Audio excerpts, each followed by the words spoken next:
up, what up, what up? How's it going?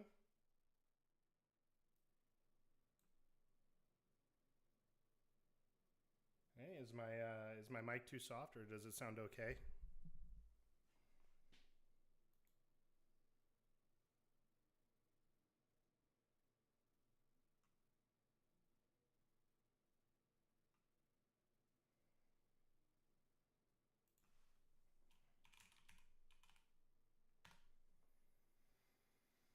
Oh,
gotta change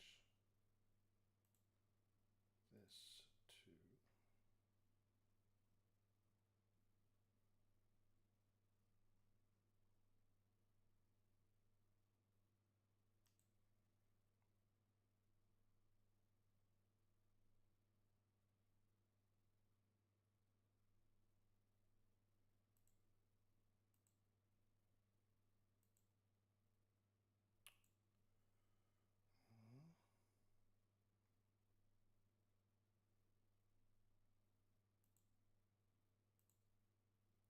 Oh.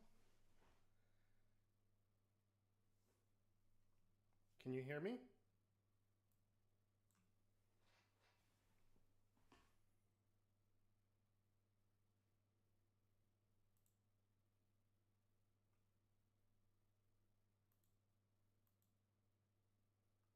Okay,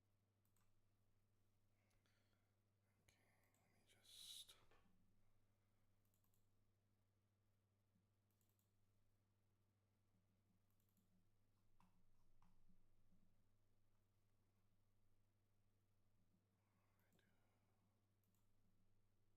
Okay, good.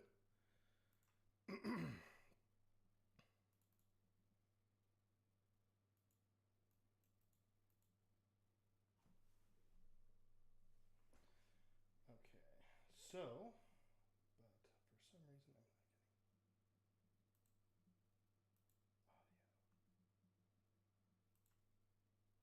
Let's see.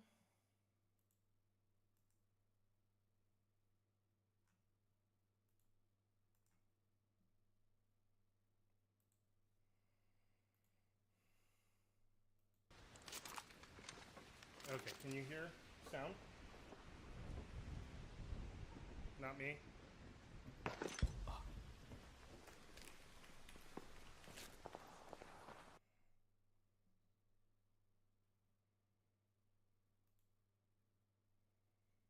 We are ready.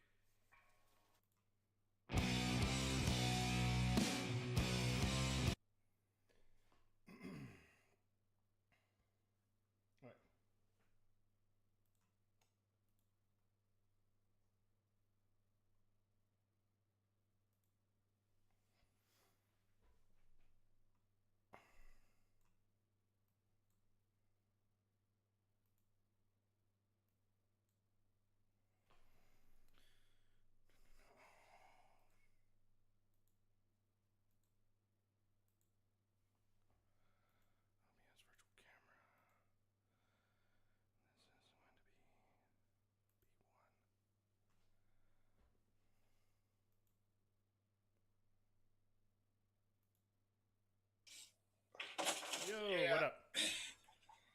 had man. there was an army barracks store near my house had a Black Friday sale. I got this thing for I think like $85 on sale. Oh, nice, nice. That Oh, thing was there is, like there is. normally it was like 125. I felt like I stole it walking out of there. Yeah, straight up. That's a fucking great price. Welcome in, bass guitar. Welcome, All welcome. right. I'm just making sure I got everything ready for tonight. You there, bass? Yep, I'm here. Can you hear me? Okay, okay. Yeah, just making sure I could hear you. Let me just. Make sure I got these timers ready. Around like 8:20. Just give me 1 second. Let me just. Yeah, you're good if you need to set up some things too. Total boomer when it comes to this type of stuff. Huh? What? Listen, I'm actually not that good with computers and all that. I'm just dedicated. So, all the setup Dude. and everything looks nice, but it's only because I got ambition. It's nothing to do with my intelligence on this shit. Dude, when I think I've said this before for ever going back to like last year. Like when I'm having a good day, feeling good about myself, and I for some reason want to start feeling retarded, I will open like OBS desktop and try to figure it out. Yep. Yeah, exactly. Yeah, it took me I got forever. I got a better chance learning fucking Japanese, I think, than figuring out OBS. Konnichiwa. Yeah, it felt like I was learning Japanese to learn OBS. I mean, all else fails, I could probably just turn my head like this and go, Millie, learn OBS for me, hon. There you go. Yeah, women are actually better with that type of shit because it's like more of like a sit down and learn thing. So it's women are just better at that part. Get that shit done in an hour or two. That's what I mean. Yeah. She's got she has like her sketch pad and stuff for her computer. Like she's really good at making graphics and shit too. Oh, nice. I'm a fucking nerd. What can I say? That's all right. Nerds are cool now. That's all right. True. The cool people are the real nerds. Yeah, like I remember we saw one of those like "Please be patient, student driver" signs, and like within 15 minutes of me getting the idea of the joke, she was sending me all these different versions of a sign that said "Please be patient, student wife." Or student wife in Perfect. training, wifey in training. That's a perfect one. Need to make us some graphics for T-shirts. For sure. I used to joke. I'm like, well, the day she finally can leave her job, I'm gonna get a sign with her picture. I'm gonna get a picture frame and put her up on the fridge, and it'll say "Employee of the Month." Oh my goodness. Ah, shit. Okay. He gives me How you doing over there, So I bass? think I'm almost good. I'm just Okay. speaker. Okay, so that should be good. This is the thing. The one thing that always screws with me is the audio. So. Oh yeah. Audio is a bitch. Yeah. It's like if I had a like a mixing board here, I could plug all the cables and everything in, but Right. Yeah, I actually gotta get I got an audio interface for this mic, but I do want to get a mixing board too, so I can do like a really deep mix on the sound, make myself sound like a little better. I have a nasally voice, so every time I listen to myself, I'm like, this shit is crazy. Yeah. The audio is another thing that pisses me off because I remember I got this microphone and it's like, you can change colors, and each one of the colors that you can change the knob to adjusts something different, but you don't know what it is. And there's no display on the computer to tell you how much you've tuned it up or down. You just gotta go with it. My number one fan, my wife, says that I'm good to go. So perfect. All right, that's what's up. That's I'd be what's playing up. shows. She was always the first one in the front row and stuff. So. That's what's up. That's perfect. So I'm ready. That's a W wife right there. Sorry for boomering out there. So. No, you're good. You're good. It's all good. Like I said, I just have dedication. I don't, I'm stupid with this shit. I always have to ask for help. So no shame in that. And just to make sure you're both reminded and good with the format, it's the 10-minute for opening, 5-minute uninterrupted rebuttal, hour of open floor, and then 5-minute closing, and then a 30-minute Q&A. And then optional for you guys, the open panel after. I took tomorrow off. I'm good. Just like next Thursday. I got those days off work. I'm solid for the after show. Make sure Kel actually makes it this time. That's what's up. Have we gotten anything closer? Is she showing up Wednesday? Do we know that any better? Well, actually, I'm waiting for her to answer me back because her last message she sent to me was almost like she wants to just completely pull out of it. And I'm like, wait a minute here. Are you just trying to like chicken out? Was this whole rescheduling just a chicken out thing? Was that what's going on here? I don't know, because the night we were originally supposed to be having that debate, I don't know I forget what reason she might have given you for rescheduling it if you told me, but at an hour before the debate would have been starting, she was live painting on a beach. Yep. See, yeah, I think she's just, I think she's chickening out. Yeah, because she said something about like personal issues, and then she went live. She had to paint her feelings, maybe. Yeah, exactly. Yeah. Oh yeah, and I gotta put the against and for in the names because I like to do that for the chat. They said they liked it when I started doing that, so. If she doesn't show up and doesn't say anything, if she thinks I'm above showing up just to have the bell rang and a 10 count that makes her lose, she don't know me. I'm not above that. That's what's up. And then she'll really feel bad about it. All right, and then also bass guitar. So for opening statement, you're gonna go first. You got it. And then when we get to closing statements, you'll go first again so that we can give Wally the last word, because I like one side to get the first word and then one side to get the last word. Okie dokie. All right, perfect. Oh shit, let me turn my camera on. Jeez.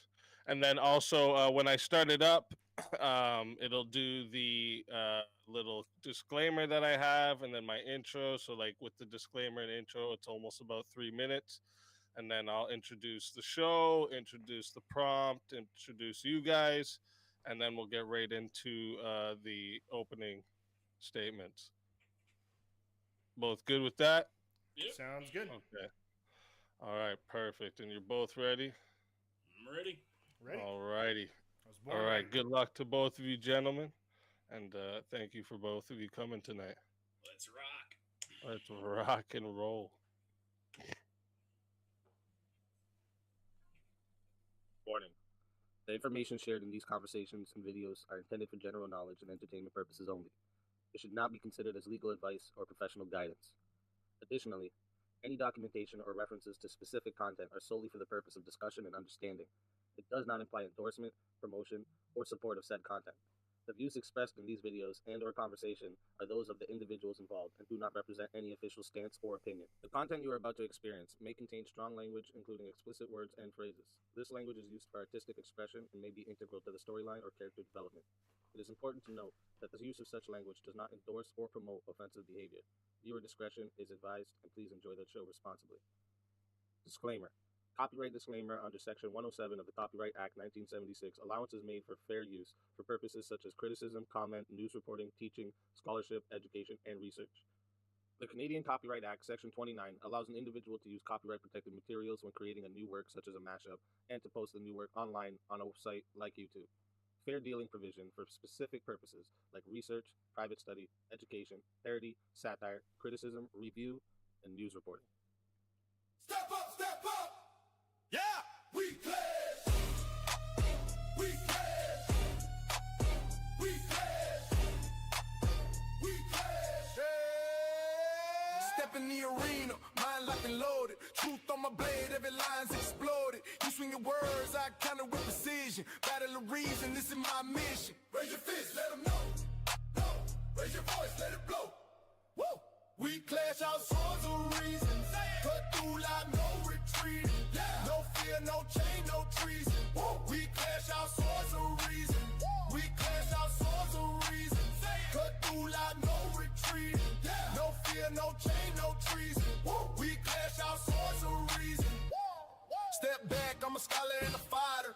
Every claim you throw, I strike tighter. Logic and power, I never fold. In the war of words, I'm solid gold. Raise your fist, let them know. Whoa. Raise your voice, let it blow. Woo. We clash our swords of reason. Cut through like no retreating. Yeah. No fear, no chain, no treason. Woo. We clash our swords of reason. We clash our swords of reason. Cut through like no retreating. Yeah. No fear, no chain, no treason. Woo. We clash our swords of reason. Every thought a fortress, every claim a storm. We forge a truth where chaos takes form. Ideas ignite like lightning through the night. In the war of minds, we bring the light. Step in, feel the heat. Truth is my weapon, never beat. Raise them high, break the ceiling. With a fire, with a feeling. We clash our swords of reason. Cut through like no retreating. No fear, no chain, no treason. We clash our swords of reason. We clash our swords of reason. Cut through like no retreating. No fear, no chain, no treason. We clash our swords of reason. We clash our swords of reason. Cut through like no retreating. No fear, no chain, no treason. We clash our swords of reason. Welcome everybody to Swords of Reason right here on the Speakeasy Show, Mondays, Tuesdays, and Wednesdays. And this is where logic meets passion. All right. If you're new here, the format is simple, sharp. Each debater gets 10 minutes for their opening statements, then 5 minutes of uninterrupted rebuttals. After that, we enter in the arena for the full hour of back and forth debate. This is where the arguments can clash and the iron can sharpen the iron. All right. And then finally, after each side delivers 5 minutes of closing statements to lock in their cases. And then when that's done, we move into a 30-minute Q&A. I'll drop the live Q&A. Actually, it's already in the chat there for you. But keep in mind the super chats, PayPals, and Cash Apps will get priority. And if those fill up the entire 30 minutes, the free chat questions may not get answered. So if there's something you want guaranteed to be asked, make sure you send it through a super chat. And then once the formal debate is done, we open the doors. Sorry, we open the doors to the Chaos and Chill panel, where the community can hop in, challenge the debaters, or ask follow-ups if the debaters choose to stick around, because that part is optional for them. And this is usually where things, get wild. Today's debate prompt: should we abolish the Electoral College? On the affirmative tonight, we have bass guitar, new to Swords of Reason Arena, stepping in with a fresh perspective and a blade we haven't seen tested yet. He's not super active on YouTube for now, but after going through the fire of tonight, I got a feeling he might start dropping some more content for you all. His channel is in the description, so make sure you guys go show him some support as he sharpens his voice in these debates, all right? And then on the negative side, we have Wicked Wally, also known as the Axeman, a familiar competitor, known for top tier dad jokes, gaming streams, hot topic discussions, and regularly jumping into debate panels all across YouTube. All right, he's been in plenty of arenas before, and tonight he's here to sharpen his blade once again. All right, debaters, you know the rules, and we're gonna start with the affirmative. So, whenever you are ready, bass guitar, I will start the timer up with your voice. And once again, thank you both for being here tonight. Yeah, okay. First off, I wanted to thank Speakeasy and Wicked Wally for doing this debate. Hopefully, we'll have a really good discussion. So I want to start off by saying that the Electoral College doesn't actually do what people tend to claim that it does, and that's either historically or currently. So if we look at historically, I want to start with by reading a part of Federalist 68, which was written by Hamilton, and he was discussing the goals of the Electoral College. And as I read this, I want everybody in the audience to think back to the past 30 years or as long as you can remember, and regardless of your party, ask if the Electoral College is actually accomplishing the goal that Hamilton said that it was supposed to accomplish. He said, the process of election affords a moral certainty that the office of president will never fall to the lot of any man who is not in an eminent degree endowed with the requisite qualifications. It will not be too strong to say that there will be a constant probability of seeing the station filled by characters preeminent for ability and virtue. Does anybody actually think that that's the case? I don't think so. I don't think that it's consistently provided that result. In fact, the Electoral College doesn't even really function as it used to anymore. If we look back to the first ballots when there were general elections in the states, Washington wasn't even on the ballot. People were supposed to vote for non-office holders from their community, and there were actually no presidential candidates. And then those non-office holders would get together and they would vote on who they thought would be president. Currently, there are 37 states plus Washington, D.C., which have faithless elector laws, which means that electors they don't have their own will. They have to vote a certain way, depending on the state. And so due to that, I mean, the historical purpose is just gone. So whatever the historical purpose of the Electoral College was, that just doesn't exist anymore. Now, if we look to the more modern defenses of the Electoral College, those also, if we examine them, they don't hold any water. For example, I suppose Wicked Wally might say that it gives smaller states a voice. But there's actually no evidence that candidates spend any time appealing to Wyoming, North Dakota, New Hampshire, or Vermont. In fact, most of the resources went to 7 states. So in 2024, 94% of all events and 70% of all campaign spending went to 7 states, with the most of those going to the largest of those states and not the smallest of those states. Virtually no time or resources were spent trying to hear the voice of people in New Hampshire, Vermont, Wyoming, or North Dakota. Sometimes people might say, well, it forces candidates to build broad coalitions. But once again, that's not true. They focus on 7 to 12, depending on the year, swing states, not broad coalitions. In those swing states, candidates focus on shifting small percentages and not forming broad coalitions.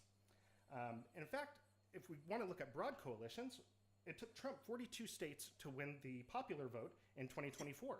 It took Biden the same in 2020, 42 states, okay? Now, by comparison, for the Electoral College, Trump only needed 21 states, and he didn't need a single vote from any other state to win the Electoral College in 2024. Biden only needed votes from 17 states in 2020 to win the Electoral College, versus both of them needing 42 states to win the popular vote. So I think needing votes from 42 states would be a broader coalition than needing votes from 17 or 21. He might say some kind of variation of it keeps California and New York, or Los Angeles, New York City, or Chicago. It keeps those big cities or big states from controlling elections. Well, first off, that isn't true. States and cities aren't homogenous. They don't vote 100% of the way. And in fact, because of the winner-take-all system, it actually allows states to act as if they were homogenous, with just 50% plus one of the vote. And we can dig into the actual numbers on that, hopefully, throughout in the open discussion. So in addition to the Electoral College not doing what people in the past or currently say that it does, it just isn't a good system. And we know this. If we look at every single elected office in the United States, at every level, every single one counts the votes of the constituency equally. So if you look at a mayor, his constituents are the people in the city. All the votes within that city are counted equally. We don't say, no, in the 250 years of America's experience, nobody's ever said, well, wait, shouldn't we count people who live in a cul-de-sac with 6 houses? Should we count their vote more than people who live on a street with 100 houses, right? We have to protect the people that live in cul-de-sacs. Never has anybody ever suggested that in 250 years. Because it would be absurd. If somebody suggested that, they would say, okay, that's kind of ridiculous. Everybody's votes should count equally. And the constituency of the presidency is the people of the United States. And so the constituents should have their votes count equally for the president of the United States. But if we're in the idea of weighting votes to protect minorities, doing it on a state basis is kind of dumb, and it's kind of weird, right? Why don't we look at things like, say, well, hey, maybe racial minorities should get an outweighted vote, right, to protect their rights, or maybe people who have a minority of the wealth, maybe their votes should count more, right? Well, no, nobody would ever suggest those types of things. But for some reason, when it comes to, well, some people who live in some states, their votes should count more than other votes. For some reason, that makes sense to people. I don't know. That just doesn't. That seems a really weird way to decide whose votes we're going to count more than others. In addition to counting votes unequally, the Electoral College is actively dividing us. It creates a simple us versus them mentality. People view red states and blue states. Think about in the audience, everybody talks about, oh, this is a red state or this is a blue state. Everybody does that, and we only do that because of the Electoral College. And it sounds funny, but it's true. Nobody says a state is red or blue based on their state legislatures or governors, a majority of their cities, or their congressional delegation. No, because these all have wildly different results for which states would be red and which states would be blue. Everybody looks at red state and a blue state based off of the Electoral College. And fun fact, the convention of using red states and blue started in 2000. Prior to that, different news networks used different colors for the parties. Some networks would use red for the Democrats and blue for the Republicans. Some even used yellow and green. You can go back and look in the 80s for election nights, and the electoral map looks all different. But in 2000, everybody started using red for Republican, blue for Democrat. And because of this simple, like, you look at a map and you see 2 colors, it creates this us versus them mentality. And it creates this, and that also is exacerbated by the simplifying effect of the 50% plus 1, which this 50% plus 1 winner-take-all system, that it helps foster that red versus blue mentality. But that's just not reflective of reality. In fact, California has more Republican voters than any other state in the union, but people think of that as a blue state. The states with the second and third most Democrat voters in the country, Texas and Florida. But nobody would say that those are blue states. So you might say, well, if the Electoral College doesn't do what it's supposed to do, and it's unjust and it divides us, why has nobody thought to change it in the 250 years? Is this a crazy, radical new idea? No, removing the Electoral College in favor of a national popular vote is not a new idea. Many of the founders at the convention actually argued for this. This includes James Madison, George Mason, John Dickinson, Governor Morrison, James Wilson. The last 2 wrote the preamble to the Constitution. And arguments presented against it at the time just don't apply today, like saying, oh, it'd be too difficult to campaign, and the 13 states, oh my gosh, they're so big and far apart, nobody could possibly campaign in 13 states. In fact, efforts to reform or abolish the Electoral College started almost immediately. Hamilton advocated for changing it in the 1820s, and in the past 250 years, there have been more than 700 attempts to reform or remove the Electoral College. So throughout U.S. history, we've updated our institutions in favor of giving more power to we the people. This is a good thing. Whether it's allowing black men to vote, women to vote, or directly electing senators, this is the trend of the institutions of the United States. Half the states didn't even have general elections for the president for the first several U.S. Presidential elections, and that counts South Carolina, which didn't hold any general elections until after the Civil War. Nobody, not even my opponent, will argue for that, returning to that system. And as Jefferson said, we hold these truths to be self-evident that all men are created equal, and so our votes should be equal. The trend of expanding power to we the people and fulfilling Jefferson's promise should continue with we the people of the United States electing directly and equally the President of the United States of America. Thank you. Thank you for that opening statement, bass guitar. And with that, we're going to hand the mic over to Wicked Wally for your opening statement. So, Wicked Wally, whenever you're ready, I will start the timer up with your voice. Okay, so bass guitar took this basically where I was expecting him to take it 2 weeks ago when I started preparing for how this was going to go with me being in the negative.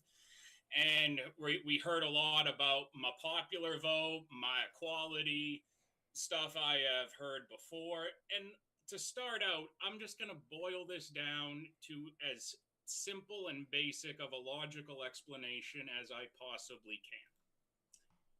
A reason that we fought a war for independence is because we did not want to be ruled by a dictator from across the ocean without representation. The logic behind the Electoral College is that, say, hypothetically, Maine, the people of Maine should not have to be ruled by the people in Boston just because Boston has a larger population and can outvote their population. The point of the Electoral College was actually to make presidential candidates campaign in more places.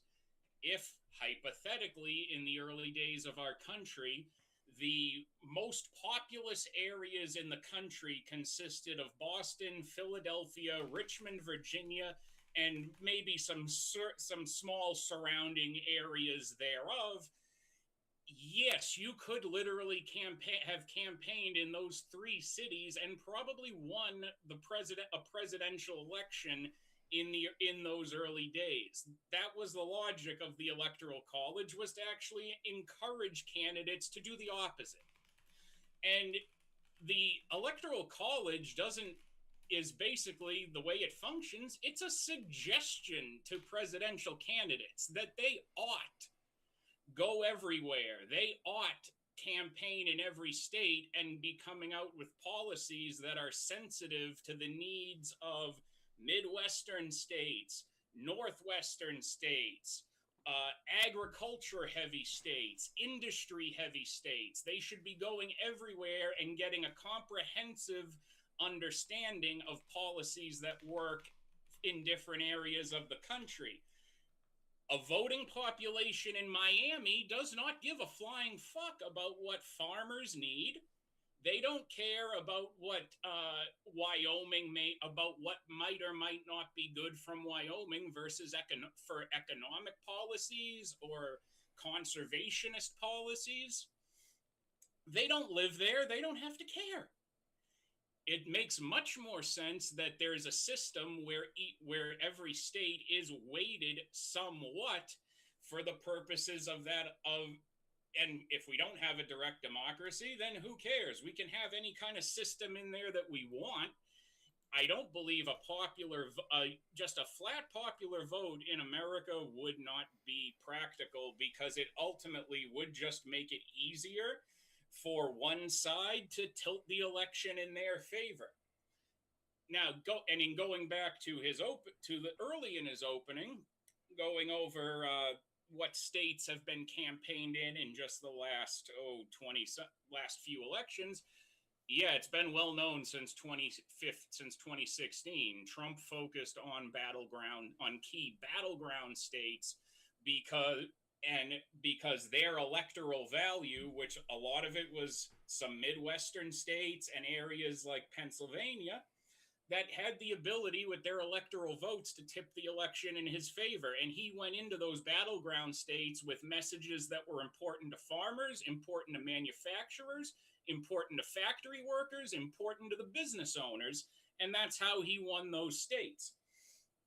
Now, that would be demonstrating, him using the Electoral College system the exact way it was intended. Now, he does bring up a fair point. Yeah, the Electoral College does not function as it was originally intended to today. There, over half states, it's a default. The electoral vote just follows the popular vote in that state automatically, and the electors don't have the freedom to vote their conscience when it comes down to who is president.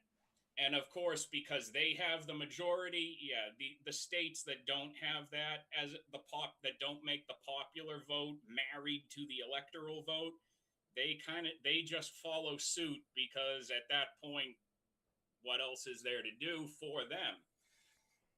Now, this has somehow led, now the realities, which we can reform, have somehow led him to want to take this into an accelerationist mentality instead of how fast can we make this extinct and rip it apart and just get down to one person, one vote democracy in America, which with how many issues we already have with voter fraud and political division, we're only making things much worse. And I'm also going to point out that I'm very interested in another aspect of his opening statement, where apparently political division in the past 25 years is the fault of the Electoral College. The media making people more politically divided in the past 25 years is somehow the fault of the Electoral College. And even if you're going to go into the whole issue with Florida and when it was Bush versus Gore in 2000, fair enough. I can see why someone would make that argument, but really, I think the increased political division that we saw in 2000 would actually be more indicative of when we abolished the fairness doctrine, and come the 2000 election, people in the media could be as loud and proud of their preferences for candidates and their preferences on the issues and the parties. They didn't have to cover things in a balanced and non-divisive manner to inform the public like they used to when there were elections going on. Because when you're saying that, yeah, elections didn't really, the news and everything around elections weren't as divisive in the late 80s and early 90s, that is absolutely correct. We also had the fairness doctrine in the late 80s and early 90s. So the Electoral College, to me, really has nothing to do with the division in that respect. You could just as easily take it in the direction of the media being massively unregulated around the same time, as far from a perspective of news coverage. Now, I think it would be better for us to not only preserve the Electoral College system, because when you look at it, yeah, everybody's vote does matter still matters under the electoral system, because it's telling rural states where there may be more small businesses than big, or more farmers than there's industry, that their vote matters too, and actually weighting it makes sure that those people in less populated areas who have their own needs that support the rest of this country still get heard and still have a valuable input when it comes to that election. Now, as far as how we could improve it, I think there are definitely ways to do that. If we were to go back to just straight up going, yep, the electors can now all vote their conscience, well, that might get more dicey today, but it would be better than getting the system back to the way it originally was intended to function would be better than a neutered system, because right now we have it in such a state that people can just go, well, do we save it or do we kill it? I really don't know. And people go, well, it would just be easier to kill off the system than it would be to fix it. I disagree. And with that, I'll yield the last minute. All righty. Thank you for that opening, Wicked Wally. With this, we're going to get into the 5-minute uninterrupted rebuttals. So we're going to hand the mic back to bass guitar. And whenever you're ready, I'll start the timer up with your voice. Yeah. So Um,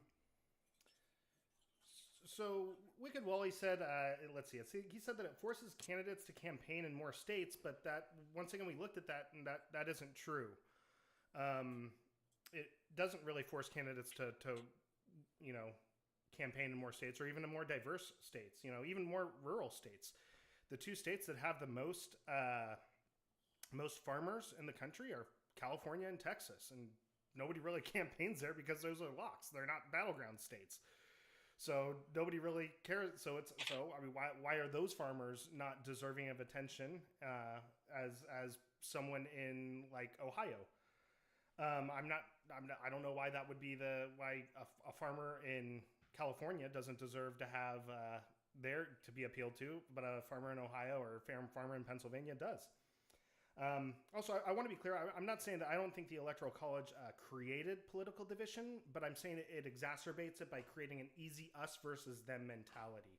Because everybody, when we talk about political division in this country, everybody talks about red states, blue states. Oh, they're just from a blue state.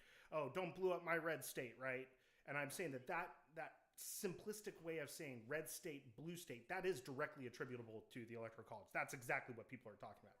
People aren't, when they say like, oh, this is just a loser, blue state or a dumb red state, they're not saying, that doesn't have anything to do with like the fairness doctrine. I'm saying that aspect of it is directly attributable to the Electoral College, just because it creates, the current president, he threw up the electoral map he had it behind the Resolute desk for like the first 3 months of his thing, because it does that. You see, oh, red, blue, it creates that simple thing. So I wasn't necessarily saying that all of the political division is attributable to in this country is attributable to the Electoral College. I'm just saying that I think it exacerbates it, and I think it worsens the issues that may have already been present, and maybe other factors, probably other factors that go into it. I absolutely would agree with that. The fairness doctrine being one of those.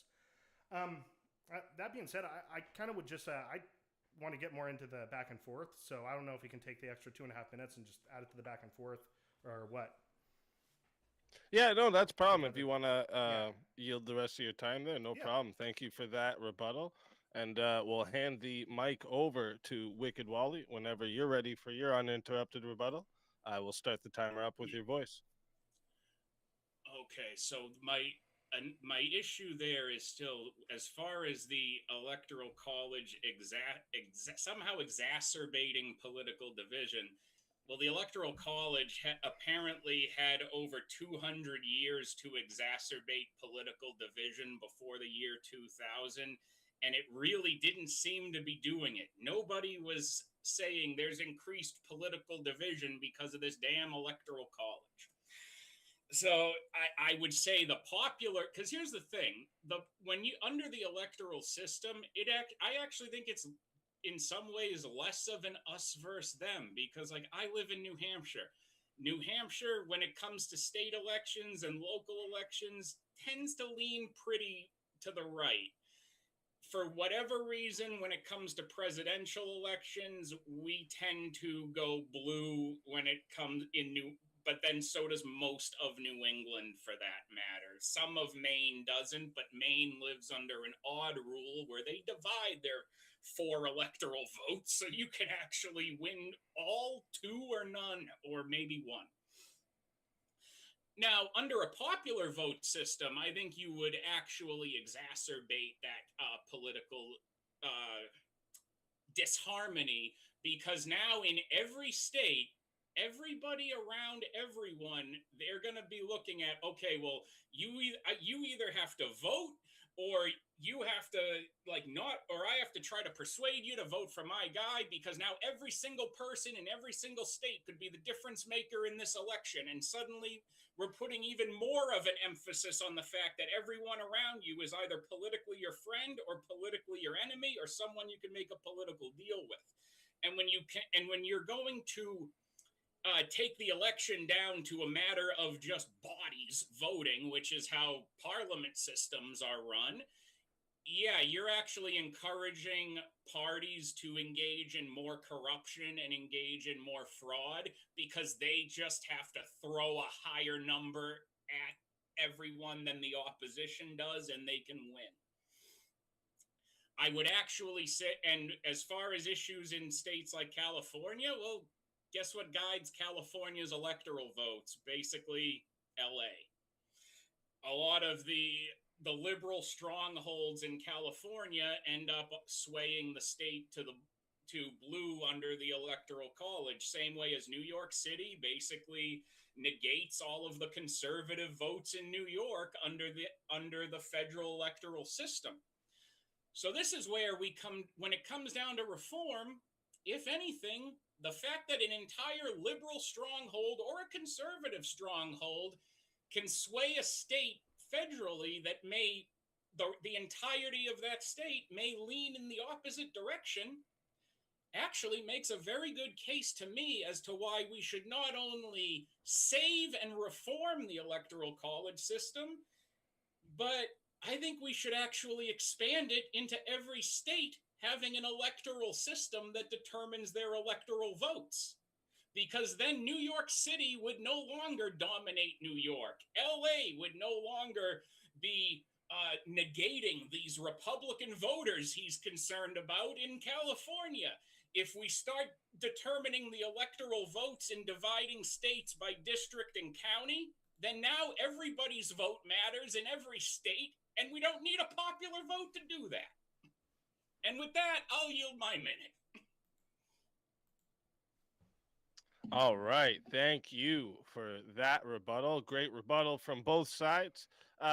Before we move into the hour of back and forth, I just want to talk to the audience real quick. If you're watching right now, make sure you hit the like button, subscribe to the channel, and subscribe to both of tonight's debaters. Okay, their links are in the description. All right, we host all kind of debates here on Swords of Reason. It's politics, culture, ethics, internet topics, video games. All right, okay? we debate everything. Right, anything where reasoning and passion will collide. So if you enjoy this format, make sure you're locked in because we got a lot more coming. Also, reminder for you in the chat, after the closing statements happen, we will be doing the 30-minute Q&A. The Q&A is already in the chat there for you. And remember, the super chats, PayPals, and Cash Apps, these will get priority. And if they fill up the whole 30 minutes, the free chat questions may not get answered. So if you have something you really want answered, send it through one of those options and we'll make sure it gets asked.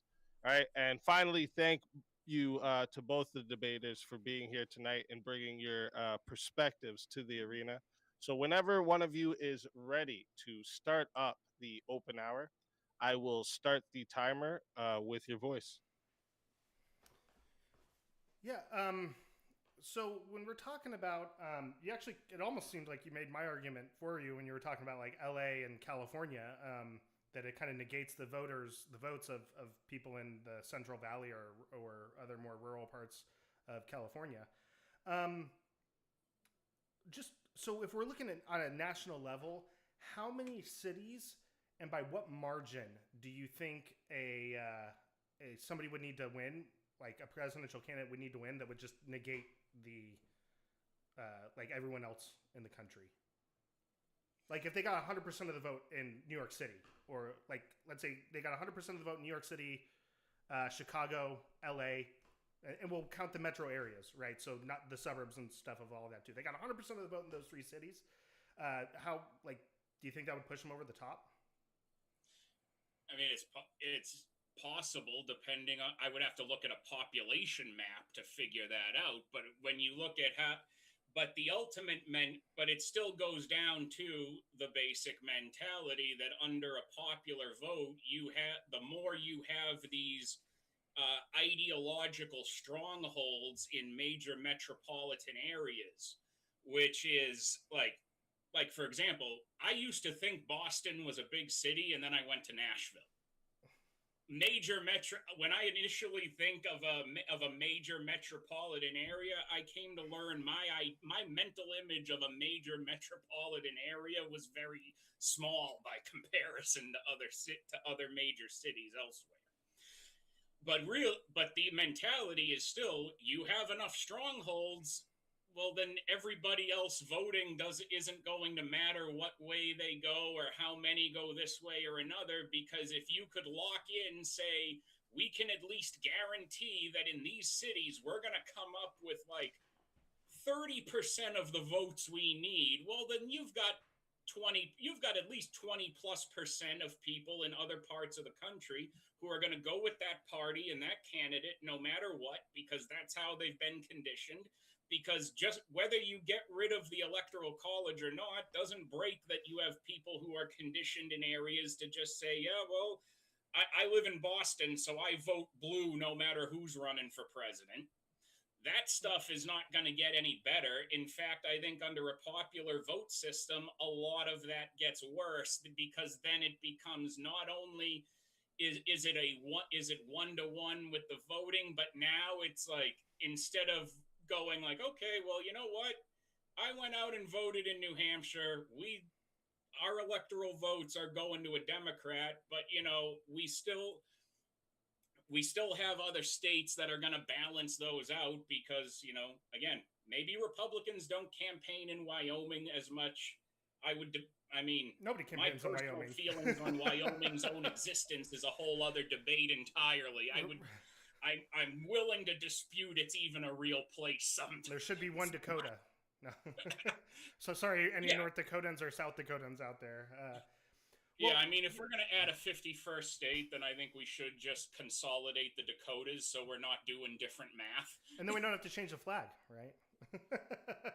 Yeah, exactly. Look, we're agreeing on something. There we go. And we did it inside of 10 minutes. We're agreeing on something. It's unrelated, but still, hallelujah. So you said you'd have to look at the population map. So I haven't done this analysis for. I'm a numbers guy. I work with like numbers all day, and I like nerd out on spreadsheets and stuff like that. I haven't done this analysis with the 2024 election yet, just because it's kind of time consuming to do. Although I got the template for it now, I could probably do it a lot faster. But for the 2020 election, if we wanted to say like a presidential candidate was winning 100% of each county, right? So like we'll start like with the largest counties, like the largest county in the country. When I say largest, I'm talking like population size. I'm not talking like acreage. LA County is the largest in the country. So if a candidate won 100% of LA County, that would barely make a dip in the popular vote. In fact, I went through and I looked at it. It takes somebody would have to win to get to 50% of the vote. Somebody would have to win 100% of the 153 largest counties in the nation. And that includes 84 statistical areas. So like that's a metropolitan statistical area. So like Chicago includes like 4 or 5 or more, counties, right? So it's not just like one county. Like LA area includes like, obviously downtown LA, but also like Orange County is counted as part of being in LA as a statistical county or as a statistical area. So somebody would have to actually win 84 of the largest cities, 100% of 84 of the largest cities in the United States. And that actually spreads across 39 states. So once again, even if we look at that, so if somebody were winning 100% of the vote in all those to like control the election, they would still be campaigning more than what's needed for the Electoral College. I mean, Trump only needed 22 states to win the Electoral College. He didn't need a single vote. In fact, he didn't even need to win 100% of the votes in those 22 states. He only needed to win 50% plus one, right? Once you pass 50%, it's just like, oh, okay, I'm done, right? Now, obviously, there's some states where, it's a battleground, and so you want to make sure your margins are up in those states. But still, I mean, more states would come into play even if we had this popular vote and 100% of 153 largest counties in the country, which are 84 cities. A lot of those cities too, Trump won. So it's not like these cities are all like voting for a Democrat or a Republican. I mean, for me, this isn't even about like the political party's advantage. It's all about just, I think it just doesn't make any sense. And like I said, I mean, the argument that you're making here, it's just the math.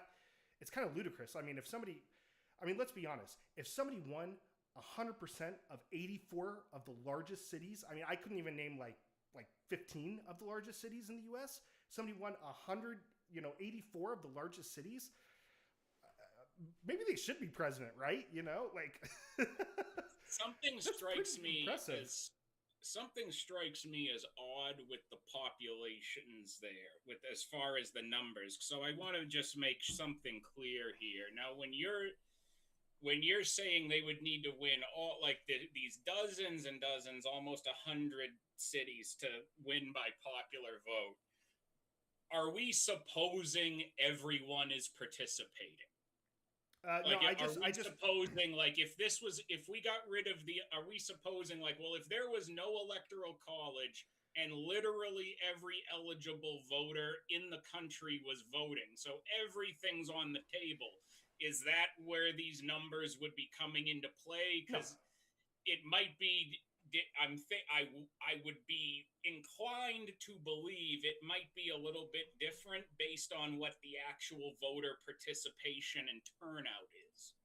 Yeah, and I mean, I think one of the things is it would be tough to predict like how switching to a popular vote would affect turnout, especially when especially if you're looking at like partisanship turnout. I think that's just too difficult because I mean, there might be some like lower turnout. You might get some lower turnout in like what are now swing states, but you might get higher turnout in states like California and like the Republican areas where they're like, well, my vote doesn't even matter, or vice versa, right? You might get higher turnout in Wyoming even, right? For people that are just like, what's the point? Like Wyoming's never going to go vote for a Democrat, so why would I even do that?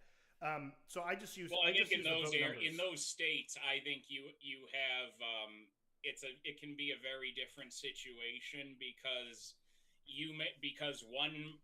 one party's policies federally may be generally favorable to that state, so they always want to lean towards that direction federally. I don't know enough about the inner like minutia of every state's politics to fully flesh that out. Yeah, that's why I didn't bother with that. But when it comes down to like these cities and this idea that like they would have to like win almost 100 of these major cities, the only way I think again it's that's coming 100, down not to just win, not just win. Like it comes down to what the turnout is, and I think the only way I think a president would conceivably need to win that many cities is if we had some kind of system like Australia where the voting is either mandatory or you pay a fine. So I think you're kind of like you're taking like an electoral college view on this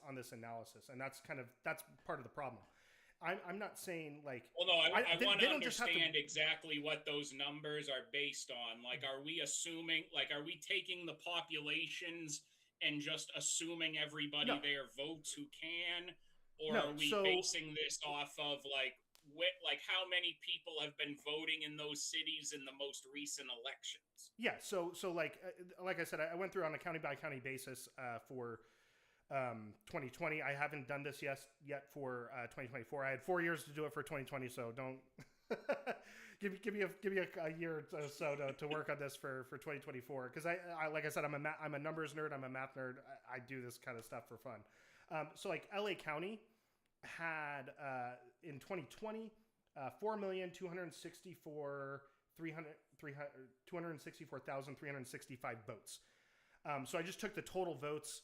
And went down by the country, and I went to say, okay, well, let's say a candidate won 100% of the vote, right, of LA County. How much of that 100% of the vote of LA County? How much was that?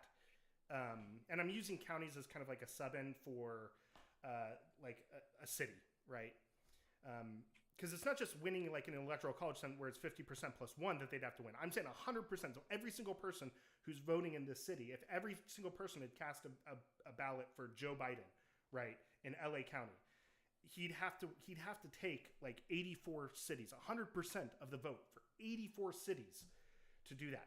LA County was only like, it was less than 3% of the overall vote, and that is by far like double, like by far the largest county in the entire nation.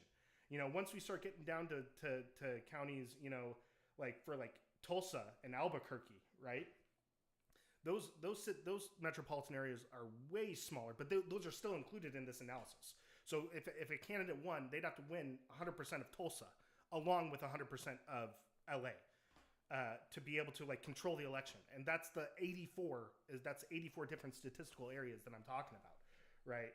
You know, so like Tampa, St. Petersburg, Clearwater, that metropolitan area, that would be included as well, right? So Provo, Orem, Utah, right? They'd have to win 100% of the vote. So they'd have to win all the Mormons along with all the nut jobs in San Francisco. They'd have to win all that to be able to control the election. And that's 104 cities. I grant, when I think of most like cities, I am thinking like the major metropolitan area, because like in of those cities, because like the way I'm used to it is like you have how everyone all these small cities surrounding Boston, but they just politically fold into Boston. Yeah, you know? that's why I expanded it from just counties to like statistical areas. Because if you just look at like, well, what are the votes within the city limits? I don't think that gives like the full picture, right? Because you're right. That's not what people think of when people think of you know Chicago. They don't think of the Loop, right? The downtown area. They're thinking of the whole thing. Or Boston, right? They're not thinking of the city limits. They're thinking of all that. But like I said, I mean, it's just there aren't, the U.S. population is so spread out. Even with these huge cities like Chicago, Boston, LA, right? There just aren't enough people there that it just and like I said, these cities they're not voting unanimously. You know, that's one of the things that like when people think. I mean, I haven't watched much of your content, Wicked Wally, but I'm pretty sure you've talked about red states and blue states, right? Before you've used those terms. Mainly in recent weeks on my content, I've been talking with my fiance about how she should decorate our Warcraft house. Oh, nice. Are you doing? And if you are a good numbers guy, I got some DPS charts I could probably fancy you taking a look at. Yeah, I could. So let me ask but along this dialogue here, because you've been making something start clicking in my head here. So I just want to try to get into this point where it's still sounding, no matter how much we break down the cities, like the Electoral College is still protecting people's votes in different areas better, because nothing is going to change the fact to me that a popular vote system just encourages more corruption and more electoral fraud, because we have a very unique system. When I look into international relations a lot and I'm looking at elections globally, the majority of countries would have a parliamentary system where it is a popular vote amongst the people. And even in Europe, you have way more allegations of election corruption. You look at in Asian countries where they have parliaments and other representative systems, and they have more corruption there. You look in Africa, look in South America. The systems there are so much more corrupt and so rigged under popular votes. In a lot of those states, they should be hosing down their systems and starting all over again. A lot of those countries' democracies fail routinely. Now, when we get rid of because under the Electoral College system, it's like, well, if I'm a corrupt political party, and if I throw 1 million votes or 1 million bodies into South Dakota, well, I'm still ultimately only getting what South Dakota is worth on the board. If we have a popular vote system, I can send millions of people into a small state where the security's not going to be as intensive, and just get popular votes. I just need to get more than the other guy now. Well, I mean, with the popular vote, you wouldn't even need to send to other states, right? Yeah, you can just dump them wherever you want. Send 1 million people to vote in like backwoods Georgia, where no one's gonna check, where like you're going to have probably less voter security requirements. Go send them to these places, because unless you're going to make the voting requirements and the security for elections 100 times better than where we have it currently, not like a popular vote system is even more unrealistic than what we currently have. It's only going to create more problems. It's going to exacerbate the problems we already have.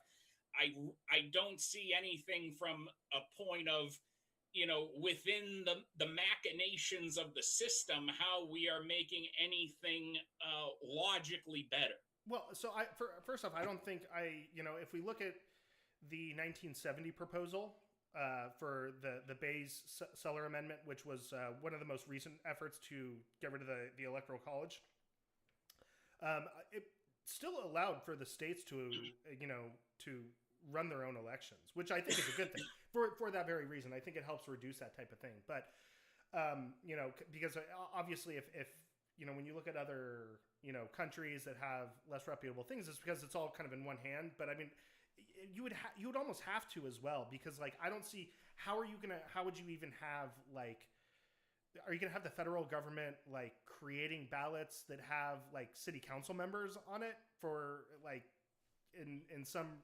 random city like in Bloomington, Illinois or something like that, right? They're why are we having the federal government do that? We should have the it's not realistic with the size of our country and how we subdivide the land in states and then local governments. But you still little rinky-dink federal election office would not be able to print individualized ballots for every county in every state and distribute them accurately on election day. So you'd imagine still have to do it we would have under a parliamentary system if we had to have snap elections 3 times in a year. Well, yeah, I mean, so I think you would still have to have the elections administered on like a state and county level, even if you had a popular vote. But hang on, there was something you said that. Yeah, but I don't like, and without delving too much into like the fraud aspect of it, I don't think people understand like, okay, it's really easy to commit voter fraud in the United States, but it's like even easier to get caught doing it, especially if you're trying to do it at scale, right? So if you think about it like, and sorry to kind of I know this isn't 100% with the topic, but I mean I think no, this is part of the concern.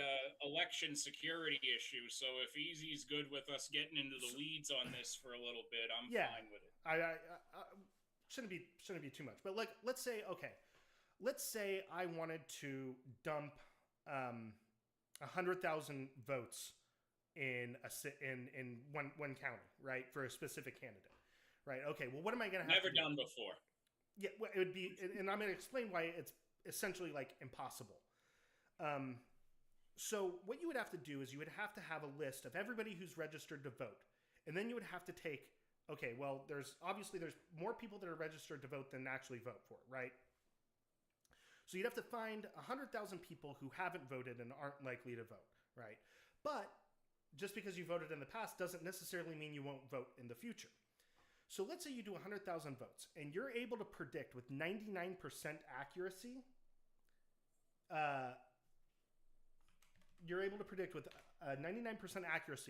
who will vote, who will actually like, the people that aren't regular voters, that they actually won't vote in this election, right?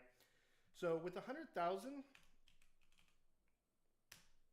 you would still, in that one single county, even if you were able to predict with 99% accuracy, you would have 1,000 additional votes of people duplicate voting, right? Because if that person goes in to vote, right, well, now they're on record of having voted twice, so they're gonna get busted for it. 100%, they're gonna get busted, right? They do this all the time, and that's 1,000 votes in one county. But if we look at like how often this actually happens, it's like per year, it's like 5 or 6 per year. So you're talking about like a 10,000% increase of voter fraud in one county in one election. it would set off like a million red flags, and it would be incredibly obvious that there was shenanigans going on. So I don't even think the fraud thing is that big of a concern.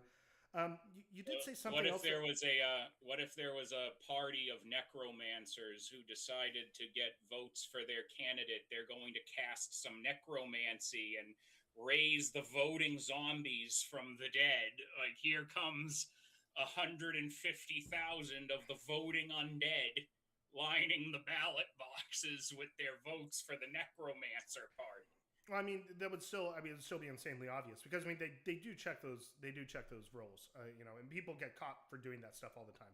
You know what happens sometimes, and a lot of times when people are saying like, "Oh, dead people voted," what happens is grandma gets a ballot, you know, and she early votes, and then she dies before the actual election, and it's like, I mean, I don't know. Do you think we should count that vote if she voted and then she died?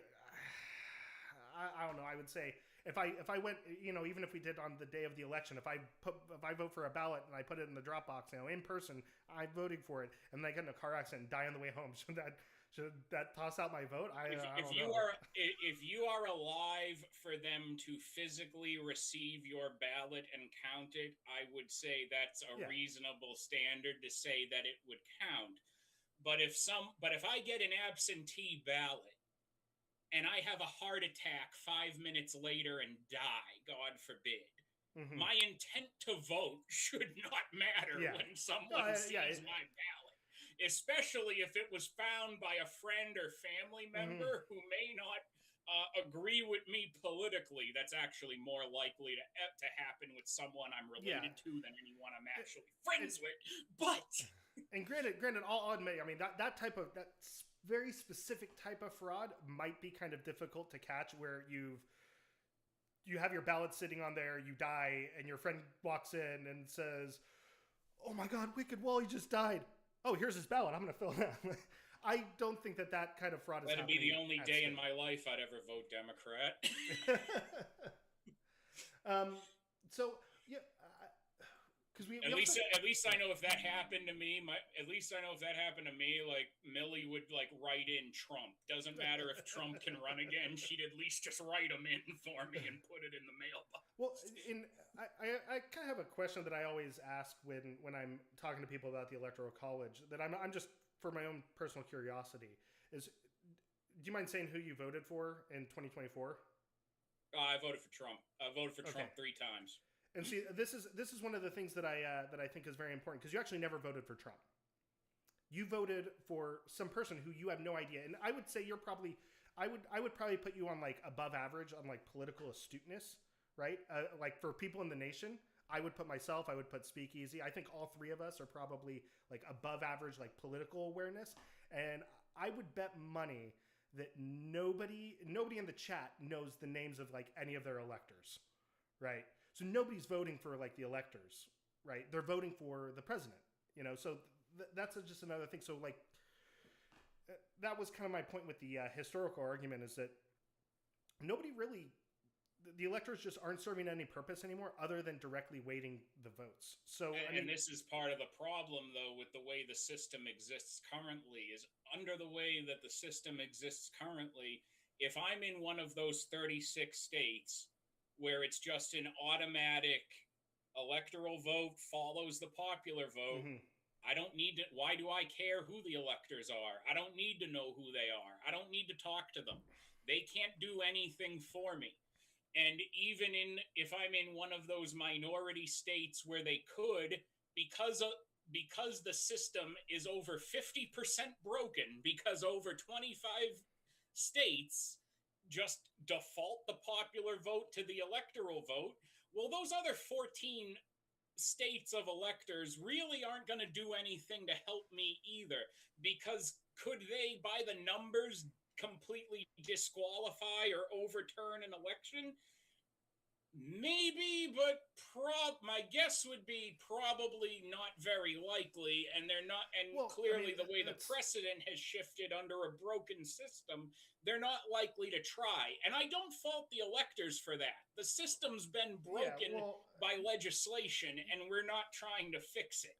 I mean, the names of the electors, they're all publicly available prior, because it's all decided by, like, Before in a state and this like, is an interesting point to the voter fraud that I wanted to connect back to, is that yeah, it's all publicly available, and as I learned in 2016, so was whether or not I voted, because I received a letter in the mail in 2016, about a month or two before the election, listing off that I had what elections I had previously voted in my state, and basically it was this group alerting people to that hey, these are your neighbors who are likely to participate in the election. Was this some group that was probably trying to intimidate people into voting for Hillary? Maybe. But clearly they were at least able to get the voter roll and see who was registered in my state, what elections have they been present for. Didn't say who I voted for, but it said I voted. So clearly they can at least work out who is most likely to vote or not, and then they can just play the odds with everybody else who's not a likely voter, especially if they can see reliably, didn't vote in 2024, didn't vote in the 22 midterm, didn't vote in 2020. Well, I think we can harvest their ballot. Yeah, I mean, you might be able to get away with this doing it like 10 or, maybe 20 at a time. But I think once you start trying to do it at scale, it's just, the numbers it's absurd. I mean, you would have to have like omniscience to be able to like figure out to be able to know, because once you try to do this at scale, even if you're 99%, even if you're 99.9% accurate, right? Like I said, in any given year across all elections, there's like 5 or 6 people that vote that are duplicate voters, right? And that's almost always intentional. If we're talking strictly, if we were switched to a popular vote, it doesn't matter if it all works. Across every state, any place I can get ballots in the ballot box, it's like you just have to create enough holes in the system that your attempts to breach the security wall, enough of them are going to get through. You just need enough bodies to get through. Even if you were able to do that, I think there's like something like 3,000 counties. You'd only be able to do this like maybe like 20 at a time. That's 60,000 votes. In order to do that, you would probably have to be a nationally based political party with a ground operation in every single state that works in every election in that state. Yeah, so you're talking about we have two of those parties at least. so yeah, but essentially you're risking. I mean, because we both agree, like the penalties for this are huge. So you're talking about like this massive exposure where you're doing caught. This but it's really easy to get caught. If you're talking about this massive exposure to like, because you're doing it 60,000 times, right? And you're talking about shifting like 0.04% of the national vote. Like that just it's not reasonable. I mean, maybe we know it's possible, but we know it's possible because the results of the audit in Arizona were not good. I mean, I don't want to get into that. The Cyber Ninjas audit wasn't. They didn't find anything. And the same with. If you want to get into 2,000 mules, I reached out to True the Vote, and they lied to me. Well, they didn't lie to me, but they basically admitted that if there were fraud, that they're covering it up. So. But just from the numbers I had seen when it was being presented to the state of Arizona, those numbers show that it's like, yeah, if you throw enough at the wall by volume, eventually it's like, you can have a really tight net. But if I'm throwing like needles at it by the hundreds of thousands, eventually some needles are going to make it through those holes in the net. Now, you may catch a lot of them, but there's going to be more and more flowing through that you're also going to miss. You would have to be like completely perfect in knowledge of who's actually going to vote and who's not. Like you can't make a guess and be like 80% right. You'd have to be like 99.999% right on every single guess, right? That's just the mathematics of it are just insane. You couldn't do that. It would be obvious. even if you were 99.9% accurate and you try to do this like for 10,000 votes, you're talking like doubling or tripling, or I think that one's like, let's see, 100,000 votes, 99,100 votes. You'd be talking about like more votes, like more like duplicate vote fraud than like happens in the entire like nation in one county. And just where's the evidence of that, right? Because it's obvious they'd be caught. I mean, you can look at the records and be like, Joe Schmo, you voted by ballot, and Joe Schmo, you voted in person. Like, what's going on with that? And they would go to the house. Where are these people that are being charged with that are saying, I only voted once, I swear, right? Because I mean, if we're like doubling or tripling the number of people where that happens to, the vast majority of those people just plead guilty because they know that they're guilty, like in any normal years. But the voter fraud thing is just it's not a huge concern. Like it's just, and I know people say it is, but where we are being focused right there on like one very specific, basically method that you could go about it. That's not going to be what anyone is only going to try to do. Well, people are going to try to get more votes in the box by anything possible. Like whether you have to import people or raise the dead or do something else. Then the voter rolls are going to be off. Then the voter rolls are going to be off, right? It's a double entry system, right? You have the voter roll and then you have the vote tallies, right? And so the voter rolls are the people that are registered to vote, and then you mark off so-and-so said they voted, so-and-so said they voted, so-and-so said they voted, right? And you tally those numbers up, and then you have the ballots. Well, if you dump 100,000 ballots and you don't account for that on the voter roll side, well, now you have 100,000 more ballots than are on the voter rolls. That's why you have to go through this game of figuring out who actually who's actually not going to vote, but is registered to vote, right? Like, so it's just, and then you have to make that prediction and pray that they don't actually vote, right? And you have to be like almost perfectly knowledgeable about what's going on with that in order to pull that off without getting caught. But we can get off of the voter fraud thing right now because, yeah, I don't want to. That's not what this is about. About the historical aspect of it, I mean, people like Madison were advocating for the national popular vote in the Constitutional Convention. He pushed for that. So I mean, this isn't a new idea, right?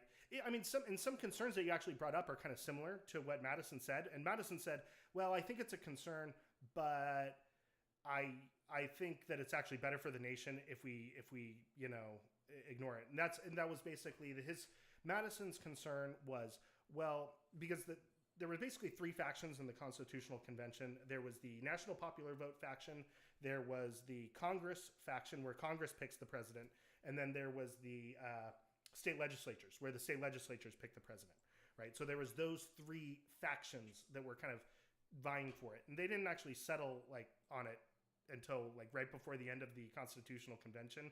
In fact, that's actually what Madison says in 1820s. He's like, look, we were tired.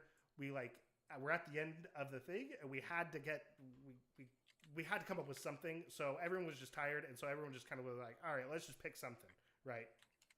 And that's why they didn't settle on the Electoral College until September of the convention, a week and a half, 2 weeks before it ended. But Madison's concern was, he was like, look, we should have a national popular vote, but there's a problem in when you're looking at it compared to the Congress aspect, because they'd already settled. They already had the Great Compromise, which was where the 3/5 compromise, right? They'd already settled on that. So he was like, well, Southern states have this this overrepresentation compared to the eligible voters in their state, because they count for the slaves in their state, versus Northern states, which don't really have that. So there might be some discrepancy, right? So a greater percentage of the people in New York could vote versus people, if we're counting the slaves in Virginia, right? And Madison was from Virginia, and he was like, well, this is a concern, right? Because that theoretically, when people talk about New York could outvote Virginia. Well, part of that was because Virginia heavily restricted who could vote by huge classes of people couldn't vote, compared to in New York, there was more suffrage was more widely accepted there. And that's kind of similar to what you're saying, and a more modern analogy would be like some states let felons after they serve their sentence vote. That's kind of a more modern analogy to that concern. But Madison, let me see if I have the quote here, because he talks directly about that, and I think it's right here. He said that this disproportion will be continually decreasing under the influence of the Republican laws in the southern states with a more rapid increase. And he says that local considerations must give way to the general interest. That's what Madison says when he was arguing in the convention. Like, look, we should just have a national popular vote. Yeah, this is one of the concerns. He's like, but look, I'm from Virginia, and I understand that this is that this theoretically could hurt me, if we let the Congress pick the president. But I think it's more important for the nation if the office of presidency, which is it's a national office, if we vote on that office nationally. That was Madison arguing for that, right? So, like I said, the national popular vote idea is not new. It's not some crazy thing. Like Madison, the guy who wrote like 90% of the Constitution, that's what he was saying. And when he's speaking of that, we should keep in mind he's speaking at a time when they would ultimately be in the direction of, well, we are managing who is eligible to vote. You had to meet certain requirements. It wasn't just that you were a white male. So if a popular vote, if you have to meet requirements and a popular vote is not just every single person of a certain age gets a vote, then yeah, you would probably have a lot better time managing a popular vote system under a managed democracy. But for the purposes of policy, yeah, that's not what we have anymore. We are talking about the college in a day and age of universal suffrage. Now, I mean, I'm gonna try very hard to not get into that side of the pool because we only got 21 minutes left, and we could do a whole different debate about universal suffrage. Yeah. But that's a separate conversation.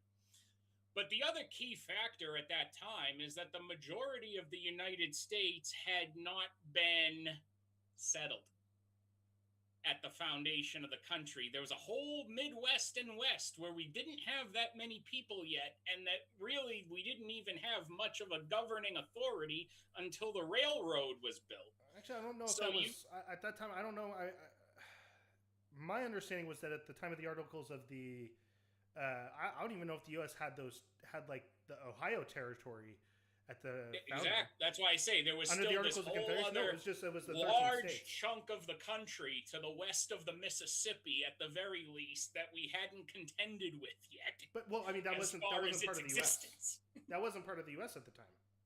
No, it wasn't. But at the time, you could probably look at the lay of the land and foresee, like, hey, under this current system where we're all on one coast primarily, and we're all kind of concentrated for the most part, then you could see where they could have said, well, yeah, maybe this could work. But then the more you spread out the population, then it becomes a greater issue of, well, how do we make sure these territories and their residents are equally represented and that their vote is being protected to some extent. Well, my understanding, I don't know how much the territorial law of the United States has changed over time, but I'll admit 100%, like, I'm not like super, that's pretty niche.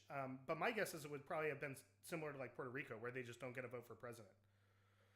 Right? Like when it was the Louisiana Territory or the Utah Territory, I don't think the residents of them I don't think they had electoral college representation or congressional representation. My guess is it would probably be similar to Puerto Rico and Guam. Well, it would be, I'm not 100% sure on how that worked myself, but just like looking at it historically, like as late as, like, as post-Reconstruction, there was no federal or state authorities in places like Utah. Those areas were still being settled. Yeah. So you had a lot of people go out west, and then after them came what they would refer to as the carpetbaggers. You know, the government officials being sent out there to civilize the Dakota Territory so that you're all not just carrying around 6-shooters and relying on the sheriff. Yeah. I mean, So there was no. So yeah, it would be hard for them to vote when there was no government authority there to facilitate the actual elections, unless they sent somebody. Well, I mean, I don't think they voted until they formed essentially until they were accepted into the union, and then they had the government infrastructure kind of, you know, they elected and voted on the government infrastructure locally to do that, right? Like, I don't think when you're settling a town, when you're in a town that's like, when you're settling a new frontier town in Nevada, it's federal election for president, little bit difficult to participate in. Well, I don't even know if they can all legally gather around and decide amongst yourselves who's sheriff. Like, I don't think legally I don't think that was a concern, because I'm saying I don't think legally they could have voted for that. I mean, like, if you think about it, like in the Republic of Texas, could they have voted for president?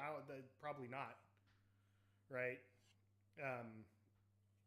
So yeah, I don't. If I were to just guess on like the whole jumble of dates and the electoral status when the country was being settled, which is a uniquely niche aspect of election history I'm not well versed on, but my inference would be the votes being counted from those residents was probably tied to whether or not that territory had proper statehood at that time or not. Well, yeah, then it wouldn't be a territory; it'd be a state. Yeah. And so I'm saying that, like, in the territories, I don't think, I don't think at the writing of the Constitution, I don't even know if they had territories at that point. I think we didn't even get like the Ohio territory until after the War of no, that's not true, because but whether we have a territory or a state wouldn't change the fact that when people move there and they do start participating in elections, and the elections now impact that area, like 10,000 people who decide to migrate from Boston to Minnesota are going to have a much different set of needs than they used to have now that they're settling this new area. Yeah. And it's important that they're able to articulate those needs to the officials who are supposed to be representing them, and that they're not just overruled and ignored by the people remaining on the East Coast saying, well, we're still here, we're more important, and there's more of us, so the hell with them. Well, I think if we were to have a national popular vote for president, I don't think that would like destroy federalism. I'm still a big fan of federalism. I think that's I think it's a good system, especially for as large as we are. And I think there's a lot of advantages to federalism. I do kind of tend to side with Madison in that, liking a more national, considering ourselves as one nation, because that was another thing too. Is like at the time, they didn't. If you read like the early Federalist Papers, one of the big things is they're like, look, we had to have this Constitution because if the United States of America is going to be successful as a country, we have to think of ourselves as one nation, and they didn't at the time. That was part of the reason for that was one of the arguments against the Electoral College at the founding was like, look, someone from New Jersey would never ever vote for somebody from New York, right? That was the concern at the time, because they were like, no, if you're from New Jersey, you're not from the United States of America, you are from New Jersey. In fact, they're actually fascinating that it's actually reflected in our language. In the original, when people talked about the United States, like in George Washington's first address, he didn't say the United States is, he said the United States are, right? Because it was the conception, the way people conceptualized the country was, we're 13 different like nations that are grouped together. But Madison was like, if in Hamilton, we're like, look, if we're going to be successful, we have to get to ourselves to become thinking of ourselves as one nation. And it wasn't until after the Civil War that changed. And then people, during the Civil War, people started to, say the United States is, and then it kind of picked up after, during Reconstruction. But I mean, that was one of the parts. It's amazing we were able to heal all of that division with the Electoral College still in place. Who'd have thought? Well, I mean, that's once again, my issue with the Electoral College causing division was it's not that the Electoral College itself is causing division, because they didn't have I would hope not, because it's not a living thing. It can't do anything on its own. They didn't have, they didn't have TV in 1866, right? Or 1868, I guess, would have been the next election after that. They didn't have TV in 1866 and 1868, and I don't think they had colored printers to. I don't know if they used printed colored newspapers when they did tried to print electoral maps, right? And TV didn't come out until the 1950s, and then it wasn't color until the 1960s, right? And so, but from the 1960s until 2000, they did have different. My issue with that was that they did have different colors, and I think people just if you create a really easy us versus them mentality, right? Imagine in this country if everybody who voted for Harris had to wear blue shirts every single day, right? And everybody who voted for Trump had to wear red shirts or a red hat every single day, right? They had to, right? So every time you go out, you see, and if you voted for Trump, can you wear a red hat? If you voted for Harris, can you wear a blue shirt, right? If you looked at, so imagine how much division that would cause, right? That would just everyone is like, oh, someone with a red hat cut me off. Oh, those damn Republicans, right? That just kind of stuff just flows naturally, right? Because I would say a lot of people love to advertise who they vote for already of their own volition. Yeah. A lot of people don't need a law to do that. The only people who don't probably follow that would be the people who wear neither and say everybody sucks. But my point with that is that you have the, with the way that the Electoral College is done, with the winner take all system, is when people think of a blue state, nobody is thinking of the 40% of the people that voted for Trump. And that's 40% of the people of the largest state in the country that people are just discounting. Because they're like, it's a blue state. It's always usually well known, especially amongst conservatives. It's generally well known. There is a very large conservative base in California, but they've gotten less and less effective within the state over time. At one point, they were getting conservative governors elected, and then in the past 20 years or so, they really have lost a lot of traction on the state level, and that's why California's gone increasingly down the shithole, because they've kind of leaned away from, hey, let's have some conservative officials to at least balance everything and stem the tide of all the bad shit we do, to just leaning full, let's just run everything into the ground under our ideology as hard as we can ride it till it's definitely dead. I want to give you two statements, and I'm curious to see what you would say is the more divisive of these two statements. Okay. Blue state sucks. Okay, that's statement one. 53% of the people in this state suck. Which do you think is more divisive? I would say both could be true, and both would probably be equally divisive, depending on who you say them to. Well, what if you? Especially if I say that in Massachusetts, it's gonna piss someone off. Either one is gonna piss somebody off. The odds are in my favor to piss someone off if I go south of here and say blue states suck or this percentage of the state sucks. Chances are the person I'm talking to falls into that.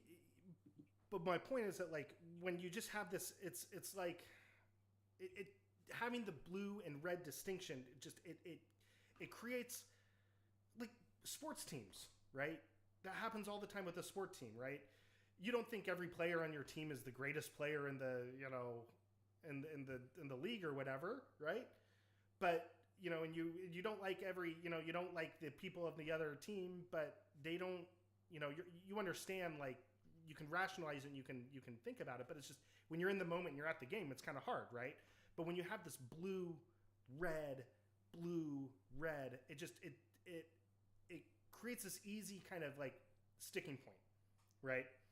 Yeah, but it's this but easy then again, mechanism. it's like without the electoral college, you've just had parties always align with some kind of symbolism. Like before, like they've always had different mascots, or we used to have, it was elephant versus donkey. Now we don't really seem to dwell on that much. We've just kind of simplified it to blue and red versus blue, and that is.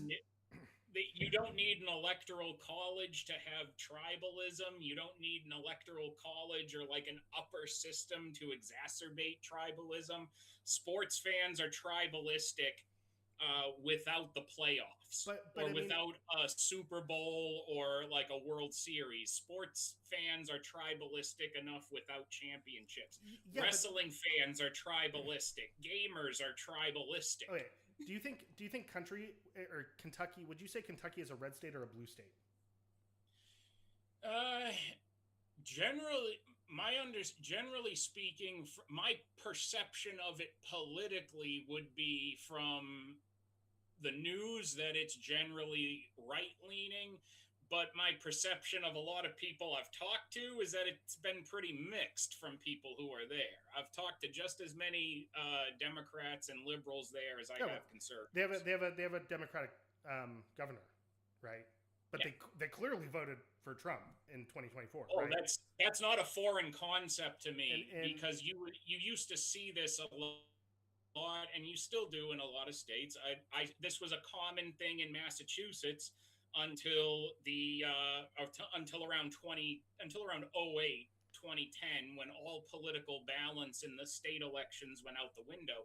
Yeah, Massachusetts would vote for the Democratic candidate overwhelmingly, but when it came to the state elections, Massachusetts had a long run of conservative governors who did very well here, and we also had Mitt Romney, who I apologize about all the time.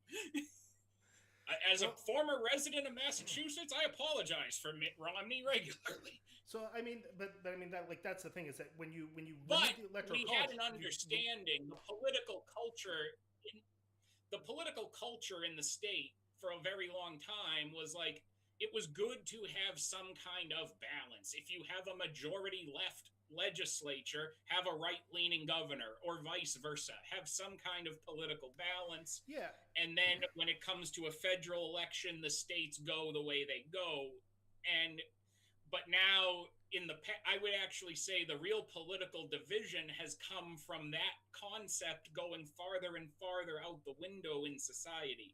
States don't strive to have some kind of balance internally anymore politically. They don't say, hey, we'll have our left-leaning lawmakers, but let's have a Republican there as the governor to check that. We don't know. Instead, you have parties who just want to run the whole state, and when they have the opportunity, in a lot of those cases, especially the Democrats, run those states into the ground. Well, and then they're just building up their political machines in those states for when they have a federal election, so that they can throw as much support behind their presidential candidate as possible. So I mean that was kind of, like, the whole idea that when you actually dig into the states, every state is complicated. Every state has this complex push and pull of everything, right? But my point is that, like, most people don't know that, right? If you're not from Kentucky, how many people know that Kentucky has a Democrat governor? Nobody. I would probably bet most of the people don't, and the rest of the country don't know that, right? But they don't think about it, because depending on what part of the country, like if I told you, oh, Massachusetts has a Democratic governor, you would most people would think, and be inclined to think correctly, oh, that person's probably a far left nutcase, and she is. But if I'm talking about, if you were to tell me, oh, the governor of Georgia or the governor of Mississippi is a Democrat, I would be inclined to think, okay, I'm surprised, but depending on the area of the country they're from, maybe that person's more of like an older school Southern Democrat where they would still have some more conservative notions to their policies than not. But I think that's becoming increasingly rare too. Yeah, And it's to the detriment of a lot of those states that it is. yeah. Well, I mean, then the states are the laboratory of democracy. That's the saying, right? So, you know, I'm all for that. If states want to try stuff, I'm all for that. You know, and try different things out, right? Within reason. I don't think, you know. Well, this is why I think we should this is why I think if we states. evaluated the feasibility of a state level electoral college to add a layer to the system, that I think it would actually legitimize the federal electoral system more if every state had their electoral votes determined in the same manner. Do you think? What if you had? Would you be in favor of having like an electoral college for your city, where certain streets got like more of a vote than other streets? Well, now a city is on a very small scale. So when you're hey, people that live on cul-de-sacs have different concerns than people that live in an apartment. College for a town or city, probably not. But when you're but the more you expand your territory, the more you have to have better controls in place for how you're going to govern, because you have to cover a larger swath of land and you have to cover a larger population.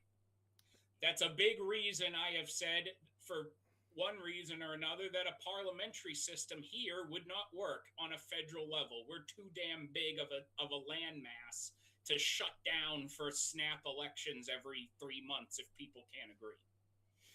Well, so my point with the looking at the city was, I mean, I think we would agree that somebody who lives in a cul-de-sac is going to have different concerns regarding their city than somebody who lives in an apartment complex, right?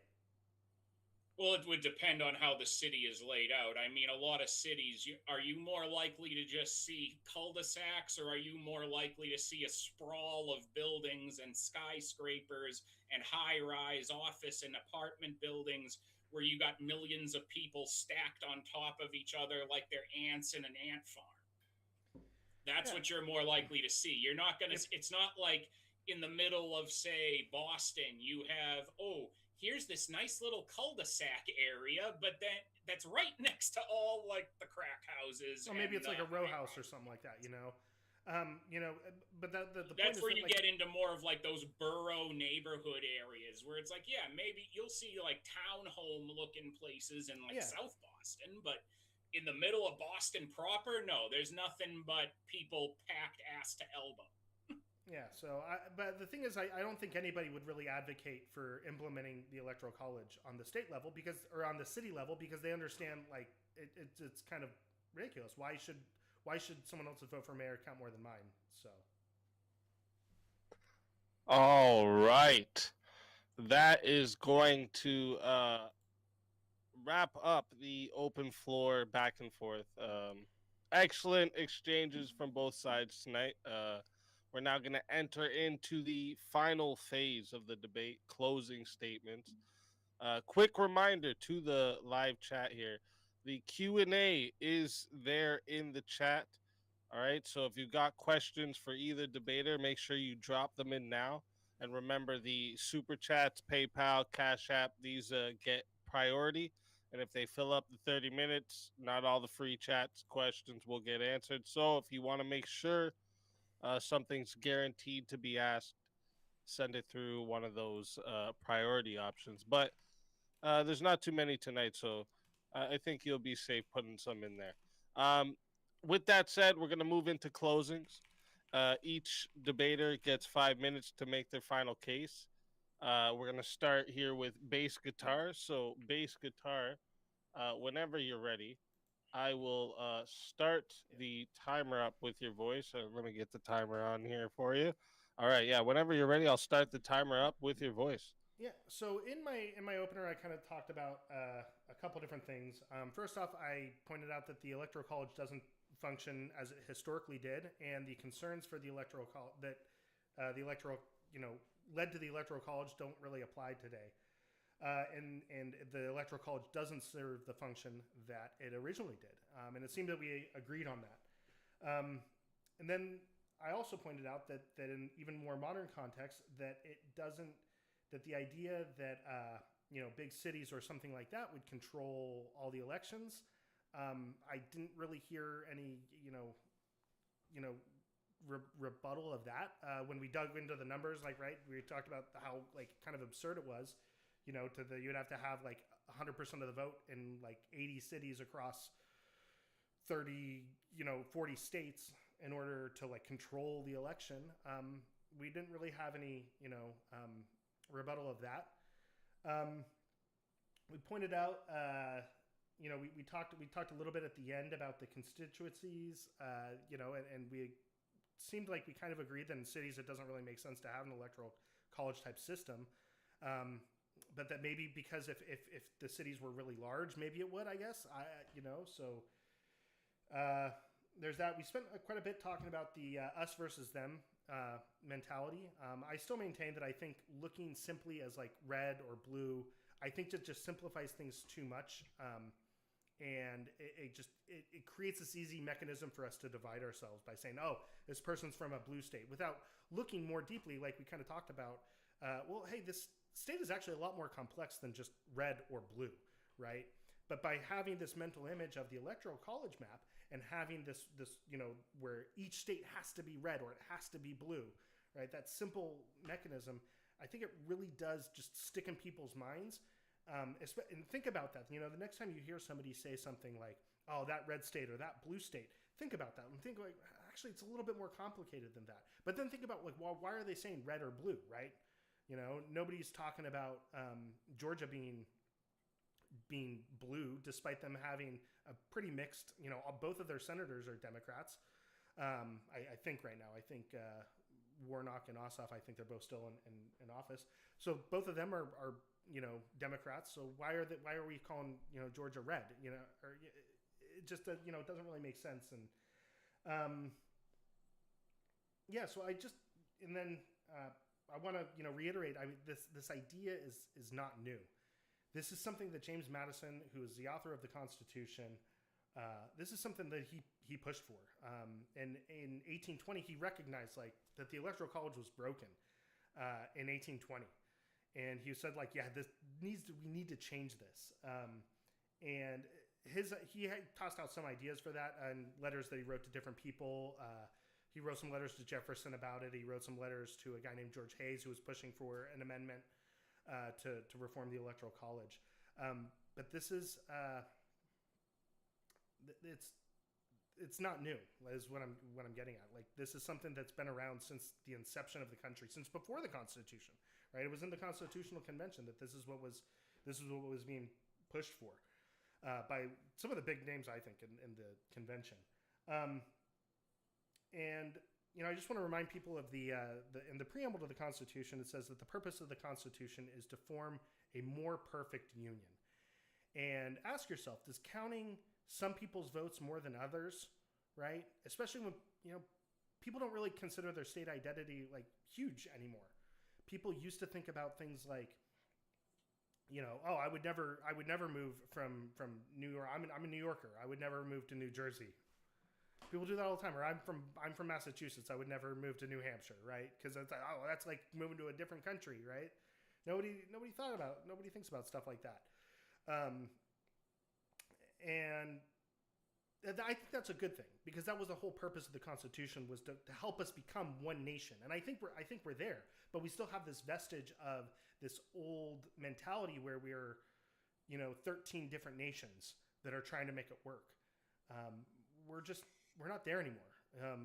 We are one nation. Everybody here agrees. Well, we're one nation, and I think that's fulfilling the promise and the goal of the framers of the Constitution. And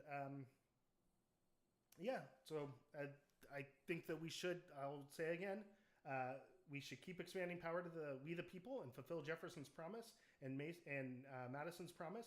And I think we the people should vote and elect directly and equally for the President of the United States. All right. Thank you for that closing statement, Base. And now we're going to hand it over to Wicked Wally whenever you're ready for your closing statement. I will start the timer up with your voice.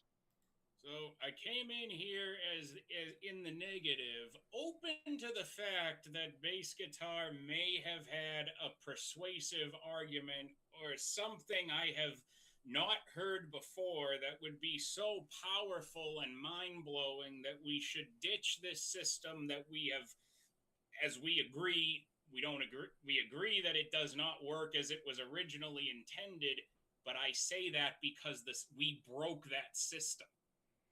Legislation in multiple states broke the system on purpose and has broken it worse and worse. Now, instead of fixing that, instead of reforming it, his position is, well, let's just accelerate the extinction of it and defenestrate it out the highest window we possibly can so it splatters in as many directions as it can across the street, and we can never put it back together again. Instead, I think everything that he has said about cities and how we have divvied up everything makes actually the perfect case for why we should reform the system in the spirit of transitioning to having a state electoral college system underneath the federal electoral college system, because it would actually easily fulfill the role of adding the further legitimacy that people have seemed to push a narrative since 2000 that the electoral college suddenly lacks. And let's point that out. And I think this would be the most fitting way to end this is, yeah, that was really when the conversation about the electoral college's legitimacy started. Over Florida, over Bush versus Gore. Suddenly, 2000 became the time that when people on the left did not get their way under the electoral system, which is exactly what the electoral system is there to do, is to be a bulwark against a horde of people just trying to get their way and affect everyone else in the country who's not in their group. Suddenly the system lacked legitimacy. But yet, lo and behold, when Obama won in 2008, the electoral college system works. It's a perfect system. We should never change it. Yeah, those words sounded really easy to Democratic voters who had just gotten their way in 2008 and were going to get it again in 2012. In 2016, the electoral system didn't work again. It worked again in 2020. It didn't work again last year. The narrative that we have had over the electoral college not working seems to always be predominantly pushed by Democrat voters on social media and who go on news programs and want to pontificate about how bad the system is and that the merits of the system fail because their candidate lost underneath it. That's all. That seems to be where the 25 years of crying and complaining has come from. We didn't hear that in the 90s. We didn't hear it in the 80s. We've heard it the last 25 years that the electoral college system is busted. And it's a narrative that's only ever seems to come from one side, because when Republican candidates lost, and maybe it was in no part of the fact that the people we ran against Obama both times were terrible candidates, we accepted the results and said that's the fucking system we live under, and that's the system we vote under, and that's the system the founders ultimately intended for us to have. It always seems the narrative of how the system lacks legitimacy has always only come from one side. And with that, we've proven there's no good time to ever end a debate, but we got to end it here. All right. Thank you for that closing statement, Wicked Wally. And that concludes the closing statements Great work from both debaters tonight. All right. If you're enjoying what you're seeing, okay, make sure you not only like the stream, subscribe to the channel so you don't miss any of the debates we host here on the Swords of Reason. All right. Run all kinds of matchups, like I said, political debates, cultural debates, social issues, philosophy, trending topics, video games, all types of stuff, right? If there's a conversation worth clashing over, we bring it in the arena. And don't forget to subscribe to tonight's debaters as well, all right? Their links are in the description. Show them some support for stepping into the arena, sharpening their arguments in front of you guys tonight, all right? Whether you agreed or disagreed. All right. We're gonna, like I said, we're gonna move in to the Q&A portion. But before I start the timer for the chat Q&A, I always like to ask a question to each debater myself. It'll be usually based on things I heard or arguments I want clarified or points I think maybe people missed or deserve another pass. But so the one I'm actually gonna for this one, I'm actually gonna ask you both the same question. So if you had to give the one how would I say this? The one strongest point you have that is against the other side, which would it be? Like the one strongest argument Like, you have against the other side, like to what would it steelman the be? other And we'll side, start with or base. to steelman the other side, or No. So oh, your my like, strongest, what do yeah. you feel like out of your arguments you made tonight? What was your strongest one that is like the best reason to get rid of the electoral college, Yeah, like the main one? it's that it doesn't actually do what people say that it does. Okay. All right. Right to the point. I like it. I like it. You have anything for that, Wally, before you answer the same? Oh, like I've maintained, it doesn't. He says it doesn't do what people believe it does, but he doesn't include the fact that it doesn't do that because the system has been willfully broken by people in office. 36 states willfully broke the system and made it progressively more and more broken. I mean, so do you think it was broken? Do you think it was broken in 1800 when Jefferson pressured Virginia to go to a winner-take-all system, and then all the other states followed? Oh, if they had, I think that was against the spirit of the system. I don't think he should have done that. They had very good reasons for ultimately implementing it the way it was. I don't think it should be winner take all. You can't, as again, we see how huddled masses behave when they don't get their way.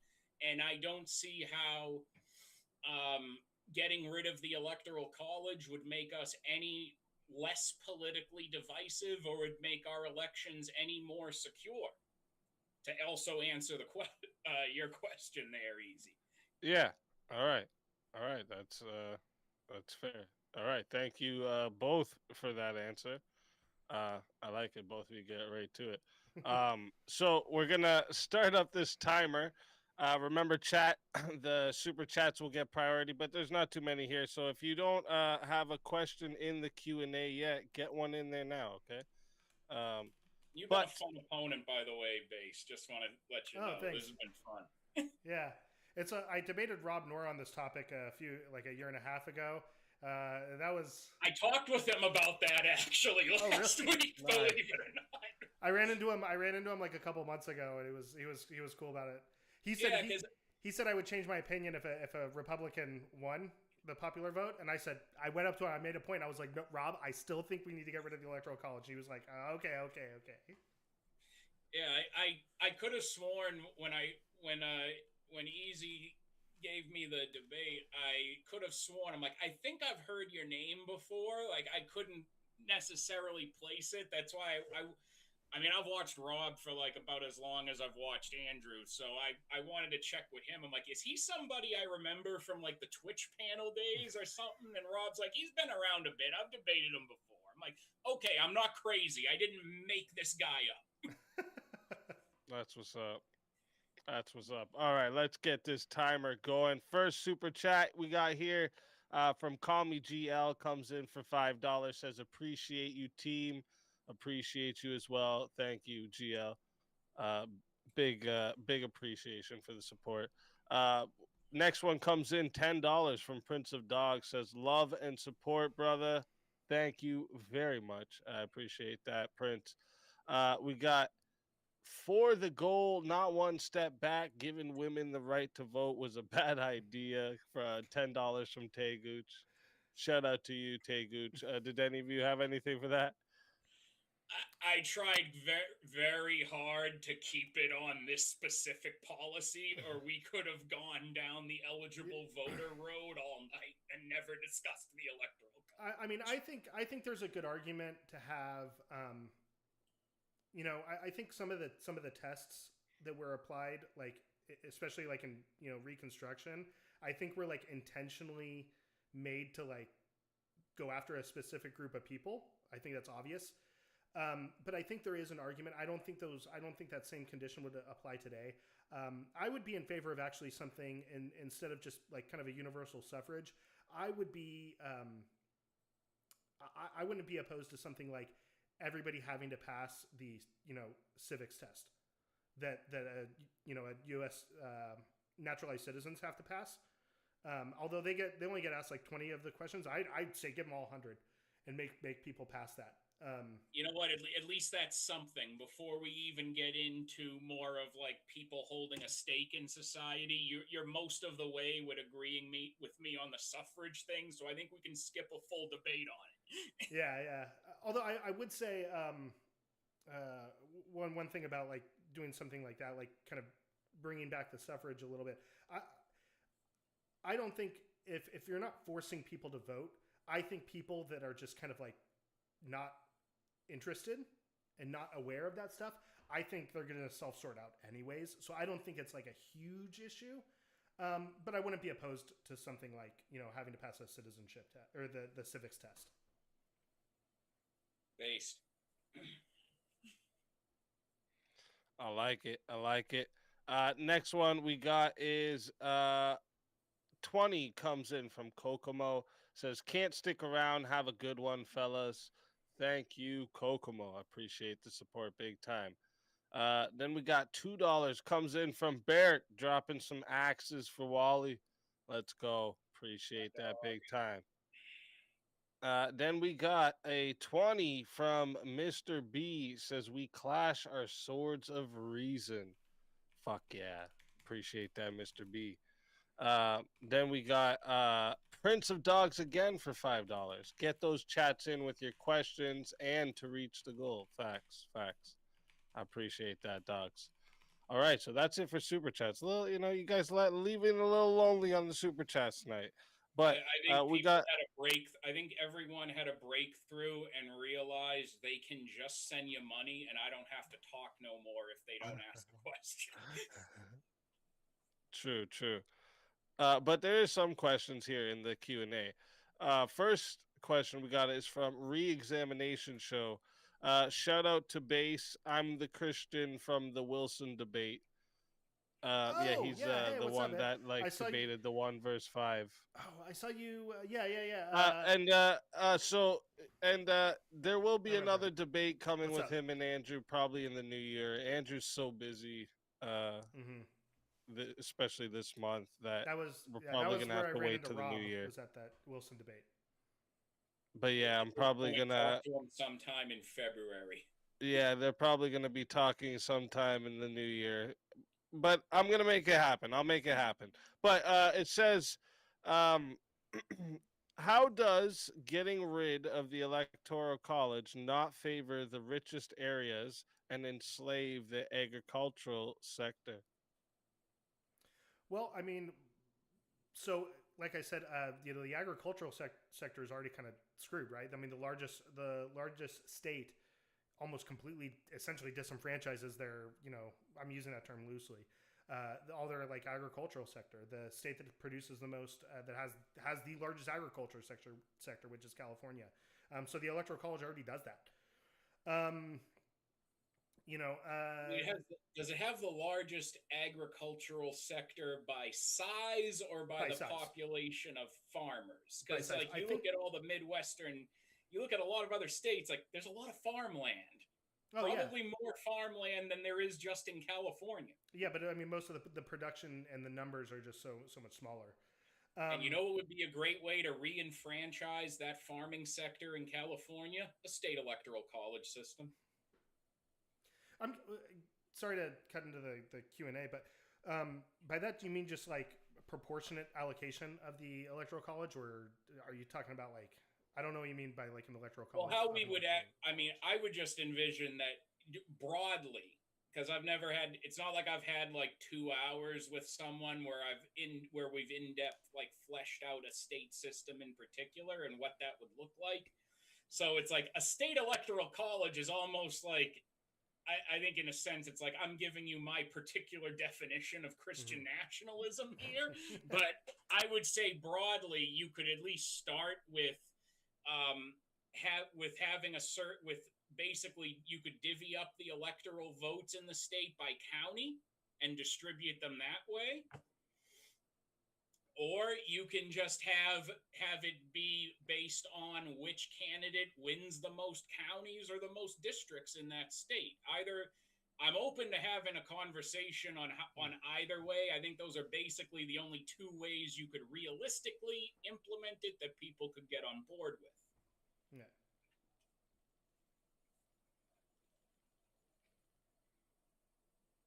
You're muted.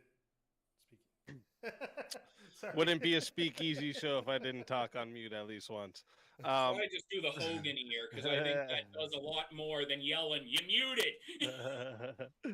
The Vigilante TV comes in, says the Electoral College creates a system where a vote in Montana's vote. Wait, yeah, a vote in Montana's vote is worth more than a vote in Texas, Florida, etc. due to population. Why should someone's vote cause their state, or yeah, why should I think they meant to say, why should someone's vote be worth more because their state has less people? I'm glad you mentioned Montana because at least now we're at least keeping the hypothetical confined to a state that I know for sure exists out there. Now, yeah, Wyoming. I mean, I got doubts, but still for years. But like it doesn't. I say what it's actually doing is it's not making a vote in Montana matter more than Texas, because at the end of the day, you could argue, well, they still have very different electoral college vote numbers at the end of the day. They have very different values. It's just a matter of we have a system in place that is not just a one-to-one, popular democracy vote for a particular for the presidential office. We have a system that is giving the entirety of a state a value that something that is representative of their value versus their population and everyone who lives there. Like Montana still may have only like let's just say it has 10. I don't know the number off the top of my head, but let's say it has 10 and Texas has 45. You can go back and forth on how that vote matters to someone a little bit, but it's at least giving the different states some representative value, but still acknowledging that, yeah, at the end of the day, those states are very different. They're still not the same. Well, if you want to take it, like, instead of using Montana as the thing, DC,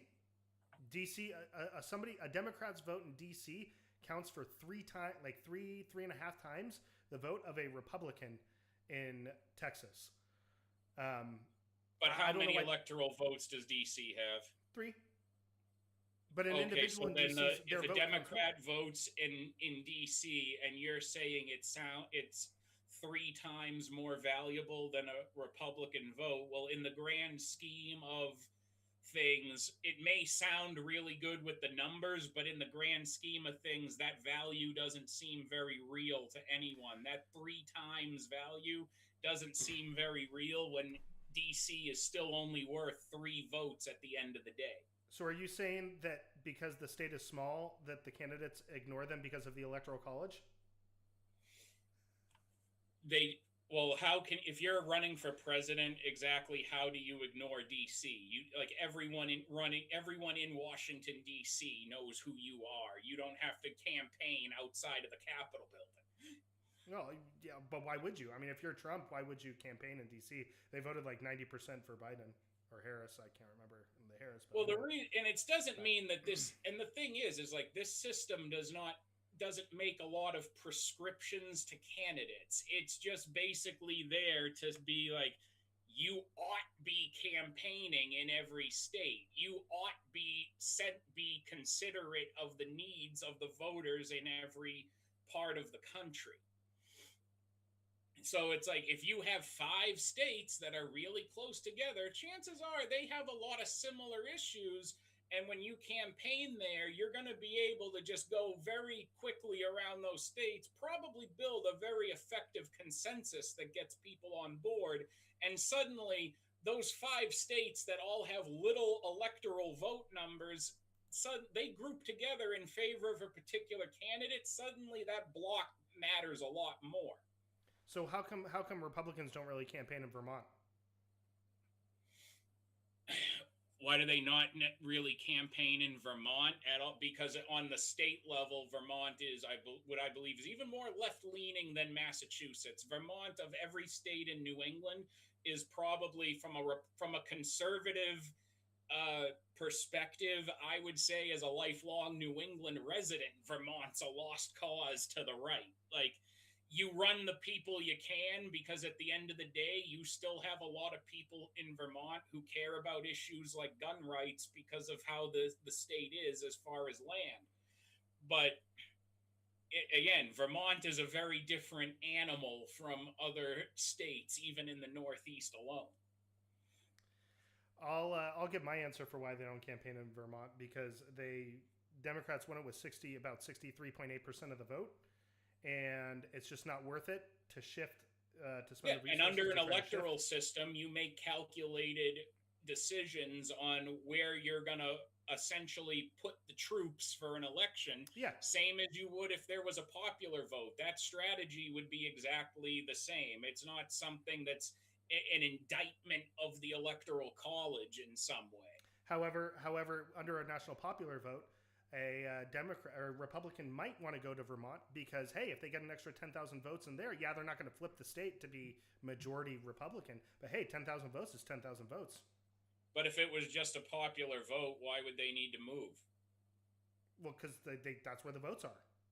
But you can vote anywhere, and there wouldn't be an. No, I'm saying the candidates. If there wasn't an electoral system, then who cares where someone votes? Currently, a Republican isn't going to go to Vermont to try to win an extra 10,000 votes because it's not going to flip the state. So they don't care. They just ignore it. But with a national popular vote, you could go to Vermont and say, hey, I want to get an extra 10,000 votes because, hey, 10,000 votes is 10,000 votes. Under the Electoral College, those extra 10,000 votes for a Republican are lost. It's wasted time, wasted money.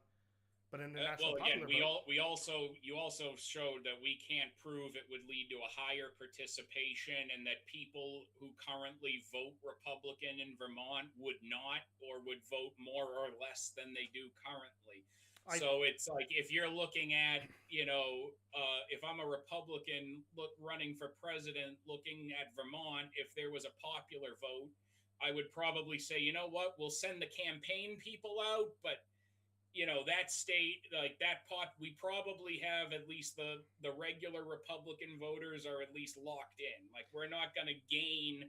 There probably aren't huge gains to make in a state represented in the Senate by Bernie Sanders. Well, I think you probably have to focus on state elections and getting a lot of the far left people out of Vermont and change the political culture in the state before that would actually be before like a popular vote in there, it would matter. I think if a Republican candidate went to Vermont and spent time and resources in Vermont, I think they would get more votes than they would otherwise. I think that's pretty. And under a popular vote, that would be time just better spent in higher populated areas. All right, let's do this next one we got here from Prince of Dogs. Kind of touched on it, but should there be requirements or limitations to who can vote and why?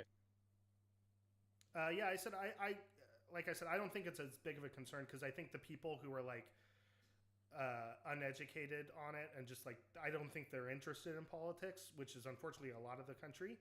I think they just self sort out, so they don't do that. But I wouldn't be opposed to something like being able to pass the national civics test. I mean, the test is available online. Anybody can like look at it. It's not like meant to trick you. I don't think it should be like with your citizenship test. I don't know if you fail that. I don't know if you can like retake it or if you can how many times you can. But like I mean, I wouldn't be opposed to like if you take it once and you fail it, you can just take it again every year or whatever until you pass it. I don't think that's super restrictive. Maybe make them retake it like every 10 years or something, 20 years, something like that. I don't know. I don't know how you would implement that, but I wouldn't be opposed to something like that. Yeah, there should be requirements. I've always agreed with that. Regardless of the political system, I don't think you can just have one person, one vote. It would not work, especially with the size of the country that we have. It would never work. Like if you have a country the size of Switzerland, then yeah, I'm willing to hear someone out that one person, one vote can work in a small area. But especially here, no, I think not only should you have to pass some kind of test, but then you can get further into, should someone be a net gain for society to vote? Should they have to put more in than they take from the system? That's another way you can reduce vote. You can shrink the electorate. I think you ultimately just want more informed and more intelligent voters who understand how the system works and how policies work before they actually cast a ballot. So talking about like repealing the 19th Amendment, right? Here's a question that I've always wondered. Would you rather take away the right for women to vote? Like, okay, you have two people. You have one person who thinks that foreign countries pay tariffs, and you have a woman who knows that the importer pays the tariff. Who should be voting in that situation? The man who doesn't know who pays a tariff, or the woman who does? Well, what you're talking about, you're giving me an outlier of a situation anyway, because we've got one woman who understands how paying tariffs works. Well, that's not going to be the majority of women voters. The majority of women voters apparently that's not the majority of voters. And it would still be better that for the love of God, she not vote. Collectively, with all women, it would still be better that she not vote. So you would rather have 100 men who don't know how tariffs work. Well, you're giving me the choice between an informed outlier and an ignorant voter. So right there, it's a poor choice to have to make. When overwhelmingly, if you get out of the outlier, it would be overwhelmingly better if more women did not vote, even if they were more informed. Again, that's an outlier. Most women will not be more informed than men politically. I don't know about that. I mean, they could be informed about some bullshit, but it doesn't mean they're informed. All right, next question we got here from Tomahawk says, can either one of you name a dictatorship that came to power in a nation with an electoral college? As far as I'm aware, I think we're the only nation that has an electoral college or something like that. And I'll go. I don't know. Actually, I don't know of any the other. answer is no, because every country where you see a military takeover, it's overwhelming. These are parliamentary governments, and the very important difference between us and them has nothing to do with the electoral college. It has more to do with the fact that we make the commander-in-chief of the military a civilian, whereas in a lot of parliamentary countries, especially you look in Africa and Asia where these coups take place, it's the commander-in-chief of the military is a military official, and when they don't like the results of an election, they step in and say you're fired. It just happened once. It just happened last week in Guinea-Bissau, and it almost happened on Monday in Benin. It's happened in about 8 West African countries, 10 African countries in total in the past 5 to 10 years. When you let the military run itself, they will become political whenever they want, when it's convenient, without the people say so, and they don't give a fuck how people vote. All right. Next question we have here is let me see. From Vigilante TV says, Wally, if in 2024 Trump won the popular vote but lost the Electoral College, would you not be saying the election was rigged? I never said the election was rigged when Obama won twice. I understand how the Electoral College system works. I've ultimately, when it comes down to that, it's like, yeah, was I happy when Obama won? No. Did I respect the results? Yeah. Ultimately, yeah, was I pissed about 2020 is probably what he's trying to get at. Yeah, I was, but ultimately life goes on and you keep fighting. All right. All right. And then you didn't have anything for that base?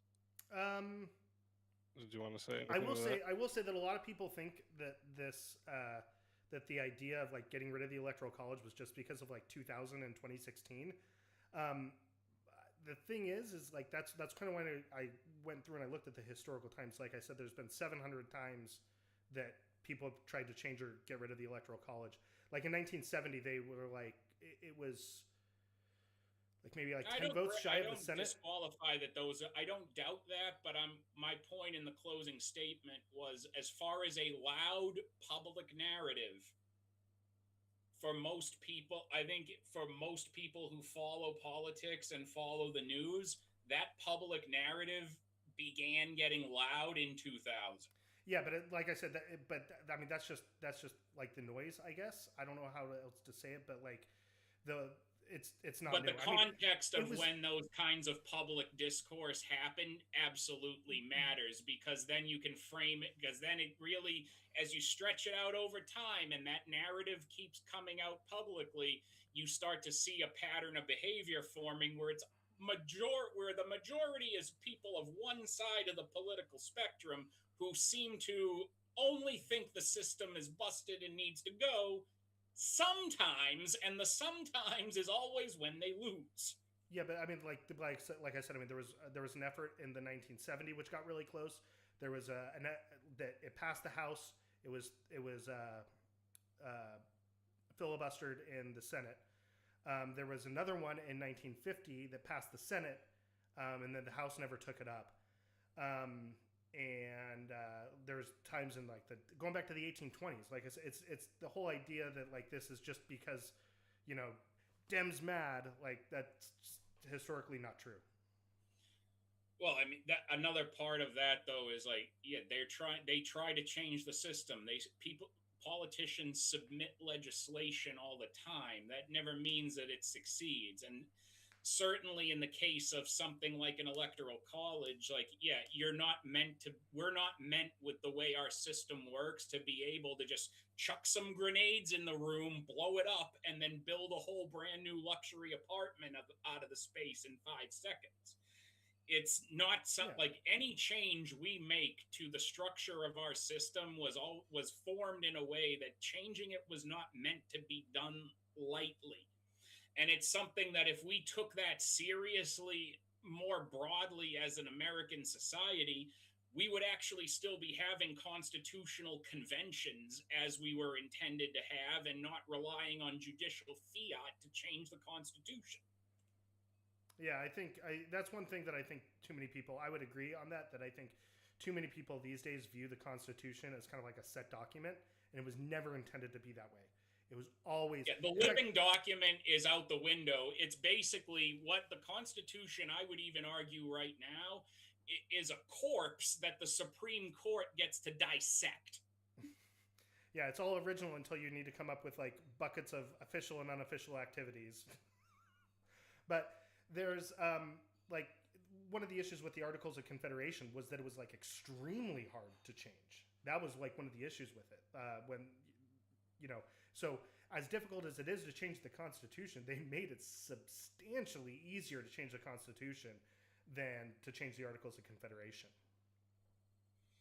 Yeah, and when you look at the process, as I was saying, doing that takes a lot of time, and maybe the more we have modernized technology, I think the more people have lost patience for that. They don't want to have a long political process where you have actual constructive debate and dialogue on changing the Constitution.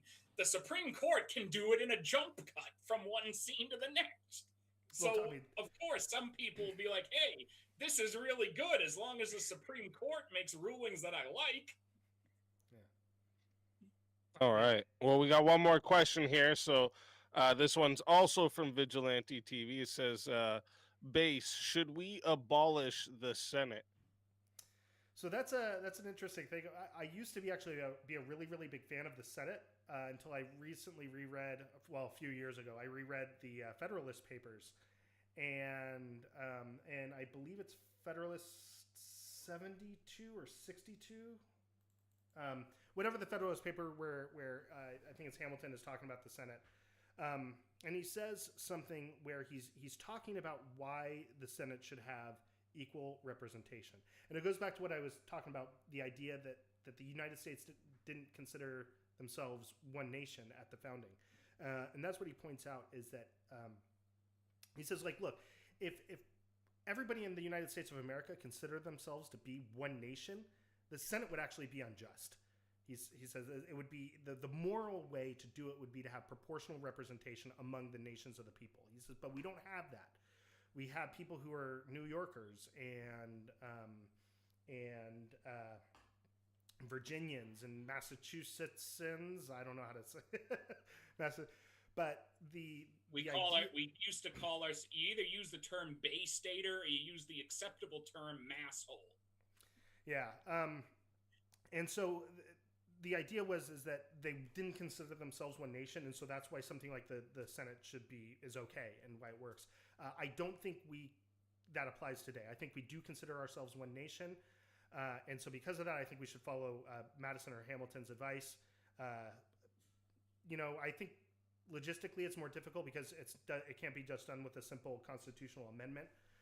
And another thing is I think it creates additional issues because originally when they were originally meant to represent the state legislatures, not the people of the states directly. And so now we have this issue where you have representatives and senators representing the same constituencies.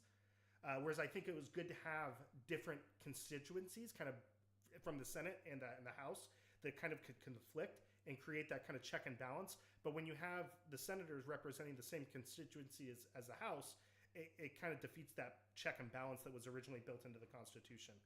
I think logistically it's difficult because you can't, like I said, you can't just do it with a simple constitutional amendment. But I do think that we should get rid of it for those reasons. I would replace it. I know Wicked Wally might not like this. I would take the House and make the House have 6-year terms, and then have so it basically replaces the Senate in that function, and then have the House be for 2-year terms be like a parliamentary system, where you have like if libertarians get like 10% of the vote nationally, they get 10% of the seats in the House. I think something like that I think would work better for us as a country today, and would also allow for like other third parties and break up the duopoly if you buy into that. So. I think in the middle of all of that, I'll end on my one parting comment of that, it gives us time to also thoughtfully reflect on how we are so united, more united than ever, so united in fact, that we have been constantly having conversations about a national divorce for over a year. Oh, it's been longer than that. But more united than ever. No, the national divorce. I mean, that's I remember hearing about that back in like early 2000s, like mid 2000s. Getting but louder. I think that's dumb because like just like everything else, it gets louder. But I think that's kind of dumb. Like, how do you do that? Like red states, blue states, like it just doesn't make any sense. Like what do you do with Georgia, where like or Kentucky, where the governor's blue? Like, I think what you have to do is you have to do what Yugoslavia did, where you try to figure it out yourself, and then eventually people come along and just drop bombs and tell you what to do. That's the last time we saw a national divorce attempted, and nobody's had the nerve to try since.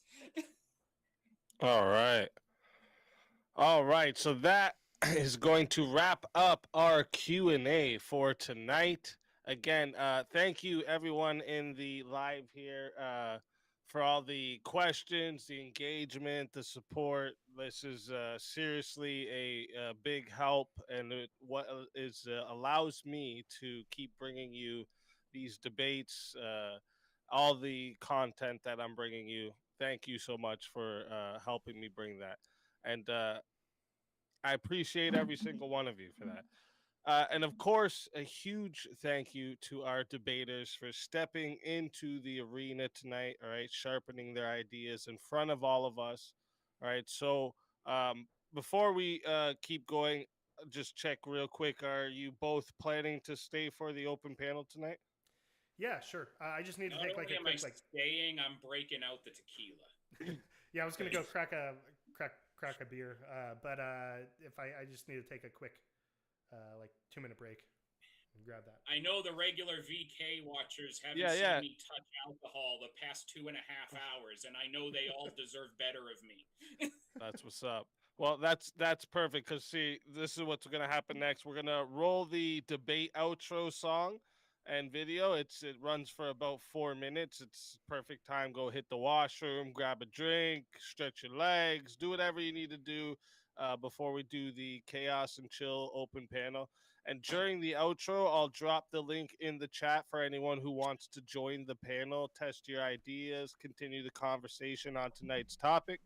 Anyone's welcome to hop in. Just come ready to think, question and debate. Also, reminder, if you're going to try to come to spurg, troll, bring personal drama, all that shit, you'll just get muted and then most likely booted real quick. So, while you're ahead with that idea, just quit. And before we run the outro, one last reminder. Make sure you subscribe to both debaters. Their links are in the description. And if you're enjoying these debates, hit the subscribe button on the Speakeasy channel as well, so you don't miss any of the upcoming Swords of Reason battles every Monday, Tuesday, and Wednesday. This is where logic meets passion.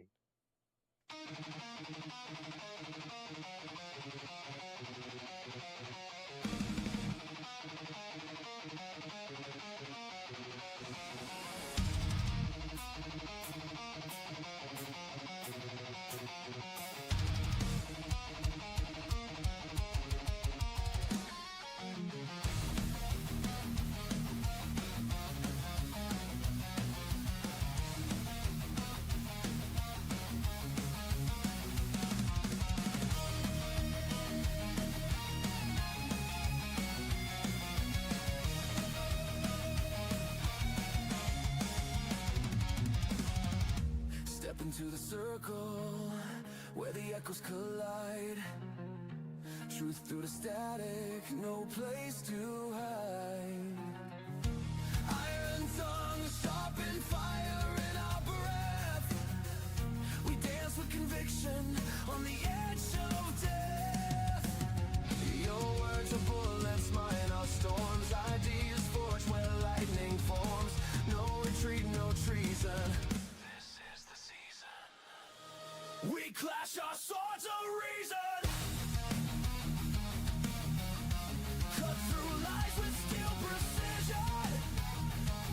No faith, no fear, just raw collision. We clash our swords of reason.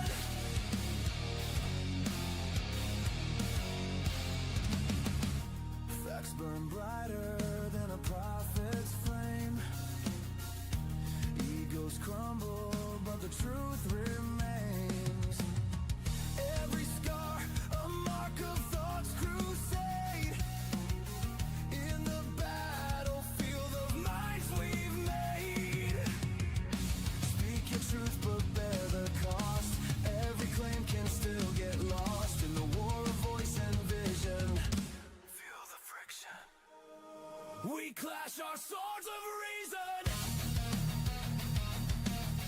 No silence left for indecision. Ideas break with loud precision. We clash our swords of reason.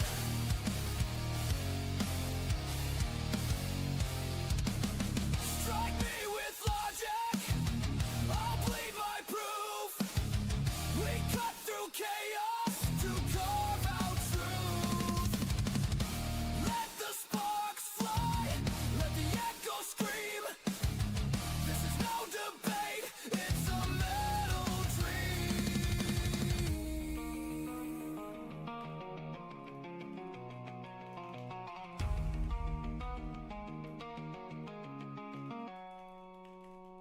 We clash our swords of reason.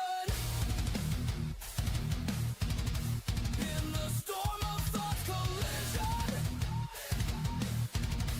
Forged in fire, pure precision. We clash our swords of reason. Reason bleeds but never dies.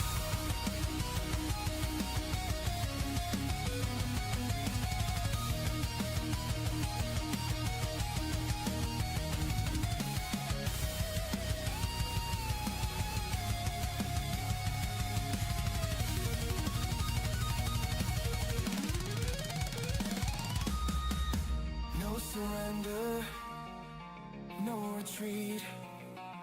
In the war of words, we find a beat. Swords of reason.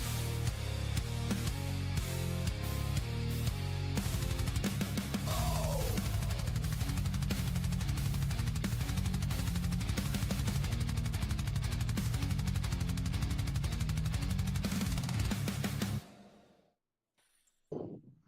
Hello.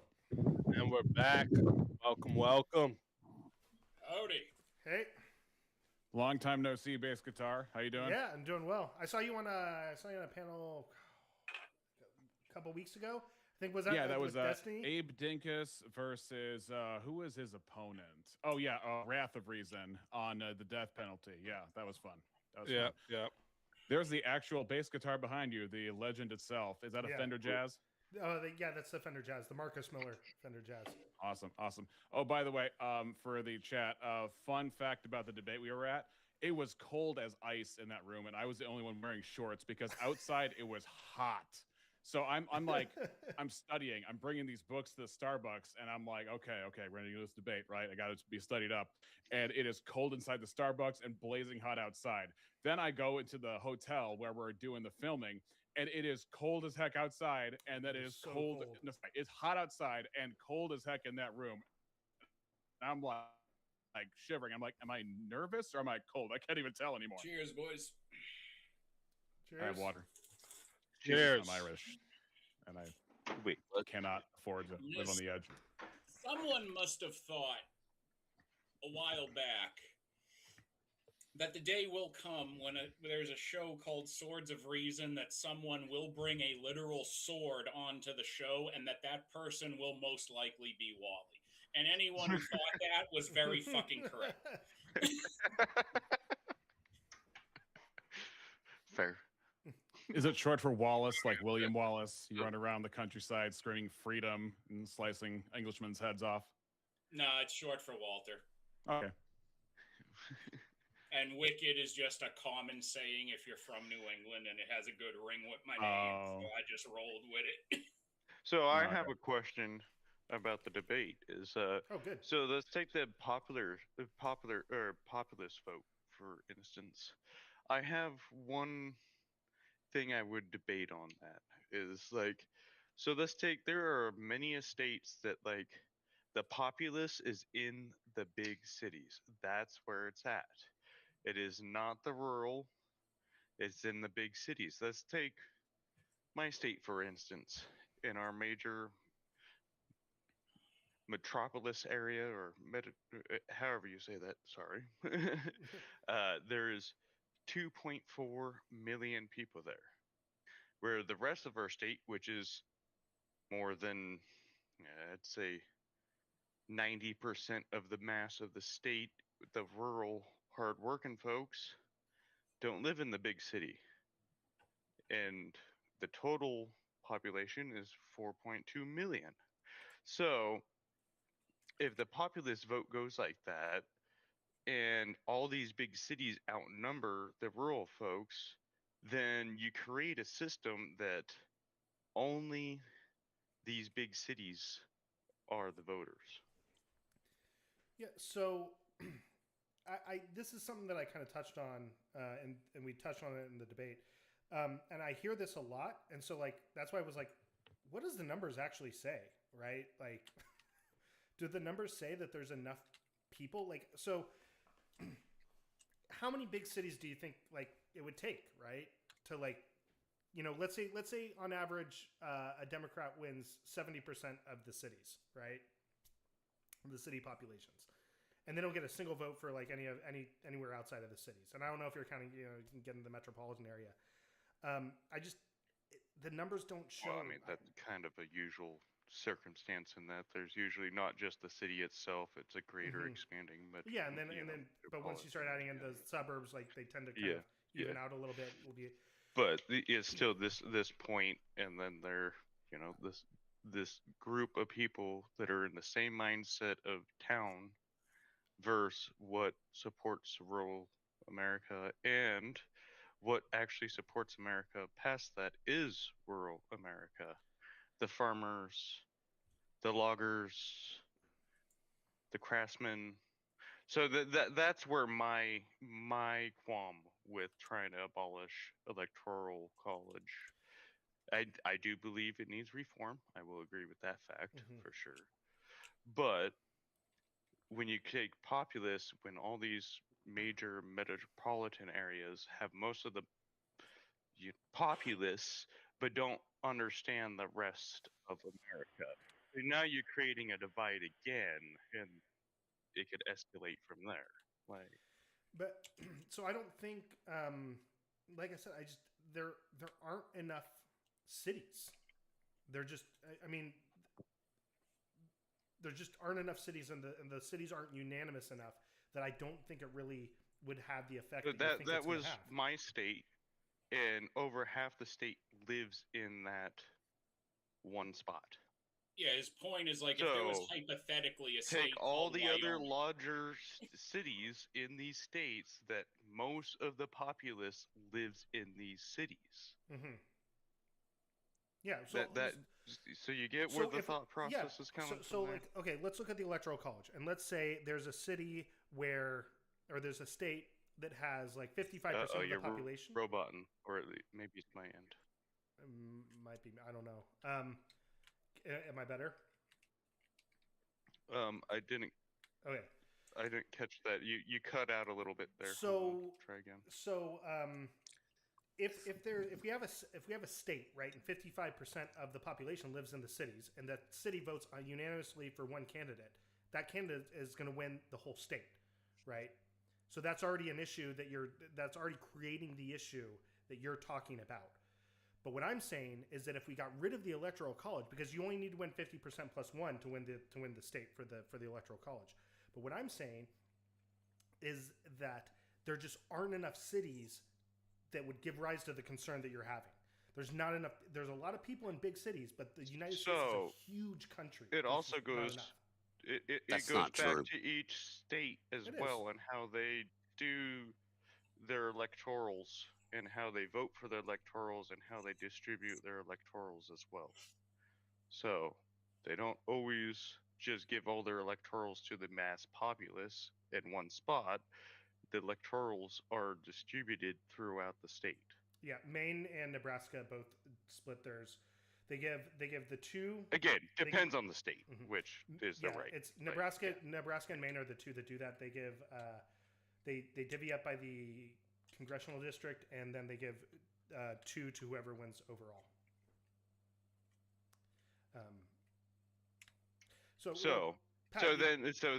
Then think about that.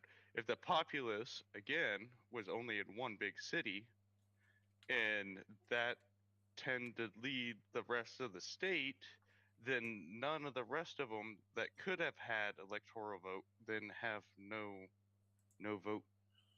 Well, yeah, regardless. electorally, yeah, their votes don't matter. But if we had a popular vote, their votes would matter.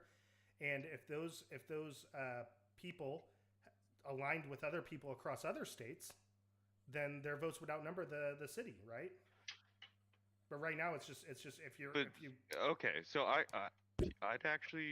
might have to do some number digging myself, like, because Yeah. I can guarantee you take all the large meta wow, stumbling over my words. It's all good. Metropolitan. all the large areas of round cities, the large Mhm. population areas, and compare them to the rural areas in the nation. I'd actually be curious in the numbers. Sorry. Yeah, I might have to do Yeah. some digging on I was that getting one. some double volume. That was funny. No, I was going to say, Mr. President, you know something about dividing up a nation, bringing it back together. Why don't you tell us what you think of the Finally, Electoral an College? authority on the Reconstruction in the I era say- of carpetbaggers. I say we suspend habeas corpus right now, All right. and you know, when people can't talk, they just do what they're told, and it'll be all right. Just wrangle up the rebellious ones, and we'll call it good. What was that about rebellious ones?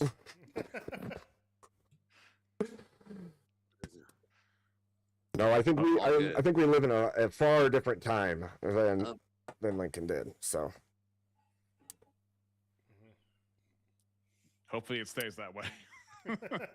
Yeah. What do you I what do mean, you it think of will. this, Pat? I seen you trying Well, to chime in there a minute ago. Yeah. Yeah, no. So, yeah, like bass player guy. Like, dude, I dig bass. I'm a drummer, so Oh, like, yeah. I lock right into the bass. All right, Yeah. let's start a band. Let's do it. Let's do it right now. It's- Yeah, who's gonna sing? Speakeasy. Yeah, good question. Yeah, so- Speakeasy got Yeah, the- Like- probably speak easy. Yeah. So like I'm listening to all this like, oh, cities, rural, like, oh, that doesn't matter anymore. Yeah, it does. Look at the county map. Just look Mhm. at it. Look at it. Like for the past 20 years, 30 years, whatever. Look at the county map Mhm. when it comes to the presidential election. Yeah, it matters. Like it's right there, right in front of your face. It's exactly the same. It's oddly, I'll say, it's oddly a beautiful reflection of the original idea of the Electoral College that those guys could have never predicted in 2024 or 2020, whatever, right? It's a beautiful reflection of that. It is rural surrounding urban, 100% across the map, every single time. And that shifts, right? Boom, like Obama got elected, Mhm. right? Second term, boom, elected again. But still, when you look at the map, it reflects what the Electoral College is, the spirit of it, everything it's ever been. And it doesn't matter anyway, because the Electoral College isn't going anywhere anytime soon. Like, there's not going to be a constitutional convention well, anytime soon over that. it wouldn't That's just take a constitutional convention, right? If we had a full blown civil war, it would go away right quick. Oh, it didn't last time. Well, there's not going to be a civil war. Like that's I don't know if that's more absurd. I don't know. We might actually get a civil war before a constitutional convention. I Do you might think agree districting with you states on kind of that. like Nebraska and Maine would be a move to make? If it were done nationally, I mean, I think there's like a tit for tat type thing. So I don't think, when Nebraska was talking about doing it, Maine was talking about undoing that. In Nebraska, Maine was like, okay, you undo that, we'll undo ours, right? And then it balances itself out. I think it would have to be something where you would. That was actually What, the 1950 effort. So that congressional- actually, you realize we were still a nation founded of states. That is still the same. Like every state has its own constitution, its own Well, laws, are we one and there's we also adhere multiple. to some Sure, universal.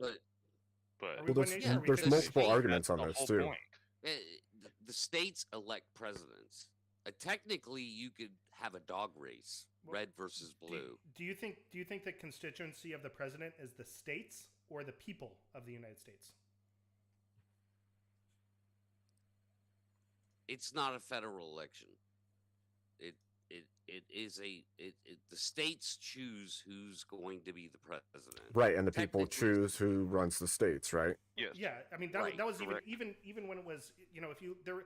But none of us ever actually technically. You've never voted for president in your entire life. I agree. Yeah, and nobody knows who they vote for. No, we That- put in that's a why I'm vote. saying you could have a dog race. The states could. Georgia could say we're gonna have a dog race, Well, right? Right. And that South would be Carolina, corruptible, of course. But Yeah. Well, and I Carolina think that didn't there's hold an a election lack until of- after the Civil War. I think there's also a lack of education on this, right? Like people aren't told your vote, not anymore anyway. People aren't told that your vote goes to your representative. Your representative is supposed to see your will forward, right? And so, that's why you elect your representatives. that's but a the- different. But election, originally, you know. so originally, you But know, it's still like it all trickles down. You start at voting at your representatives in your state level, and then it continues the process from there to the federal level. but Well, the, you Like would, that was the whole intention behind. yes, yeah, and and currently, you would be much more invested in your state representatives if the electoral college was playing out the way it was intended. Actually, Yeah, I agree with that. You know, again, I because said they needs were the ones reform that and picked the fixing electors. because Yes. it's screwed up right now. And well, but at the same time, that's because of how states tend to govern themselves, and so like that state has the right to do Yeah. that. And It- there is a Right. lot of Thus the dog race. there's So- a lot of yeah. There you go. The dog so Pat, race. I have a question I'll for you, Pat. coin that one. I'm good with that. Do you think we should follow what South Carolina did for like 100 years, where they just didn't even hold a general election and the state legislatures just picked the electors for the president? Do you think we should move for all states to be that? What would lead this conversation to make you make that assumption? That is No, not yeah, what we I'm- were saying. We Yeah, were I'm- saying I'm okay with as- people voting. You know. Yeah, well, no, but I'm saying as a 'cause- voter, I vote for my state first, so the representatives determine and help me vote for the feds. because in the Like- federal constitution that's completely allowed, right? You don't nowhere does it ever say you have to hold votes for presidents. All it says is electors, the state legislatures, to choose the time and manner of their Correct. thing. Mhm. Now, Well, if we're most being state fair- legislatures now will Well, say like that- you that- do that that's by per Plus the state. dog race. And we're- you vote in your state for your representatives that again can amend their own state constitution and Mhm. all that stuff too. So right, like but let's be fair about the that's election part. Like, at what point in American history did the people have a vote for the president in the first place? Never. They don't now. Exactly. Never. Yeah. Yeah. So, what change has been made? Technically, It's The changes- proxy, the though. It changes is. were- It is done through proxy. So That's Right. kind of my point. Is that originally, yeah, they're like I said, that's why I keep bringing up South you Carolina. don't have a right, though. They didn't You, hold. you have no constitutional right to vote for president.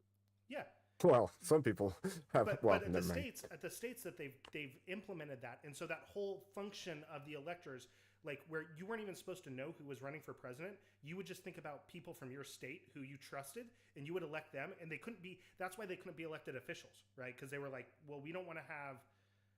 If you look at the qualifications for electors, they can't be like elected officials. But now they're all just chosen by state parties, right? That's how the Well- electors are chosen. The DNC Not- and the yeah, RNC and the state yeah. will say, okay, Mm. these people who contribute a bunch of money, they're going to be our electors, and they're going to vote how we tell them to vote, right? Wouldn't you agree, though, that that separation was a safeguard in its origin? It was a safeguard against the people rallying together and putting somebody into office at a whim, rather than there being steps between that safeguarded from just the whole mass doing a democratic wash and moving us into a pure democracy. right. I don't know if I would Yeah. frame it as being like the goal of that. I think that's a little bit anachronistic to look at it that way. It was. Um, Oh yeah, it was. Are you kidding me? It was totally their goal, dude. Like the founding fathers were not fans of democracy, which They at were. that time meant only one thing: majority rule. Nope. Well, not And direct nope. democracy. That's I why mean, they- it's been a while since yeah, I've read the that's why they Federalist broke Papers, it but there up. was a whole debate on direct democracy and how that was essentially mob rule, which is not what they wanted anyway. And voting for a president is Exactly. inherently not direct democracy. Direct democracy would be no presidents, no Congress. Everybody just votes for everything. That's direct democracy. You're saying populace. A single person, every vote counts.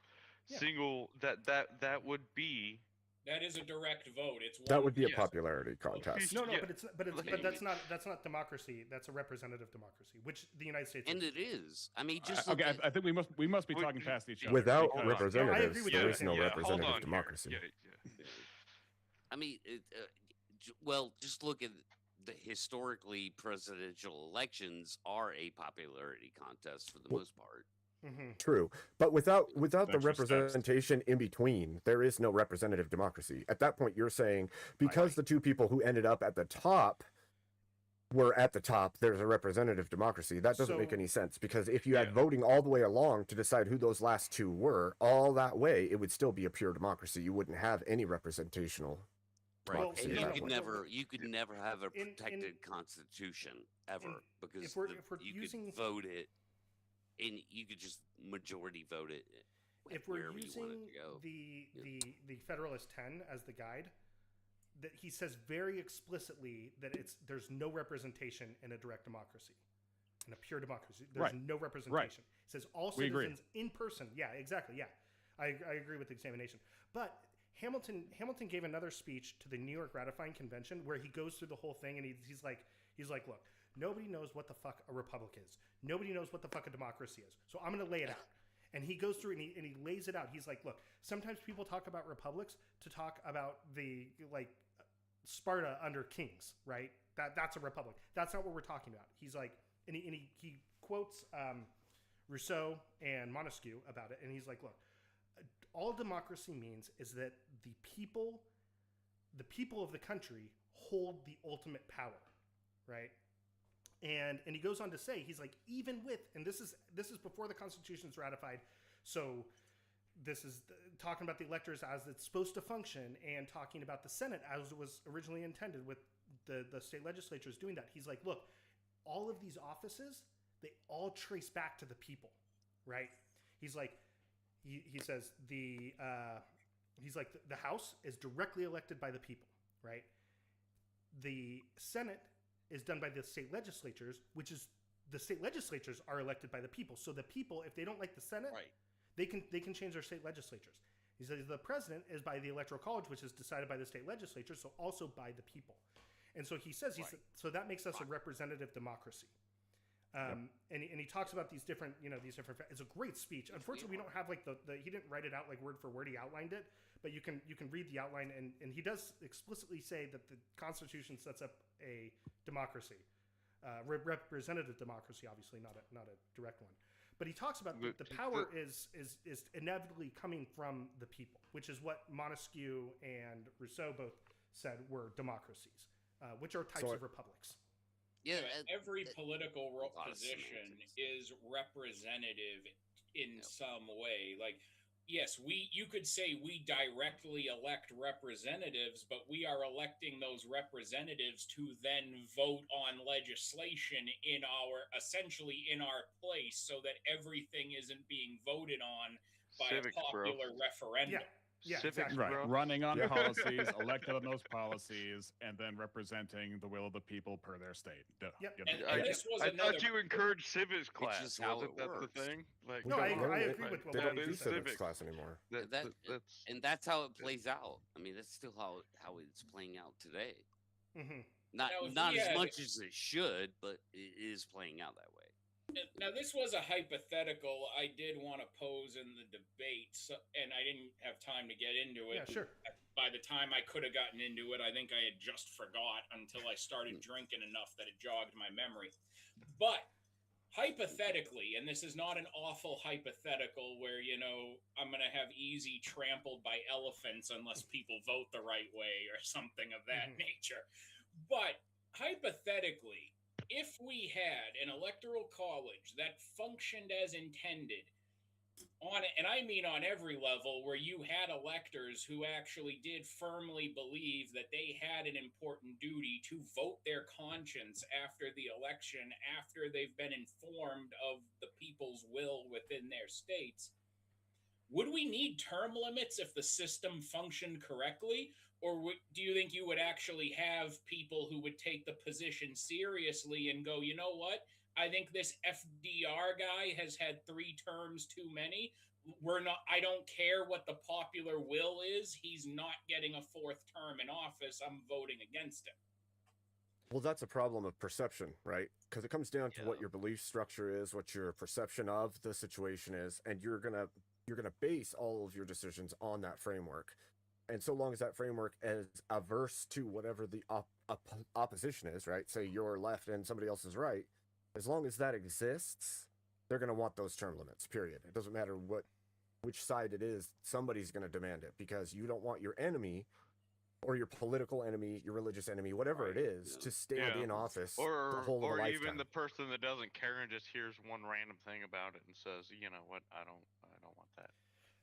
And also, like, that brings to mind something, right? Like, yeah, that brings to mind something, right? Because this whole republic was built for a moral, good, educated people, and we're not seeing that level of moral good in our society now. We don't even agree on what is good in a general sense anymore, and because or of if that, good exists.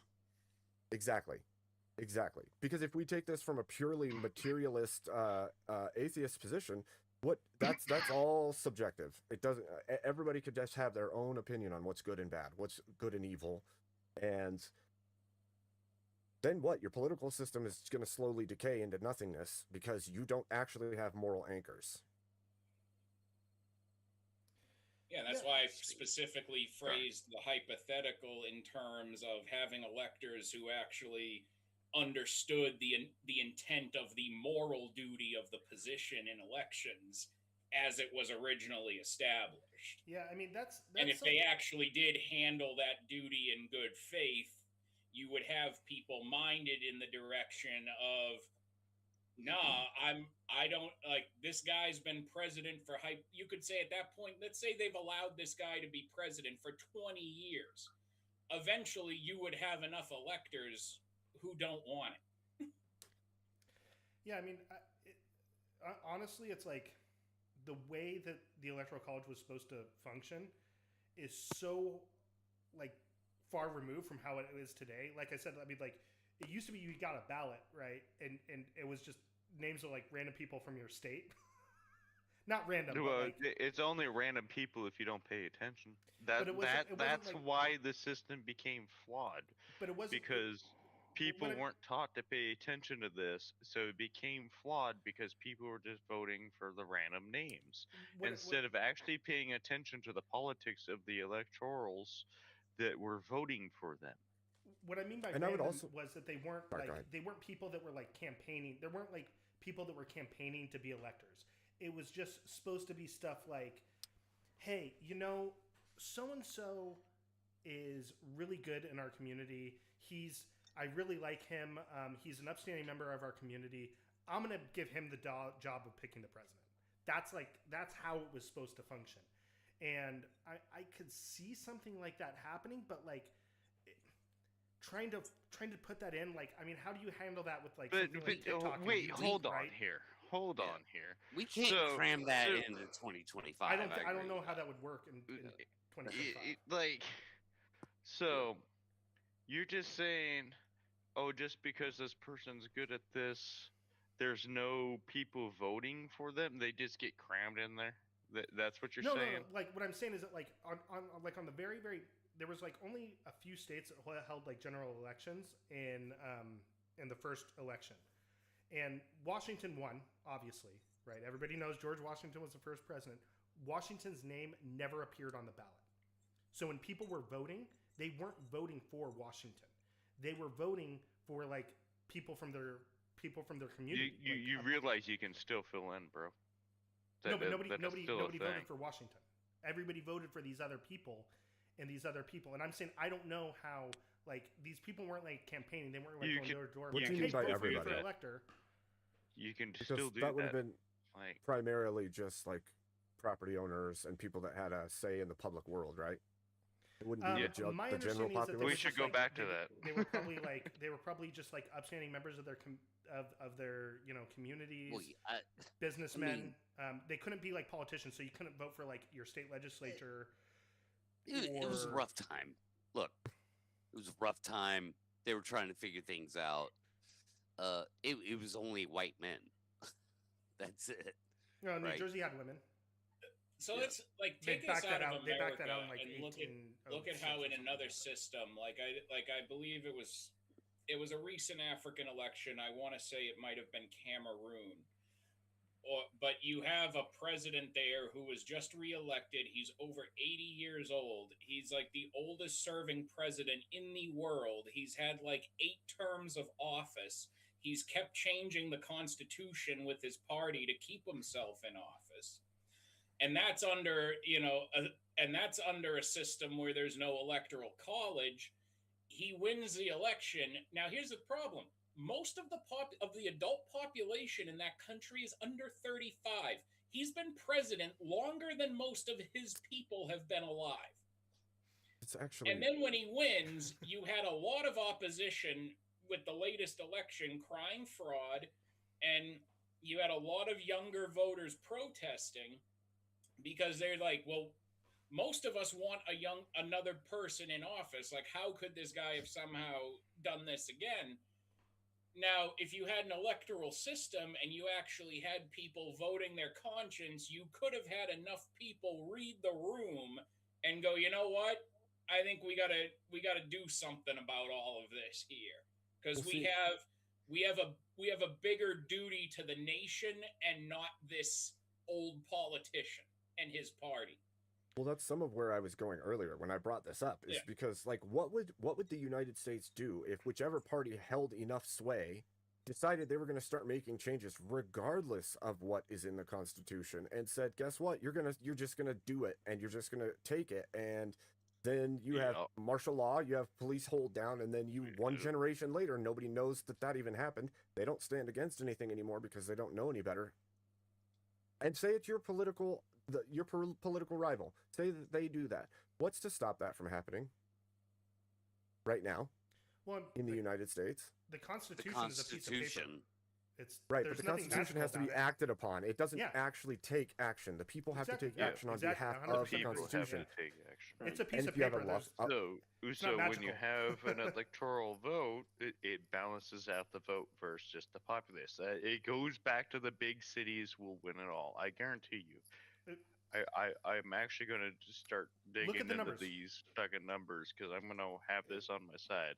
I guarantee you add up all the big cities or the the area around the big cities, they outvote all the rest. Look at again, all you have to do is look at the county map.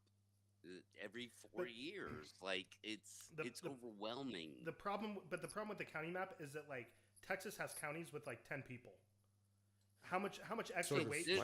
That doesn't matter when you're looking at the entire United States, dude. Yeah, it does. There's like 3,000 something counties. Yeah, there's like 3,000 something counties, and like 1,000 or like 1,500 of them have like less than 1,000 people. Look at the county map. It's all red with little dots of blue that are all urban areas. I give him this much. He is consistent. He is fucking consistent. I give him that.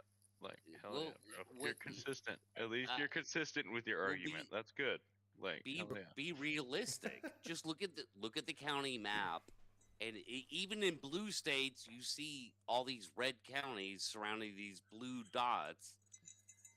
It's where the populace is. That is the electoral college in our modern world. So okay, it's kind of a beautiful thing. Let's say we did the electoral college. Out that way. Let's say we did the electoral college on like a county basis.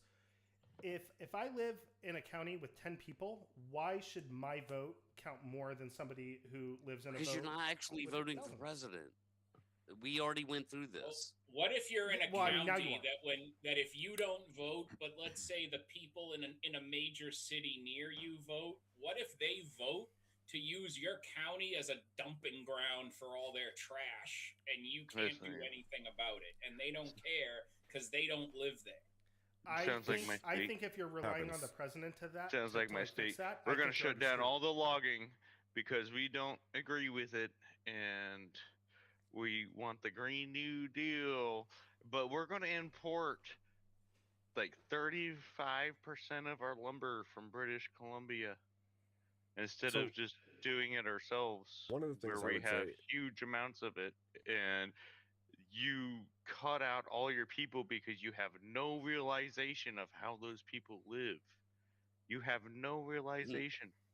well, that's everywhere. Well, and I mean, honestly, dogs, I think part of that is a lot of people who vote on environmental issues are either willfully or just deliberately kept ignorant of how tree farming works, and the fact that we don't just constantly cut into conservation land to get lumber. We grow dedicated areas of trees for lumber. well, doesn't that remind you too in of like farmland, and we have Poole so many resources we can reasonably. Right. Tim Pool said he was on an airplane with a friend, and it was a friend from a big city, and they were flying over farms, and there was all the farm layouts, and the friend was like, "Why is the ground all checkered like that? That's weird looking. How does that even happen?" And he's like, those are farms. Did you?"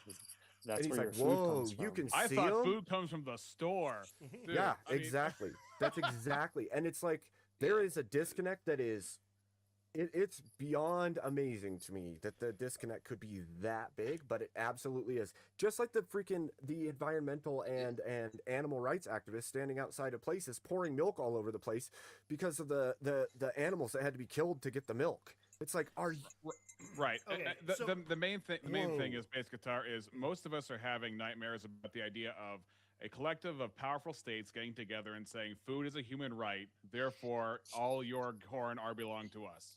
Yep. And my state If is you- primarily a cow but state, can the so I have president a literally thing on do that. that? Yeah, exactly. they We do already a do that lot with of water. farming here with animals and stuff. Anything like that would my be done state in the is House literally and the trying to Senate. put a proposition, an amendment in our Constitution that you cannot harvest an animal unless it's naturally died already. Like, what the fuck?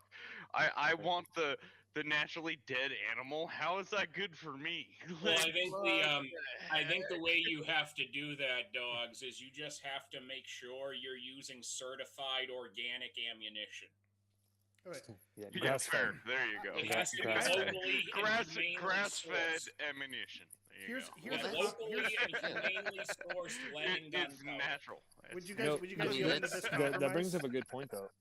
There's you a guys- story where a guy hit a giant elk with his truck, and then there was a dispute on whether or not the city was going to allow him to take the elk and keep it because it was a naturally occurring death, but also they were kind of upset with the well, is this going to cause a bunch of people out in their trucks running down deer so that they can claim them without actually having to get a hunting permit Because and that's all what- of How do you all of that kind of Because stuff. that's purposely what run people down want. deer? They want Yeah, to right. hit 'em. I mean, how do you do that? You can't Right. purposely do that. He Right, didn't but say it brought up purposely. it brought up a good but- That's question. insanity. Yeah. Th- So some that's states allow one you to thing- take it. You can Yeah. claim it. Yeah. So Yeah, some like, states lot have of passed Well, that yeah, law. it saves them If you saving. randomly You don't have to hit send a truck. Yeah. a Right. game animal on the road because they jumped the fuck in front of you, Right. or So- we all Yeah, we've cows, been same there. thing. It's like Let me ask. you have the right to do that. I don't Well, even see, know why they struggle In with most that. states, actually, if you hit a cow, you pay the farmer for the cow. That, With all that yeah, we've been As long talking as you're about, in at open least that's the range. stories I've heard. with all that we've been At talking least about, if you're in we- open range. Well, that's Would you just the way say- it should be, though. would you I- say I'll that- say since the Civil War, have we seen both sides' political animus towards each other grow exponentially over time until we got to the point we're at now? No. No. No, I think during Whoa, wait. Say that again. I think in Do the you mid think that 1900s. the animus against one another I has think in the grown over time mid-1900s, from I the think Civil there War was- till there was- now and no. is increasing? No, I think in the mid It's 1900s. done waves. It's Yeah. coming waves. I think it Ups kind of and it downs, started to yeah. uptick in I would probably say like the mid 90s, and then it's kind of been ticking up since. But I mean, in like the 80s, no, there wasn't. Reagan won in 1980. Reagan won like huge. He won like every single Landslide. state. Don't Yeah. you think that was because we were comfortable and things were easy at the time? Doesn't Uh, it track with the voting age? Well, we the, still had the some voting Cold generation. War fear going on. Right. Yeah, But- I mean, I think okay, I think so that obviously- played a big part of it. was the You're talking Cold War. politics. Right, Yeah. but okay, so obviously we had financial crises in the 80s, right? We know this. Oh yeah, but that's every time where things 70s. every time where things get bad financially, we see the political parties go at each other harder than they ever have, or harder than usual, right? Of course.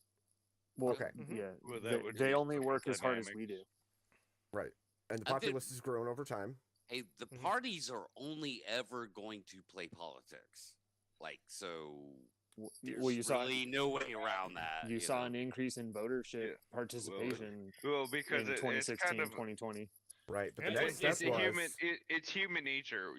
You're always going to seek out what you believe versus what the other believes. right. But is You can be each civil about it, but like Right, but it's is each just- next president Yeah, garner more that's- power than the last?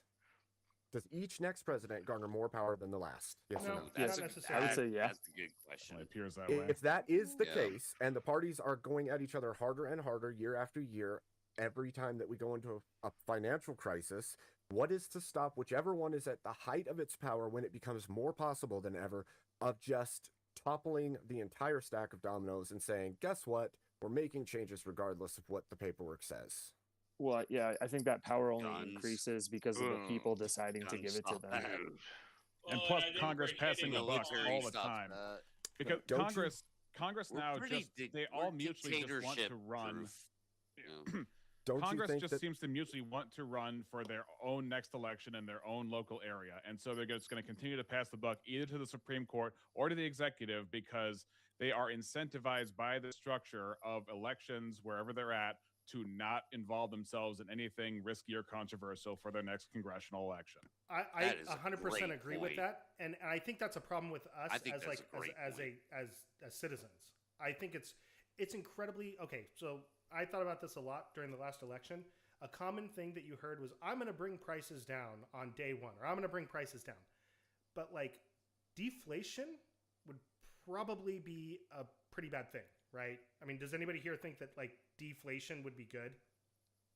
If But nobody if wants it to were hear it down. extreme, yeah. Hold on. but if we go It's like yeah.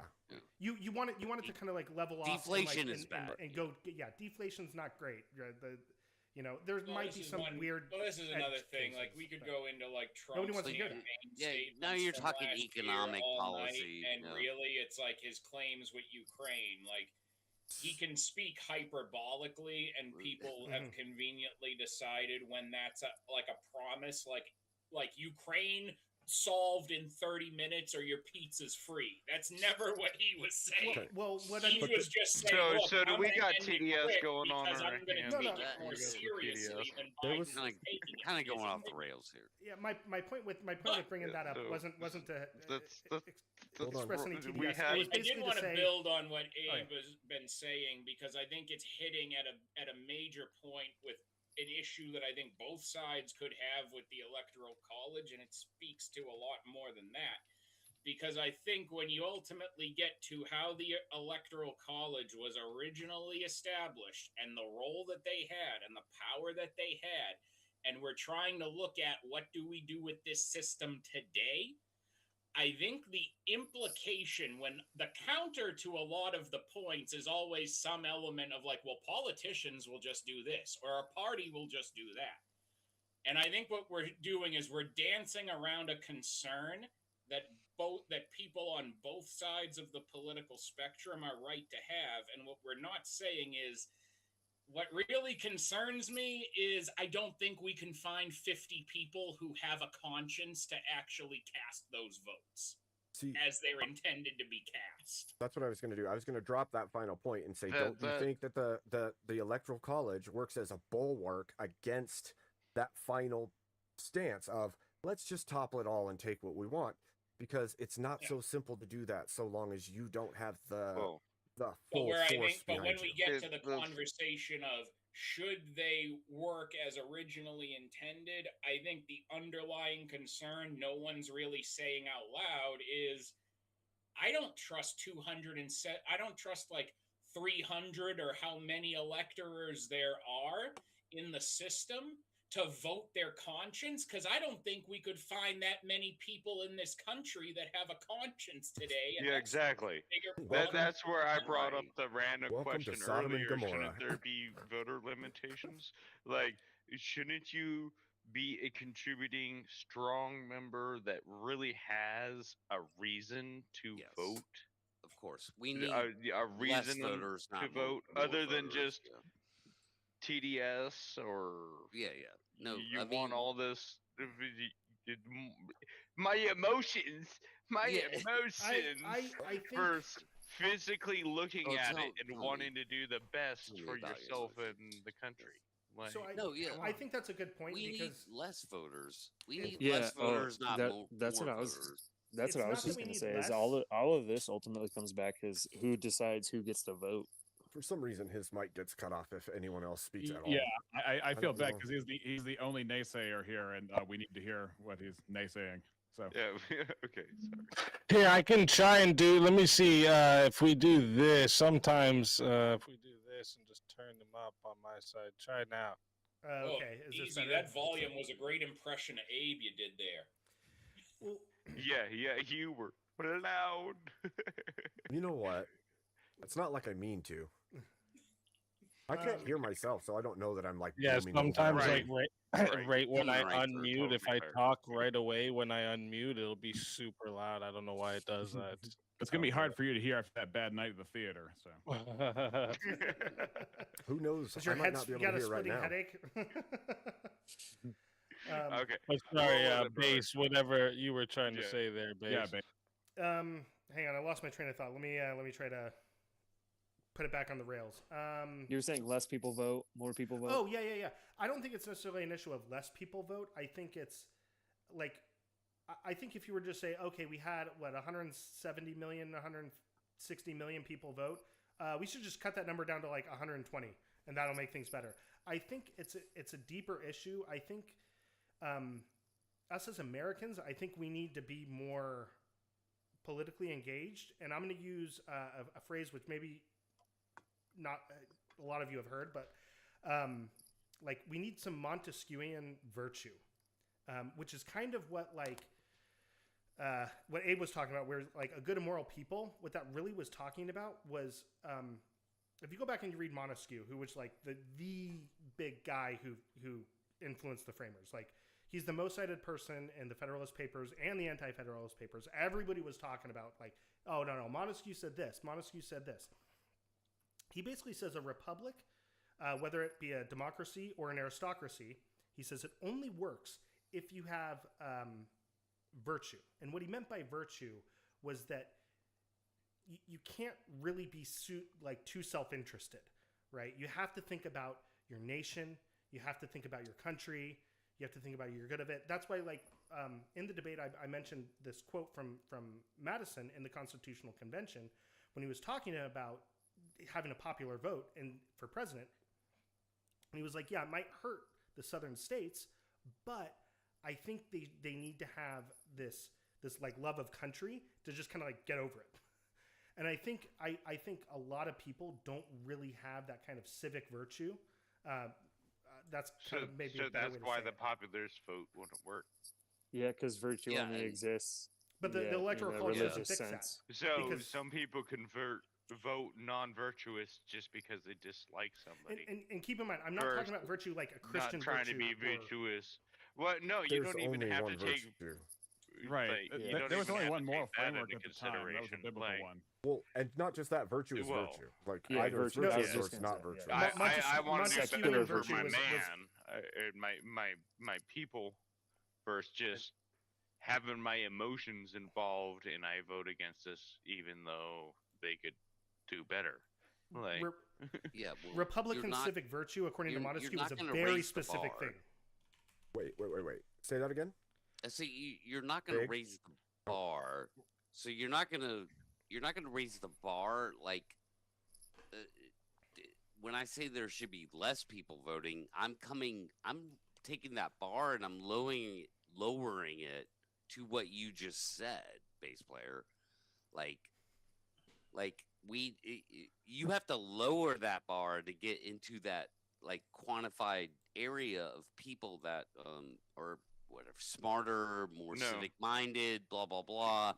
Well, Yeah, you can't just like you have too many like people I think we should emotionally raise the voting. voting age a little bit, because 18, like, who the fuck knew what they fucking It doesn't talking matter. about at 18? Here, let's hear And Bass then- Guitar's take real Well, quick. however Yeah. you And do that, then, Yeah. hold however on, you do that, hold Yeah, on, how old? hold It on. doesn't. Have a substantial No. figure All that matters is that in you have a our virtuous. culture.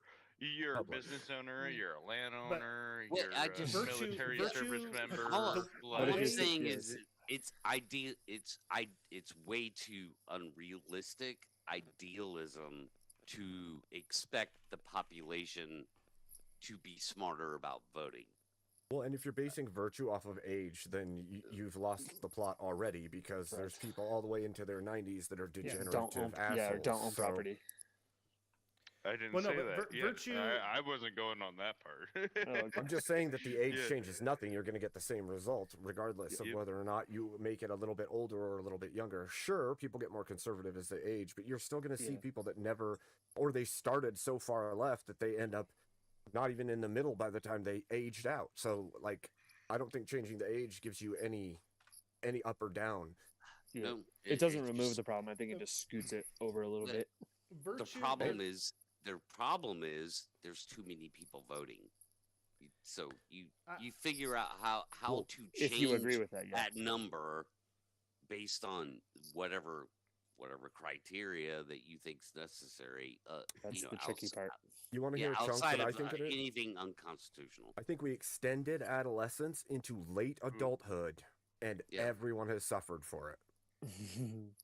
Well, yeah, I mean, You- look, you- we you have have restrictions. actual experience to know what. rental car companies got it right when they said you doing. can't rent a car Hey, before look, 25. I mean, there's Well, a it's reason feminism. why there's a reason Well, why of course we've 10-year-olds don't extended- vote. Of Right. course, we've extended adolescence. We already extend high school 4 No. years and call it college. My point is, how many 30-year-olds do you know that act like they're 15 on a daily basis at all times? It was Too not many. like that throughout history. When you were Yeah. 15, you were The working a age job. You wasn't the major understood how The your age country wasn't worked. the You major understood how point. the farm works, how the Let's community works. You mandate knew you farm had to get a work. wife. Take You knew everybody as kids, and 2 years put them on a Conscription. farm. 2 Yeah. years put them in the military. 2 years put them in the The business world, age. and then say now you can vote. Yeah, Do that. well, cornfield there's got to be conscription. some level of But you responsibility. don't have to do all of them, but you could do Yeah, one of them. responsibility. Contribute. You're reminded of your responsibility at the end of a Not gonna with change. That's for sure. I Do it. didn't Let the say government that. do Yeah, it. we'll Well, teach the them our more peaceful we've- ways by force. Well, I the didn't say more that. I'm we've saying we made extended things- We are Klingon. Ultimately, There's- the more we have made the system more universally open as far as suffrage, the more we have diffused responsibility within the system. So, of course, if you had to Yes. come up with 500 ethical people who could actually vote their conscience for the president and understand what those words mean, That's yeah, you have to shrink the electorate Wait. and give a smaller group of people more That's- responsibility over the decision making. Otherwise, it's just Communism. this, everybody actually- watches the chaos happen Wally, and no one wonders if And, they should and step that's- in or not. use whatever. that's whatever actually a facts that fantastic they point. want. Think about this. What kind of accountability is held to the people who have a vote by the general public who had no vote when the vote goes wrong? Say it again. I said, the way that Wally's saying it, the general public who does not vote, who has no vote, what will they do when the vote of the people that do have a vote goes wrong and the nation Revolutions. suffers? Mhm. Torches. That's why I don't necessarily think like limiting suffrage is like the answer, and I think it's got to January do 6th. more with like we need to Well, there's to demand better of ourselves. I think that's like the only way out of it is we have to demand better of ourselves. Dude, I love your thinking. I love your like, hey, we need to do better. We need to do better and lift up, right? I love your thinking. But my question, yeah, go ahead. Sorry. Yeah, two things that'll I don't that will never change. I can't see any change. Is that qualifications for voting will never change. They'll only get more loose, if anything. And the electoral college it's not going anywhere. Well, so long as self-worship is the norm, yeah, we're going to continue to have a problem. Right, because the parents who are parents don't even want to be parents anymore. So the kids who grow up with their parents being effectively kids are going to vote for nanny state. Well, it's internet. True. It's internet nanny. So, teachers. I mean, what does This that is why I lead say to? we have greater problems politically when when the consensus is that most people on either side would be like, I don't know how much I trust 500 people to vote with their actual conscience and What actually conscience? be informed on things like that and care about the greater health of the nation over a political persuasion. But yeah, you just got to take money out first. I think for step one, they cannot receive payment of any kind from anybody.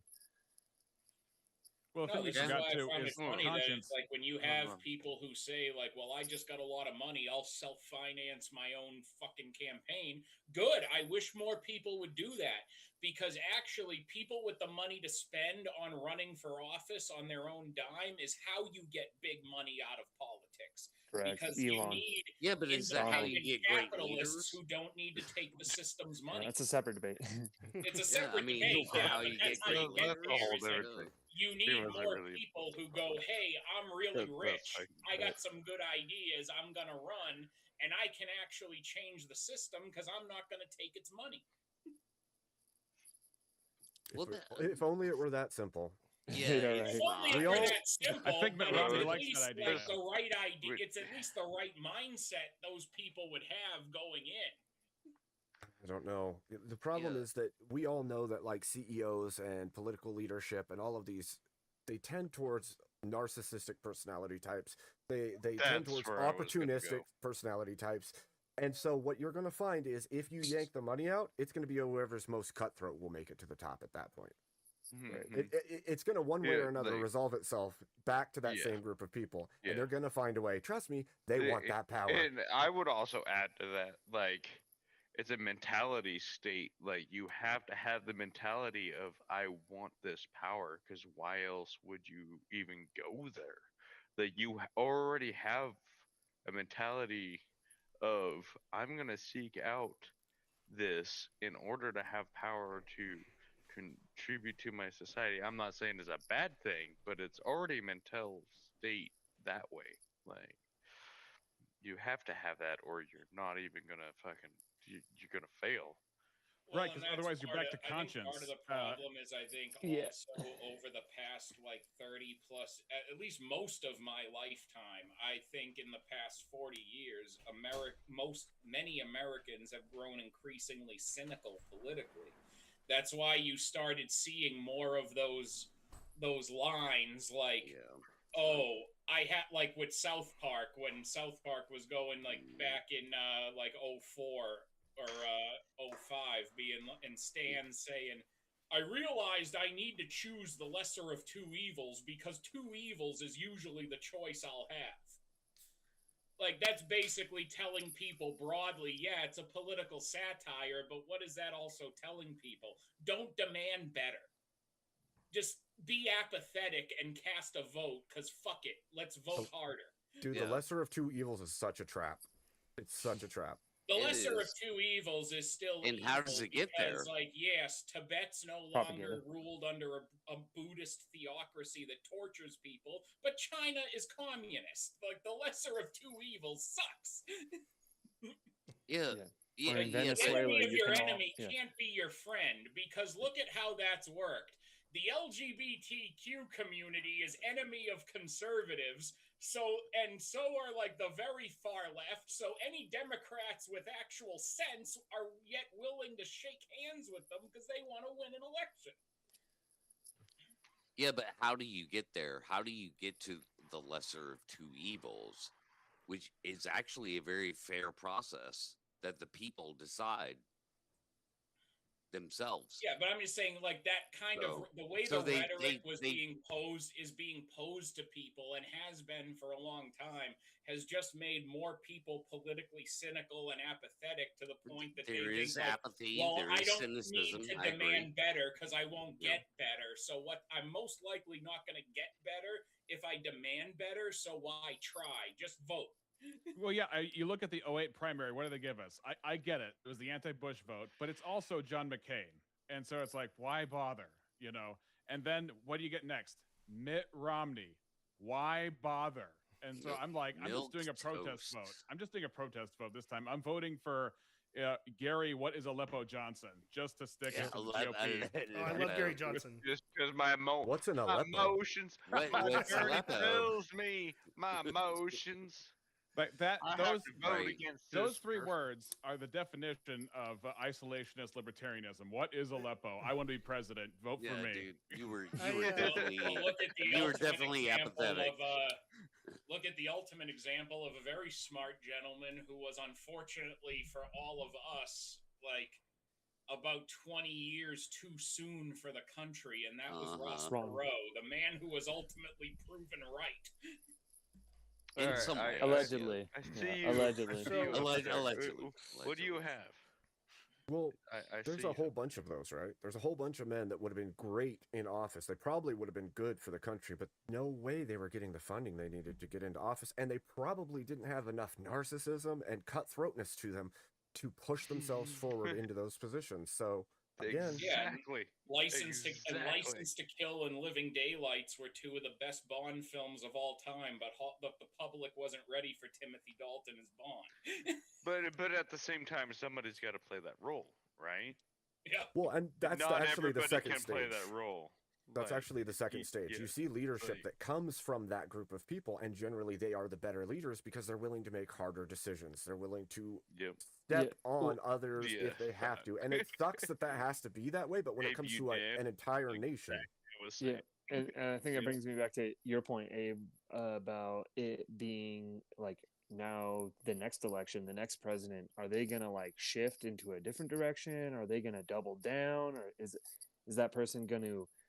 Are we gonna Uh, concentrate the power even more into their It's hands? rather hard to say. I don't see it's Yeah. concentrating Is there the an power off-ramp? because already the Supreme Courts will I haven't seen a presidency not. run more. See, and this Take is the more power. funny thing is, like, Yeah. this is where you see the political hypocrisy in the media conversations. Because if Trump were to come out tomorrow and say, I want to start a process that would allow me constitutionally to run again for president, people would say this is the greatest assault on our democracy since the foundation of the Well, country.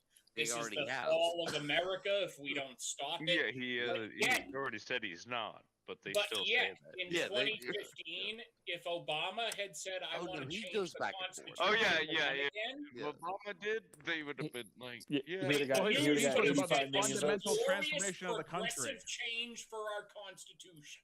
Yeah, he would have got 90 That million would have votes. been the media headlines. Obama proposes glorious reformation of the Constitution. Yeah, he Well, would have that got was his 600 inaugural million speech. votes.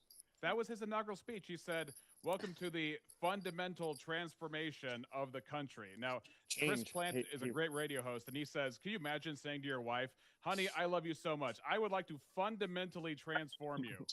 Sounds great. Right. That sounds awful. Well, she That sounds should really good. And appreciate we that. all- and You see, here's the Be good thing: with is we all Kieran, your mic's messed up there, Kieran. Fuck me. I'm okay. You're gonna have to unplug it, We plug all it back can't in be or as- something. we all can't be we all can't be as based as, you know, someone like me who is not Obama, who looked at Millie and said to her once, honey, if I Wait. had the means of raising an army and reuniting Yugoslavia, I would do it, and I would give you the severed heads of all their rulers. Wait, just to wait, I'm prove how much confused. I You're not love you." Obama? Shit. Look, Why am I even here? look, I'm just saying, Well, really, so based have on the ultimate red pill message where I really think the downfall of human relationships came when it was no longer okay for you to raise an army and go burn the neighboring village and bring your wife the severed head of the chief to show her how much you cared. True, When we couldn't do that anymore, it was game over for masculinity. True. Yeah, It's right. called civilized. A question though, based on Boy. some of the things you guys have been saying here, like, would abolishing the electoral college, would it, like, because we've talked a lot about like the public trust of elections, would it, do you think it would increase it or decrease it, and like Decrease why? it. Sorry, I Uh, didn't know who answered It what would. it- I mean, I it think- would. in there, but I think that'd whoever be a partisan answered, what issue. did you It say, would and decrease why? it. Like, I what's think the, it what do you depends. think the reason is? I think it would depend. I mean, if somebody like, I think the biggest attack on like the biggest like weakening of the trust in our elections happened in 2020, and it happened because the president of the United States, without evidence, said that the election was stolen. Evidence is I got carrying a a lot lot of to weight. say about Nope. that. Nope. And There's I- no evidence of it. As- Now, but here's the thing, Base, and let me just cover What this, about 'cause Rudy- I've tried to Yeah, that's just this Trump. this is the one point I have ever consistently made about 2020.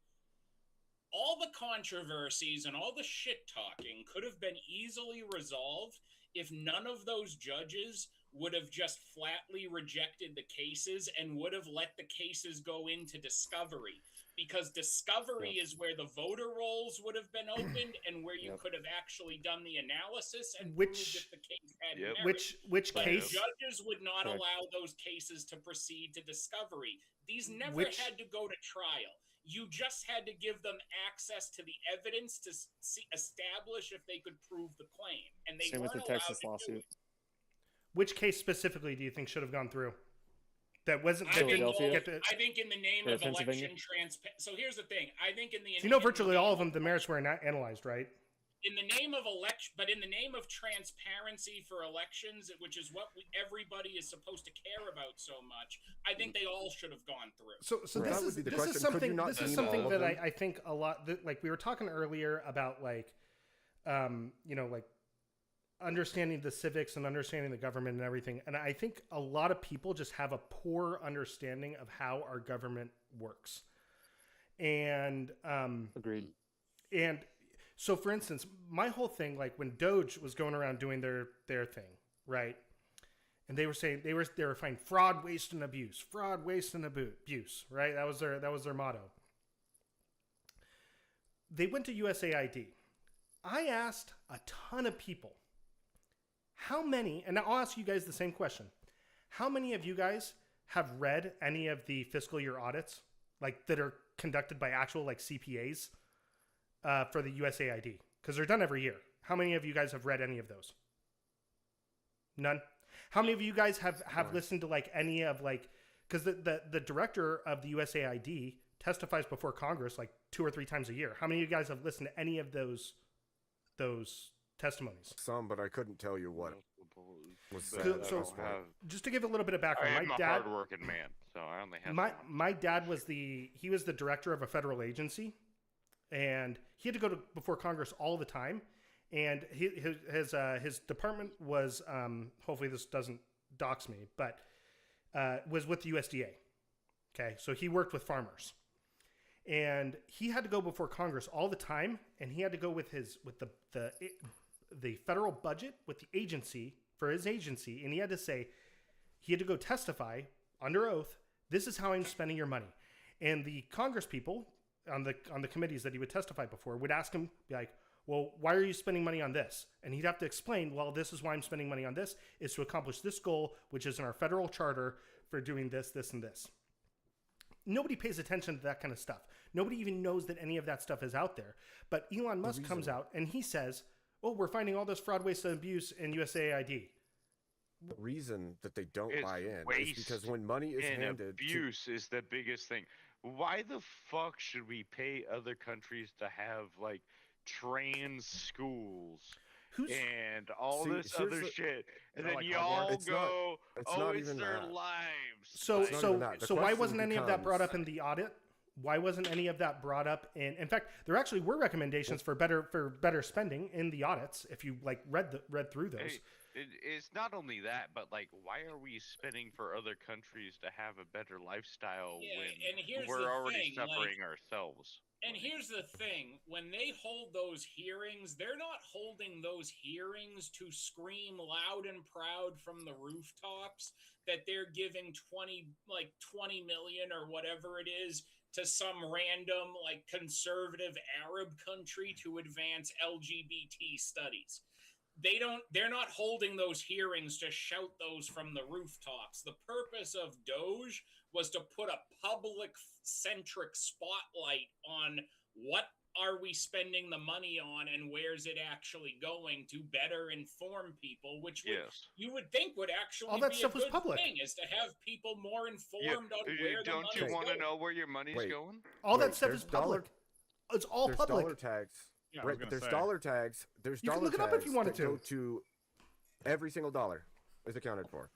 When money I mean, is for different taken agencies. into a government organization like USAID and then given to an NGO, and that NGO has a task or a job outside of the United States, tell me how many of those counted dollars are shown and accounted for?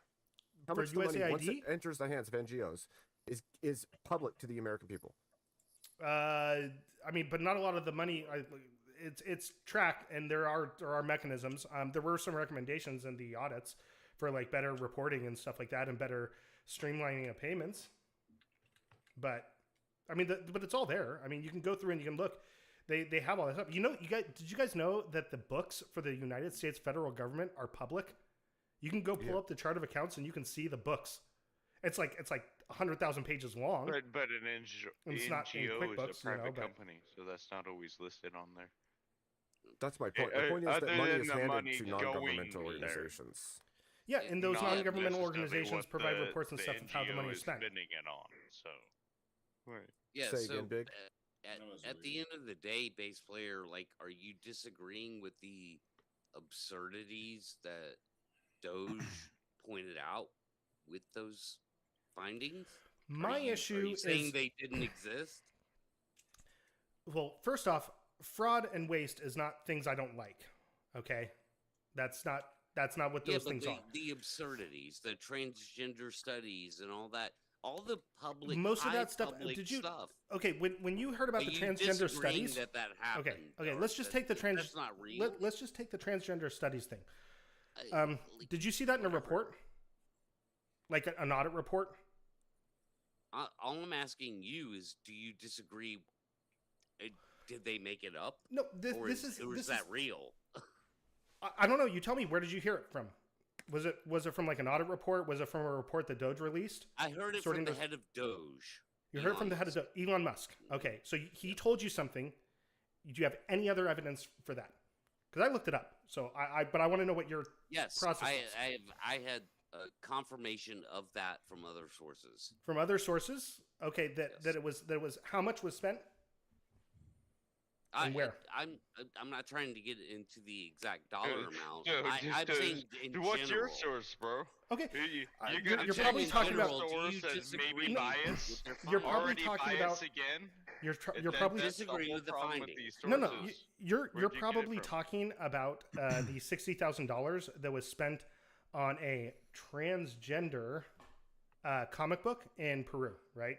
Is that what you're talking Well, about? there was- No, Right, but it there- goes way there past was a- that. What? Elon Way- listed Let's off talk about that one. 1,000 different absurd examples.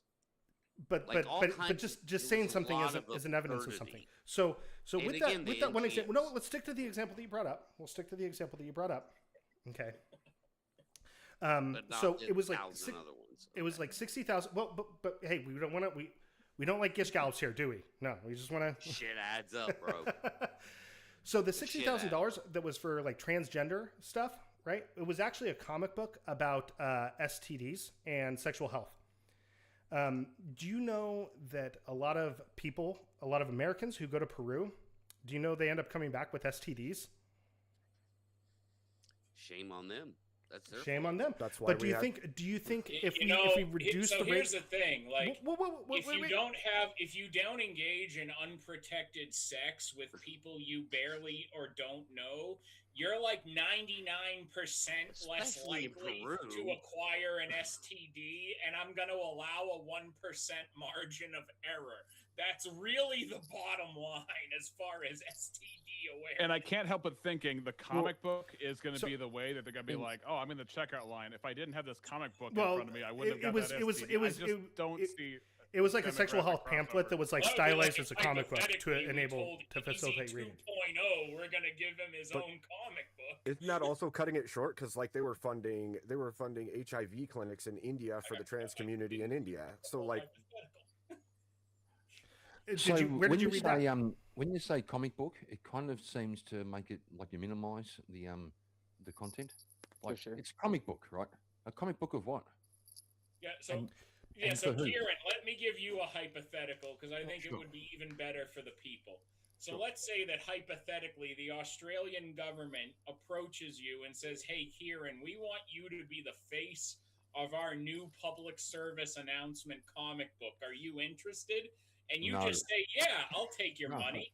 I'll say And then, no. so then hypothetically, you see the comic book, and it's actually the comic they made is like Kieran as Strap Man, the comic that demonstrates proper strap on use. But bro, it's a comic book, so it's okay. It's a comic book. It's for kids, Oh, right? so you would be Does anybody have a okay link if to it was the actual it, book? it was Wally, I'm on your side. Wally, I'm on your side. Old mate over here is saying, but boys, it's a comic book, right? It's like it's okay. It's a comic book, but what's in it? I want to ask old mate, what's the content of the comic book and who's it for? It was for adults about sexual Was health, it really? safe sex. Was it really for adults? Yeah. Yeah. Wasn't for children? so I mean, I think that's that's not. small beans compared to the thing. Oh, It's like the you've book seen, is yeah, one that's thing. a small But the point- percentage. You've seen the governor of Florida who couldn't read the books in front of the public meeting because it was censored. He was trying to read the books that were for kids in front of the media, and they had to fucking censor it. Okay, that doesn't. A different. Do you, thing do we you were- think we kids were should be able to talking read a about, book yeah. talking about a man who has sex with a woman and then pulls out and then he busts his load all over the ground? Do you think that should be allowed for kids? What the fuck are you talking about? Okay, he's referring to. What about I, this? part Like of- the exactly. Bible, You know. yeah. He's referring to Onan But in the it Bible. also So that nope. doesn't Okay, describe there are it that way plenty of either. things in the Bible that should be not taught to kids at an inappropriate age. There is Like what? Like like what? the book. Oh yeah, so like the Book Billing of your seed. Judges, there's a depiction of a gang rape of somebody until she was dead. I mean, the Yeah. Book of Judges Yeah. is horrific. So why not? Why shouldn't it be? Why should it be horrific, or why shouldn't it be taught to kids? Just the Why shouldn't it be subject matter. horrific? So particular passages going over a particular subject matter. I'm not saying Yeah, in why total. shouldn't it be taught to kids? For the same particular reason what because of the you subject don't matter. want taught to kids. So wait, you don't want kids taught that gang rape is bad? Yep. Okay, you see? and that's not a straw man. Okay, you're not serious. You're not think I'm- serious. Okay, Okay, you're not bro. serious. Teach them Do you that it's think bad. I'm- That was a the whole Wicker Bi- Man. whole I Bible lit that on discussion. fire. Give me You the- bit I'm that all- so I'm all hard for it's Bible not even discussion, funny. but that's derailing from the whole point of the programs that put out these comic books aimed at adults Comic who are books, yeah, American comic books, tourists going to Peru. No. They were aimed at who like say Peruvian don't have local. sex. The goal of it was to They're into reduce. Peruvians The not fact to have that sex all with this Americans. shit- No. The hold goal. on, hold on. The fact that all this shit exists, the Mhm. fact that all of this Mhm. shit exists at all is just showing that sex tourism should not be a thing. Well, I Yeah, agree If with well, that. sex even tourism further- was not a Well, I mean, thing, Peru's not a big these sex tourism place. It's just PSAs it wouldn't be a happens. thing. You know, people. What about Who it's said like Peruvians are PSA, beautiful. though? Is Joe Yeah. Biden going to come Good out and luck, tell us that sex humans. tourism should Well- not? go to the Uh, Philippines? Yeah. I mean, if he mean was the, okay, so if main- Joe Biden was actually the Catholic he claims to be, yes, he would say that in public. But if Do we you went think back, reducing though, to the what we were rates talking about prior, of his sexually transmitted examples- diseases among Americans is that a good goal? Say it again. Is Americans, reducing sure. the rate of sexually transmitted diseases among Americans, is that a good goal? Is that something that we should work towards? Yes, Less? yes. But Yeah. but would it be Or better what? to do that through PSAs or through just advancing Wait, like wait. basic moral Antibiotic. behavior and good decision making? Yeah, take I away mean, birth control. What I can states see it, I what can states see it. have Yes. the states that have the highest like yes, teen birth it- rate yes, is it's a like good the goal. states that have the It's highest. a good goal. Guys, give him some Karen. space because he's Okay. still to get it out because he's still Okay. having those audio issues. Okay. If we talk, we overcut him instantly. Yeah, he's got so. the weakest mic out of all of us, so Oh, we gotta give him I some gotta space. do it. Can I bump it up a little? Oh, that's really hot. That's much Okay. better. That's better. Okay. Biggest change All right. is Better. link. It sounds like it's clipping in my ear. So Well, yeah, you were base. You were clipping. That's why I was telling everybody else like slow down, let you get it out before your Okay. while your audio's not cutting. Yeah, my levels are low for so I don't get echo. So maybe everybody else is experiencing ear problems after. No, you sound better now. Yeah. Is this for better? me, I would say. Oh, you yeah. sound a lot Okay. better now. Way Yeah. all right. Okay, I just installed voice meter, and so I've been playing around with that. Okay. Yeah, so I'm just saying that, okay, we all agree that reducing the rates of sexually transmitted diseases is good. Okay, so there's different approaches that we can take, right? We can say nobody should ever have sex except with their married partner, right? That's one way that we could do it. Does anybody here believe that that's like actually an effective like strategy to tell people? Yes. Sure. Yes. I waited till marriage, I believe and it's I've been married effective. 17 Is it years. feasible for Yeah, all people? it I is. would admit, like, yeah, it's probably not. Well, it's probably not that is realistic. not- that Well, is- I think it's a good well, you idea take regardless an of the absolute outcome. versus a I mean- majority too. That like, Well, I mean- if you're saying majority of people should do this, that Well, would he be said the he's better done a way to good say strategy. it. The answer Versus is yes. an all It's a great statement. strategy. You It's a great you strategy. said an all statement. So Yeah, so it's a great like in strategy. Yeah. so in It's states that have high unrealistic. like STD rates where they only teach abstinence only, what's going on there? Would you ask? I didn't get to hear your question. So, like, if in states that have high STD rates and high teen pregnancies, where they only teach abstinence only, which is what that approach would be, right? What's going on there? Oh It well, can the still be a easy, good strategy. probably one of the biggest problems with that is that no matter what they're teaching, the broader like pop culture is still giving Yeah. those teens Correct. messages That's- that that's- basically that's say fair, have that's all fair. the premarital sex you want. yeah. It's a good And thing teaching to them. do. And So what teaching about them the that marketplace of they're ideas? oppressed Don't get because of wasted. it. It's good to go do drugs. Like they're getting those messages, Same like, thing. hey, but still do whatever you want, and it's all okay. I'm a 'cause you free can person. get- So whatever. okay. So okay. No, I think that's. I think Wally. I think you identified a really good issue there, right? Hang on a second. Hang on. I'm All right. responding. Can you give a better strategy? Yeah. So okay. So I'm going to do that by addressing kind of what Wally was saying, right? So Wally said, okay, you tell kids don't have sex, but the rest of the world is saying, hey, Well, not the rest of the world. Elements within our own like Okay. pop culture. Are Okay. counter Pop culture. Music, signaling. movies. the culture, music, movie. Okay. Yeah, sex Pop is culture. promoted everywhere, dude. Yeah, Okay. it's So- everything. So Everywhere. okay. Like, Okay. I wanna So- hear a better so- strategy. I wanna So hear a okay. better Okay. strategy. So how do we address that problem, right? Because that's obviously like doing that. Should we ban talk of sex in public? Should we curtail? Should we have like a You federal say agency something monitor about- what movies you come out? say- No, you could start That- with that's like the- banning abortion. Take How does away, that- like, that doesn't stop do anything- giving little 12-year-old girls Wait. birth. How does control banning and abortion- irregular Yeah, exactly. periods Yeah. and What's Deal with stuff funny- like STDs. that? What's funny? I asked you for a Start better there, Wait. maybe. Do Wait, what, what's what funny? you want to do. How does banning abortion reduce STD rates? I want to know the Holy causation there. Restrictions. What's the causal link? Come on. Everyone's talking at the same time, motherfuckers. We don't hear any of sorry, you. brother, I can- Well, I sorry, want brother, to I'll go. talk. Chill. I asked you Alright. for a better strategy, and you Yeah. started asking questions. Tell Yeah. me a better strategy. Don't A ask better me- strategy would be looking at the world that we live in. You can say, hey, the only 100%, I remember being taught the only 100% way that you won't get an STD and you won't get pregnant is by abstinence. That's the only 100% guaranteed way. However, It's the same strategy. wait, no, but here's the other thing. If you also say, but if you do engage in these activities, these are safe processes that you can take to reduce those risks of other things. Okay? The problem is it's double So talk is the part- because once you do the part if, of that's that- the door. you're now Yeah. condoned the behavior. When you say Yeah. here's the best strategy, but is the but advice or is that like anti-advice? Yeah. It's advice that if Especially you're for, like horny kids. I mean, don't Well, don't care. okay. But so now we've identified several issues. There's the broader culture. There's horny kids, right? So the only strategy though that we have is just say, don't do it. Correct. And that's it. So Well, if that's I, one. That's one. I have It's another. not. wait, It's not an I have a actual good one. wait. Hold on. strategy. I want to That's say this wrong. real quick. Okay, real Okay, but I have quick. a If good I one after tell, you. if I tell my teenage boys- sons, you can clean your room tonight, or you could not clean it and maybe clean it in the future. Which one are they going to do? Do you think? The other one? The Okay. If you tell a teenager Actually, they can do let the me responsible thing, or Wait, Abe, let me give Yeah. a more charitable answer. You Abe, do. I'm actually going to say I believe your sons would clean their room tonight because I would trust that you yourself and your wife have raised diligent young men who would follow what you tell them. Right. That's a separate not debate. charitable, but if Right, teenage boys are being General, he's teenage the boys, exception. they gonna be lazy little fuckers. Yeah, but Wally, I got a teenager but- myself. Yep. We know.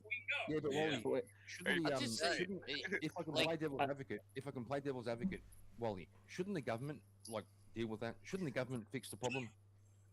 Oh my dear lord. The government Yes. fixes No. problems. We need a new Shouldn't the department. electoral college decide That this? might be the Nerd. funniest thing you've ever said. Fucking nerd. Look, Government Look. fixes problems, says the Look, I Australian. don't need the government to fix my problems. I'm going to sign. Especially Look, in I'm that going to sign America. an executive order tomorrow. what Look, fixes we're going to make problems? America great You again. give 'em No a more sex. nice, No, but- swift, Kids wanna have When, two look, wives. I'm telling you, we're Let's going to back- sign Rather it. you It's take- beautiful. I've had 3 wives. All already. right, We'll tell you Real there's quick, too I much just sex. want to real Look, quick. no more. I want to address something Bass Guitar said there earlier. You said like, why when you're talking about like showing them a safer way to do it rather than just saying don't do it. No, I'm saying do both. Think of things- I'm saying do both. Huh? I'm saying do both. Yeah, well, I don't think that's a good idea either, and I'll tell you why. So This now is you like, think It's this very is like polarizing. this is like hold up. Okay, up, I'll guys, no, hold I'll up. say wait, because I want to directly address this. Look, this is exactly Well, what I was didn't told. get to say what. How are you gonna address it? Well, There's no, no, something I. didn't say yet. The, I didn't even say what I'm gonna say. okay, yet. okay, Hold say up, say let what me say it, talk. say it, say it, say it. I've been quiet for a long Right. time. Let me just talk here for a second, right? So, like, when you teach someone, like, when you teach them safe sex, right?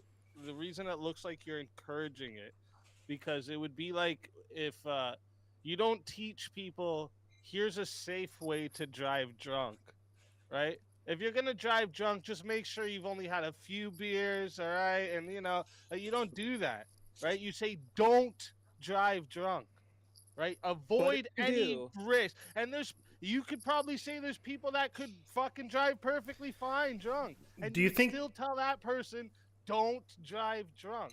Do you It's think? almost like heroin? You wouldn't say here's a safe way to do heroin. You'd say don't fucking do heroin, right? And No, that's no. what we're saying when it comes to teaching kids about sex. Okay, okay. No sex until you're married. Okay, None. There's no okay. safe way to do Here's- it. here's- None of this. No, None until Okay. you're married. Okay, I got two things. I got two things to respond to that. Yeah, the consequences are. Because I still Alright. have a good one for base. No. There's two things that I want to say to respond to that. Let him Okay. respond. Let him respond, please. You're the only one talking over him, bud. Okay. Whoa, it was crazy So there for a so first off, that's exactly what I was taught when I was a kid. Was the only 100% way to avoid all these things is abstinence. However, this and then the safe sex education, the regular safe. I was taught both. Okay, and I can tell you at the time that I was taught that, I was very, very religious, incredibly religious. Okay, I used to wake up at like 5 o'clock. No, earlier. I used to wake up at like 4:30. I would go run for 3 miles every morning, and then I went to church for like an hour every day before school. Okay, I was incredibly religious, and I can tell you, despite hearing you can do abstinence or you can practice safe sex, it never crossed my mind that, well, they're saying I can do both, so I should just do that, right? It never crossed my mind, right? Because I was taught. Did you end up being? Did you stay abstinent till marriage? Nope. And were they right that you Yeah, not do you have an staying STD? abstinent Nope. till marriage could risk an STD or pregnancy? Nope. I practice. I They remember weren't the right education. about that. Abstinent is wrong. No. Wait, when you say No. that, like, when Okay. you teach abstinent, is it wrong that if you don't have sex, you completely avoid all of STDs and pregnancy? Is No, that a that's wrong that's statement? no, that's correct, and I remember that being correct, and I understood that was risk. So that's why Okay. we should teach that. No. We should teach the truth, right? Yes, no, especially but in schools. Shouldn't I'm school saying be about the I'm truth? I'm saying yes, I'm saying, and that's what I was taught. I was taught this is 100%. If you want to avoid it, 100%. This is the only way to do that. However, if you do this, okay. Now the second thing is does skydiving have an inherent risk? Obviously. Of course. If I say you should never skydive because there's a risk to skydiving, you should never skydiving, right? And then some kid goes and he says, "Oh shit, there's a plane," and they get on the skydiving plane and then they jump out of the fucking plane and they've never been trained. They have no understanding. What's the likelihood that person's gonna die? Very With no likely. parachute. Very nothing? likely. Well, I Very mean, likely. do they know they need a parachute? Do they know that? I don't know. Maybe we've never told them anything. Shooting your first time. Can another until you person get come out of that? licensed. I would tell. Like, yeah. listen, I would You're tell. in a I would joint tell my parachuting family members situation, not to go so- skydiving. Yeah. Okay, wait. Oh, I would just tell feel like I have a absolutely. question. Skydiving is fucking awesome. The It's only so factor cool. Is not the risk. It's the moral responsibility of the risk of impregnating somebody and being therefore responsible for at least a couple people. Number one, the woman that you've impregnated, and number two, the child or children, if they're twins or triplets, that you've created in that act. So the situation is completely different from an ethical standpoint, not just risk alone. Yeah. Well, like, you don't the teach purpose people how of to the analogy cheat. was to Right. was to Right? was You to don't tease say, out. like, yo, here's the safe way cheating. to cheat. Yeah, here's the Is it- safe yeah. way to cheat, bro. You know what I'm saying? You Russian don't do fit, that maybe. because it's just wrong. You say don't cheat. I don't You know know if some of what's those funny chick is- magazines. So sex is do, cheating? I'm sure. Does everybody else remember Rob Ford, the crackhead who was Oh, yeah. mayor of Toronto once? Said a lot- The funny thing is, And now guy his said brother. the guy said a lot of based shit. If Right? you actually listen to him, like one of the first things he did as mayor of Toronto was cut most of the funding for AIDS prevention awareness. And when the news asked him why, he said, "Because if you don't share needles and you don't have gay sex, your average Joe isn't gonna get AIDS." That's the Yeah. bottom line. It's true, and that actually brings me another point for base too, because he asked me, Mhm. he asked, is there something else like besides abstinence or whatever? And it's like, I just got this pulled up that there's a very high correlation with the sexually transmitted diseases and the availability to abortion access, which I would assume the opposite is if you restrict the access to abortion, you will then decrease the amount of sexually transmitted diseases. Would that be a fair compromise? Wait. So you're saying okay? I mean, first off, we're talking correlations, which don't necessarily Very equal high, causations. Very high. Okay, This is, okay, yeah, that's fair. That's Center fair. of So, Disease Control data, assuming journals, assuming there's some kind of Chicago, factor. So you're saying that .edu. okay, where there was decreased access in abortion, there was increased. No, where there was increased access to abortion, there was increased rates of STDs. Yep, gonorrhea and syphilis significantly correlated with the abortion legalization, and they've only recently been able to track this Makes because of the recent overturning of some states' laws, where they have now seen in states like Colorado,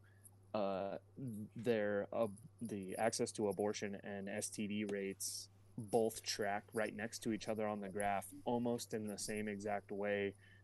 Car crashes and THC positive drivers correlate almost exactly right next to each other as well. Not that I'd be it's the curious to cause see of what it, but the it's causal. like if everybody's smoking weed, of course everybody that gets in a wreck is going to have weed in their system. It's kind of like if there's more access to abortion, then there's less, what do I want to say, fear of contracting these kinds of diseases with lowering the consequences of doing the sexual act. See, I'd be curious. I mean, that's an interesting. I'd want to know one what the proposed causal link would be, and then two, I'd be curious to see like how that correlates, because like there's obviously no causal link between causal link between getting an abortion and getting an STD, right? We all agree, like there's no like, well, just having sex. You can't get pregnant without sex, and you can't get STD. Obviously, like there's that aspect of it. So I'd be curious as to like how that overlapped with like sex education, right? Because my curiosity would be like, well, like, is there some kind of like if there's like teaching, if there's a lot of people teaching like, hey, there's abstinence the only way to avoid it. Well, we know that here's safe sex. 1 second. Then We know that there is one thing. Before sex education was taught, there was a higher reporting of people being virgins leaving high school, right? They were still virgins leaving high school. Now that ever since they started teaching high school or sex education, that numbers went way the fuck down. To be fair, that's correlational. Okay. So, like to be fair, it's correlation. Now, how do we figure out the? How do we figure out the? And the destigmatization. Figure out causation. How do we figure out causation? There is no causation. This is high school. There are other things going on, such as hang on. Is the causation the biggest correlate? No, you can't say causation. No. It's correlation, but there's correlation. Right, and what is a causation? It's a correlation. You speak easier on this. Yeah. Okay. Okay. So here's an example between the correlation and causation. So like, what you can say is when for example, when contraception became mainstream, abortions went up. Okay. Because people thought it's contraception, great. We all have the sex, and more people got pregnant, and abortions went up. It's very hard to prove the causation, but a general culture. Right, I know. This is the That's marijuana. What I was trying to say. Same exact graph. Kieran, it's not really difficult to prove. Like, I could say, like, look, if my military was better trained, it probably wouldn't lose a war against birds. True. Facts. You could demonstrate that. No. If you stack enough correlation, you will find causation. That's true. And but if you find really strong correlation, highest one. Because normally correlation is like weak. There's weak correlation. Yes. When you find a strong correlation, but you still have to prove okay which way the causation goes. Well, but what I'm asking about is what is the causal mechanism, right? Because ice cream sales highly correlates with drowning in pools, right? That doesn't mean ice cream sales are causing drowning in pools, right? Correct. But there is a causal mechanism that is causing both of them to correlate, which is summertime. But are there things, so that's why I was asking, like, what's the causal mechanism? Right. I think that actually. I think that actually goes to our point. Yeah. Because if Kieran, if sex is happening more and it's more available, then there'll be more abortions, which means STDs go up. Kieran, that connects to ours. You and I. Yeah, the whole point of what I was saying is that the whole point of what I was trying to say is that correlation is a necessary evidence towards the causation. Yeah. Agreed. Kieran, you and I don't get to commiserate on many things in a brotherly fashion, but let's try to do that right now. Like, I'll grab another beer. Say, like, is it like when people have a nature versus nurture debate, I'm tending in some cases I could see myself leaning more towards nature, because like I've met a lot of Aussies who are not like descendants of the British, and you're all batshit insane. So clearly that's a W in that environment. Is it the nature or the nurture? Because clearly anyone who's been born in Australia tends to go crazy. Well, I wasn't born in Australia. Yeah, and you're nuts, and you brought it with you. That's an outlier that makes things worse. I was literally born in Northern Ireland. I was You born got in an the British accent. Empire. You brought some craziness. Oh yeah, you were born in Northern Ireland. That don't help. Literally born in Northern Ireland, brother. You're still from amongst the people they would have deported there anyway. So that doesn't attack my claim in the slightest, brother. So Swords of Reason, everybody. Yeah. Welcome to the open channel. We're figuring out who's more Irish right now, just to figure it out. I actually had my DNA tested over the summer. I'm like, I mainly wanted to make sure I was 100% genetically excluded from certain groups for my own peace of mind. But I found out I'm mostly Irish, Welsh, Eastern European, and Scottish. Oh, same as me. Gave them all you your have peace of mind? information that now the government has all your information. You just doxed yourself, bro. Yeah, but I don't have but dogs. This is the thing. I have go to the peace hospital, of they mind have of it. knowing that I don't have the right of return to certain countries. That is such a dumb point. Oh, now the government has it. Yeah, if you went to the hospital, they have it. If you got born, they have it. If you like, hey, guess what, Wally? I'm white. I didn't need to spit in the jar to find out. You volunteered it to a private. Well, I knew that too, Kieran. But it was certain other groups I wanted to make sure I can't ever claim to be a part of and have evidence I'm not. What if you did though? What if you found out you were like 5% Somalian? Would it make you feel better? Well, Kieran, you see this bottle of 1800 that I bought last weekend? Yeah. I probably would have bought 4 more by now. because you'd be black. That'd be racist.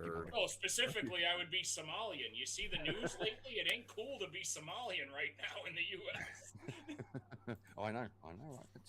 But at least you know. At least you know you have pure blood. Okay. Well, I also know I'm not a part of. I don't have a claim to any magical land in a particular part of the world. I don't have a right to return there. That was more. I do. It's everywhere, always. Okay, I claimed it all. Correct. This is my mother. I have a question based on the topic of the night. For everyone, what does fair representation actually mean when it comes to a nation that's as populated and now diverse as America has become? What is fair representation actually mean? I mean, ultimately, it's you have to ultimately you're going to, no matter what, you're going to talk yourself into the direction of, well, we have to weight certain particular sectors and particular groups of people in a particular way, because really, it's having the farming sector and small business owners and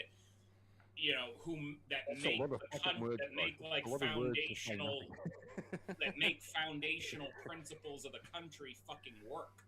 That's a whole bunch of words to say nothing. No, it isn't, because really one of the... That's what Kieran says when he doesn't understand what you're saying. I'm starting to see that's that like now. being praised by Caesar for saying I'm dictating too hard. I'll make it very simple. Fuck your representation, okay? Fuck it. Fuck representation. Fuck fair. Fuck fair. Couldn't give a shit about fair. Ultimately, I'm ultimately someone who's not usually very concerned with the fact that corporations exist. Because what we ultimately need to concern ourselves with in America is that it's easy for people to start small businesses, because it's the free enterprise and small business ownership in America that has always been a big part of what makes this country work. Spin around with your middle finger more. I can do it too. No, sorry, bro. I fell asleep while you were talking. No, you're not. What did you say? I didn't even hear what you said. You said all these words but didn't say anything. Coming from you, that don't mean a lot. I gave my stance. Fuck fucking representation. Fuck it. Fuck fair. Okay, there you go. That's what I'm saying. Things are inherent. But that doesn't include the justice system, right? Ultimately, some things will inherently be unfair, because you need certain sectors to make your country work no matter what. Correct. So fuck your representation, fuck your fair. Okay. Go by merit. Oh, so I just want to know, help us out here, Kieran. The 14th Amendment, like, what is like the whole idea of that? What is it? Just help us out. I haven't memorized the 14th. No, I want to hear what an Aussie we want to hear what Aussies concerned with American politics think Search it up. Is the 14th Amendment? Just search it up quick. Just search it up quick. We got time. Is the 14th Amendment the one about taxation? Just search No. it up. Look Yeah, it we could up. say, I know you're on a computer. Don't act like you're not on a computer. it's I'm on a about computer, but I'm concentrating on- transgenders. Transgenders. I don't Equal memorize the protection. Hey? Oh. Let's just go with those words. What's equal protection mean? The 14th, is that the one about no slavery? Getting Equal closer. protection What under about, the law? it's like he's talking about books or a comic series. It is Oh, that fine. one about. Are you Is that ready season to 2? Look it up. This is season 2. Look up the fucking. What is fucking like the amendment. citizenship clause, the due Nothing heard. process clause, equal protection clause? What are these Sounds supposed to be for? Sounds good, yeah. Sounds good. Amazing. Amazing. Sounds wonderful. Amazing. I really don't know what he said at the end of that sentence. I don't think he knows what he said either. Well, you know what? Well, you know what? If we were still having constitutional conventions on a regular basis like the founders intended, maybe we could have done something about that equal protection bullshit by now. Maybe since America is 16% black, maybe you should have 16% representation. Right, the old You know what? Pretty sure they do. I actually would not. They have actually is democracy. overrepresentation first. We were There's talking 15%, about. to be honest. We were talking about like when I bring up fair representation, I'm trying to talk about in the sense of the Electoral College, right? What is fair representation when there's the amount of fucking people there is, and the amount of different cultures there are, and the amount of different fucking like races, everything. Like, what is fair representation? Like in a country that's supposed to have this, what is it? I think they got it pretty That's good. all. You It's such you an need easy majority. question. You made this like it was difficult. No, there's two And things. you said Wally said a whole lot of nothing while you sitting over here talking about. Well, I'm cool. trying to I don't- respond. I don't There's care. the popular vote, there's the popular vote, and Bum, there's also the rights of states. So, do you think this, like United States of America, do you think states should have some kind of say, some kind of bearing on the outcome of the election? What about the say on who's human and who's not? Yeah, but can you answer my every question? state Do you should think have states? Do you bearing think on states? the election. Do you think states? Like, Do you think that- states that- matter? Do states matter? States? course. Yes. What do you mean Yes. by states? Well, you know, like New York, New Hampshire, you know. I know the names of states. my What do you God. Yeah, mean? what do I mean by Definitely states? does not Do you matter. think? Do you think the culture within each state, the United States of America, do you think each state has a culture and that matters? What? To Say that maintain again. The what? The United States. The United? States. Yeah, Yes. United? United States. Yes. United. United States. Yes. Right. United. States. Yes. Let's walk through that. What's united mean? It means we have a collegiate vote, so the states can United maintain their own. means. It means that Well, we to have a be collegiate fair, vote. we were called the We are United the States under the loose Articles of federation Confederation, state. and we were definitely not united. Right? Yeah, but wait, what is what's Constitutionally, the we're a point of loose United federation of States? states. What's it the whole means is- point of it? What it means is each state can maintain its own culture, but you can unite under certain policies like international law. Yeah, a state is No. like a sovereign political entity. That's yeah. the point, right? Sure. That's the point. Yeah. It But has you its will- own government. Yeah, but when yeah, it comes- controls when- its when it- internal affairs. Sure, But when yes. it comes to New facing family. foreign enemies, wouldn't it be Yes, great to be under the united? Constitution of the. Are you of forgetting the something United though? Yeah, go on. Who does it share power with? Who does the state share power with? You tell me. Don't ask What questions. makes Tell me- what tell me. makes it the United States? You're of asking questions. America? So tell me what you think. Federal government. The I- people. You want me to answer the question? Yes, someone just answered it for you, but you wanted me to answer the question for you, Kieran? Yeah, yeah, Come on. yeah. Come on, Kieran. I want You you to say realize what you each state doesn't I like have think a this is what culture, they Kieran have a does when he government. does he doesn't know the topic and he doesn't want to talk about it. It does say Kind of chaos. derail He's into just something fucking else. having fun. Like Each he's of just the fucking having 50 fun. each of the 50 states is like its own small nation, and they're all unified through the You gotta federal learn these government. things, Kieran. Don't Yep. you want to be an American Through citizen? who? Through who? But Abe's through right. who? I'm going to Each say state Abe's right. each state has who? We all know that. I'm asking what your point is, because like say New York doesn't have a singular culture. Like the city has a culture, and the northern chunk of it has a completely different culture. Each state isn't like one That's true. monolithic Yeah, thing. that's what I was. Yeah, this is actually what I was trying to get at. Like, Yeah. you got to the point where each state is so fucking like the population is so huge in each state that like there's nothing like that. Like is like how can you fairly represent everybody? It won't ever be a possibility anymore. So if I go You know what I to mean? Isn't Los Angeles like top 5 I economies think in the world? that's one of the things when it comes to like when we're talking about like the electoral college, is fair representation like something we're thinking about when we're talking about abolishing it or keeping it? Is it like, do we want this fair representation amongst people, so many different Okay, types of people? well, here's a question. Do you think when in a congressional district is the representation fair? If I grew up in Tennessee and I moved to fucking West Virginia, I'm pretty sure I know I've moved state, right? I can tell. You've moved state, sure. But so Why do I know?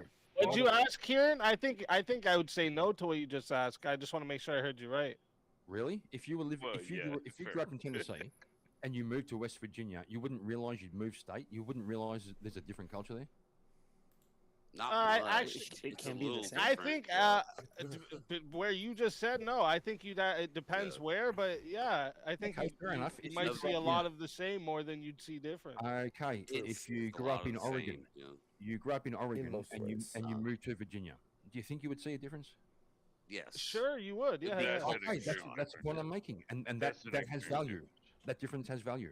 But at the same time, to what degree? You take the statewide value. I'm trying to like we're get talking per state, bro. Yeah, and but I'm each trying to get the state bigger has point of what rights. Kieran's trying to say. What are you? Well, what are you getting at? do you think culture matters? Does culture matter? Yes. Okay. So to what? It just doesn't matter. Is in what culture- context? Is culture worth keeping? Inherently? Yes, Does it just inherently. matter? No. Yeah. Is Not it worth having inherently. culture? It's not. Can it be avoided? That's fucking weird, bro. Like does having a culture. Well, I don't know. Agree. Culture matters. What is it? No, wait. What is? Okay. What do you mean? The- I want to the- know the- what you mean the- by the- matter. the- Sharia law matters. civil. Like, I don't- That's purely. what's bad about the division Sharia of law? states is a government entity. It has nothing to do with culture because otherwise, in San Francisco is different than San Diego. San Diego is different than L.A. to some extent. You know, even within certain states, like there are subcultures. Even within and so it's not culture alone. Speakeasy. Are you trying to get at the fact that it's purely governmental drawn lines, or what are you getting at? Oh, what he's bringing up, does culture matter when you're talking about economics? Does culture actually determine the outcome for economics? Not talking about economics. I believe so. I think there could be some. There could be some factors. Can be related. Yes. Yeah, I think there could be some correlation. You know, I think obviously like liberal democracies with capitalism tend to produce like some of the most economically powerful countries in the world. trying to decide where we're going at this point. I think honestly. I think each society. is Well, an then experiment. how come I'll give you a I mean, that's like historical example. After the war, you had the Japanese Americans and the Italian Americans. They experienced the exact same like rise in wealth, and they had completely different cultures amongst them. So Easy, what? I interrupt your train It's of showing thought. you that in economics, the cultures don't matter, you stupid fuck. What Fuck do you mean, so economics. what? What Keep, about- keep what up to the conversation we're talking about. There's more things to life than economics. Easy, I interrupt. I know you there for- is. You just, That's the point I'm oh getting my at. god. Kieran, Easy, I you interrupt trolling you me for right an now? urgent You just trying to message fucking from rage your bait wife me in right now? chat. Rage bait. Urgent message from your wife in chat, Easy. She wants you to make me big screen to promote the Griff sign. Oh shit, go kick fund. Let's fucking go. The go kick fund, everybody.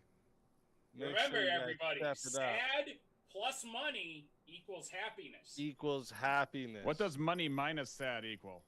Sad. Let's More fucking go. More sad. More sad. And by the way, chat too. If you guys want to, if you want us, wait, why did it do that? I'm dead. I'm a ghost. Later.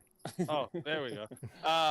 That tripped me out. So if you I'm guys kinda want a curious hot seat tonight, you guys gotta hit the super chat goal. And we're only at 3 out of 30. So if you want to Get your fucking chat goals hot in, seat, bro. get them in.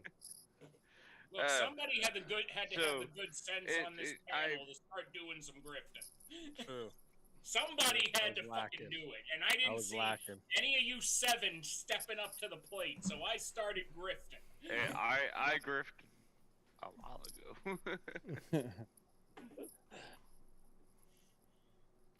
I grift every night on here. I'm gonna go sober if this chat doesn't open up the wallets and give thoroughly. No, don't do it then. Let it get intoxicated. I think that'd be just fine. I think it's crazy. I don't know, sips of my tequila just got a little bit expensive. I can't even remember what we were talking about because Kieran fucking trolling over here with his I remember something about United States everything. protection. As a representative. As the guy with the ironclad memory when he's not sober. Before I interrupted Easy for the urgent message from Mission Command in the chat, he was calling Kieran a stupid fuck, and that's really all you got to take away from the conversation prior to Karen is a stupid No, re-examination was right though. We were talking about like representation, you know, in a place where how can you possibly represent like everyone in a place like America? It seemed like it came down to a point where Kieran was trying to say we need to have somebody from each and every culture to represent the state that they live in to go into office or something, which would be a wild thing. No vote. Just I think. You know what, Abe? I don't think that's what he was saying, but that would have been like at least something I could have contended with. I mean, we have Omar. Omar is in office. Is kind of like that. It does. Yeah, no thanks. mold. I don't need the Muslim representation in any American office. I know, but but it exists. But I honestly think we just need to that's a very drastically. dangerous thing. I think we need to drastically expand the House. I think that would help. It exists, you know. Yeah, you're not wrong. Yeah. You know, so we do But, like- kind of get some of that. Like it But does creep in. You know? Yeah, I'm saying though, how can you do that? Because like, even in a place someone mentioned like New York, you have so many different types of cultures just in New York alone. How could you represent New York? Who the fuck represents New York? You have to find the fucking unicorn. Oi! Yeah, Like- but I mean, you know, when we're talking culture, like at the end of the day, you just kind of want to do an umbrella of American culture. Right. That's why I think all these like. Why though? Why when have it an comes umbrella? to this, how can you you can't represent all these little like, I guess you'd call it like subcultures within America, like the diversity. There's of always going to America. be. You There's can't always gonna represent that. That's just Gotta not draw a going line to somewhere. be a realistic thing. Got to draw a line somewhere, okay? And the states is a good line. Around Yeah, the state, I don't know how a Chicagoan is going to call a Texan what American culture is. Good luck. you can always. with that. Well, that's the point. That's the point. They It's put not- ketchup on their hot dogs. I just feel like what happens is I mean, you're going to end Texans, they put ketchup on their hot dogs. Not even American. They don't know shit about culture. We're a republic over here. We ain't even in the same country. At We're the some People's point- Republic Okay, of Chicago. whoa. Wait a minute. Hey, dude, I I just realized disagree with something. that. I disagree with At that. some point, you're just pitting people against each other based on Dude, their dude. culture and not based on their unity. people- Let's So- just make Miss America. I the think the focus representation of on each culture. exactly what I was getting at there, Abe, is that Bullshit. focus on culture causes this division that we see. Right. Like That's why Chicago nobody and has Texas. this. You know what people used to have when America was early? God. Everyone had that in common. That is the culture. Now, not everyone has that in common. So what? Nope. Everyone's lost. Not Even if all you- the founding fathers were. It doesn't men of matter. God. Even if you Well, can yeah, get to and, deists, I mean, that's still Even an if they inherent weren't, they belief in a still all creator. agreed that all the men of America were created equal under God. That's You what they gonna all make me agreed be on. that guy? They didn't have Right? to be Christian, but they still believe there was a power at the top. They believed And they it were was all beyond them. created equal. Right, and the Are we main gonna make the me main have influence to was be not that deism, guy? because deism gives you Can nothing. can you be equal and different? Well, what was if that wasn't the case? Then what was the Second Great Awakening? Can you be Second- equal and different? What you mean? The Second Great Awakening was deist? Do you think Charles? No, Finney no, was no, a no, no. deist? I'm saying the Second Great Awakening was like a reaction to like the deistic founding era. Like the people that grew up in the people that were like prominent in the founding, right? They were What was very. the first Great Awakening. The first Great Awakening was like in the early 1700s, like before any of them were born. Talking about the Okay. French Enlightenment. Yeah. No, I'm talking about the American Enlightenment. That I'm saying the idea that they were like heavily Christian is just that's betrayed by the fact that the Second Great Awakening happened. What were they if they were all like super Christian? What were they awakening from? The awakening if was they- the fact that they had lukewarm churches in the first place, which is why they went to churches to do the awakening. They weren't going to Unitarian churches; they were going to Calvinist churches mainly.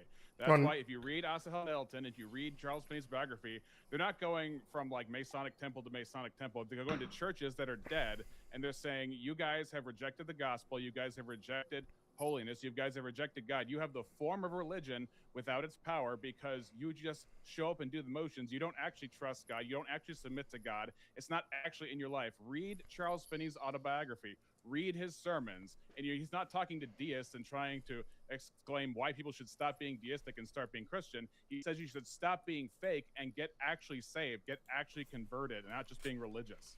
Who was that? I want be to that put it to my. guy. Charles Finney. I have to be that guy because no one else so far has been that guy, so I'm gonna be that guy. You were that guy like 5 minutes ago, weren't you?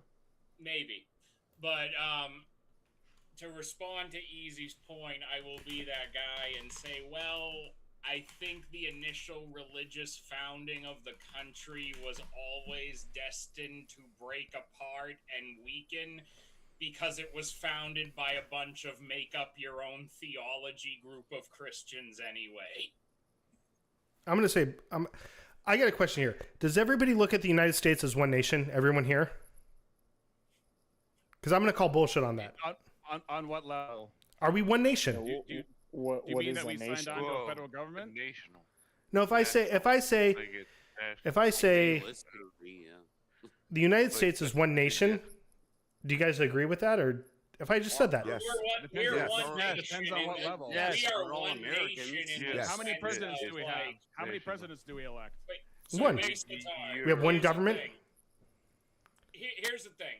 We all would watch say Netflix, the United Hulu. States is- I'm kind of this is what I curious would where he's gonna go with Yeah, it. that's though. what I wanna know. Yeah, Yeah. I'm wondering. Go Like, ahead. I would Yes. say yeah. We are Keep all going with Americans. this, bro. Yeah, Base, Yeah. let me put it to you this way. I would say we are one nation in the sense that I don't like how left Hollywood is, but if someone flew a plane into it, Hollywood tomorrow, I would say, hey, that's my fucking people. We are one nation in the 9/11 Yeah. sense. That Yeah, as yeah. a Bostonians hated Fuck New yeah. Yorkers on 9/10, but we hugged them on 9/11. So that's how the extent to which I think we are one nation. It's like in League of Extraordinary Gentlemen when they all shout "God save the Queen" and he goes, "Yeah, that's about as patriotic as it gets around here." No, so But aren't where I we- was going with that, and I appreciate that. Like, I would yeah, just I say the agree. opening words of the Constitution, but yeah, go ahead. Yeah, and the whole point of the Constitution was to form a more perfect union, right?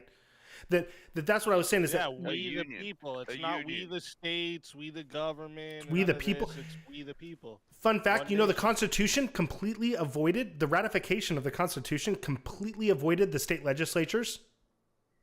The Articles of Confederation were all like ratified by the state legislatures. The Constitutional Convention for check the ratification. section. The Bill of Rights fixed it. The Bill of No, Rights no, fixed it, right? no. The article, the Constitution went directly to the people. It was all ratified by independent ratifying conventions. No, it was by the state. I'm sorry. No.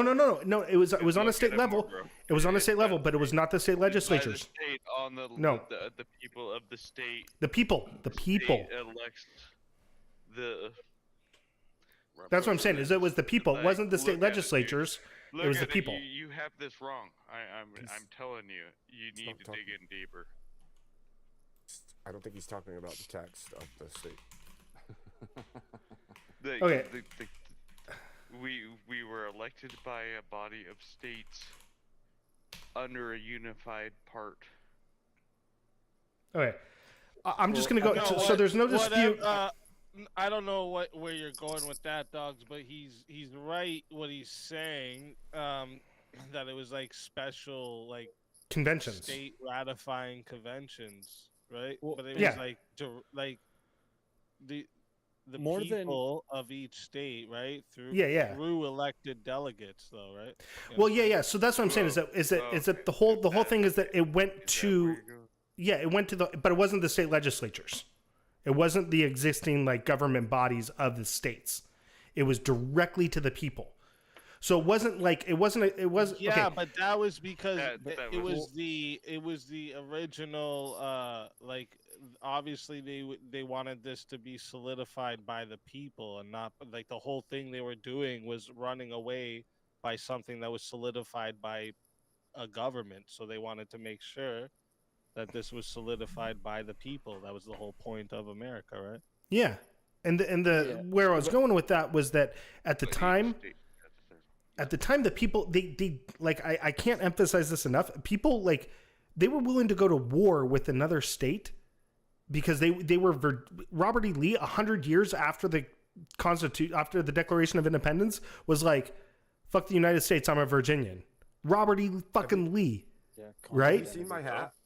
Yeah. Abe knows. But I'm saying now we don't have that view. Nobody's gonna. I think I agree with.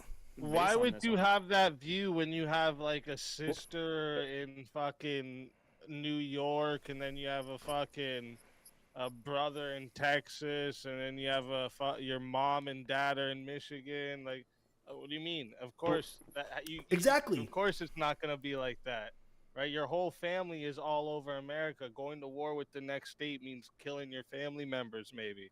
Right? Federalization Right. made that. Well, and that's why when he said time. he said it's not. That's a good thing, though. No, don't you guys? Yeah. That's a great You're not thing. forced to go to war with your fucking sisters and brothers. They go to war. Even the So original easy. militia. I can, Even the original militia wouldn't cross. Kieran, state shut lines. up for a second. You shut up. Oh my I'm gosh. I was speaking. gonna say, Even- so Yeah, you easy, shut up. to Okay, your even the point, initial militia wouldn't cross. Yeah. state lines.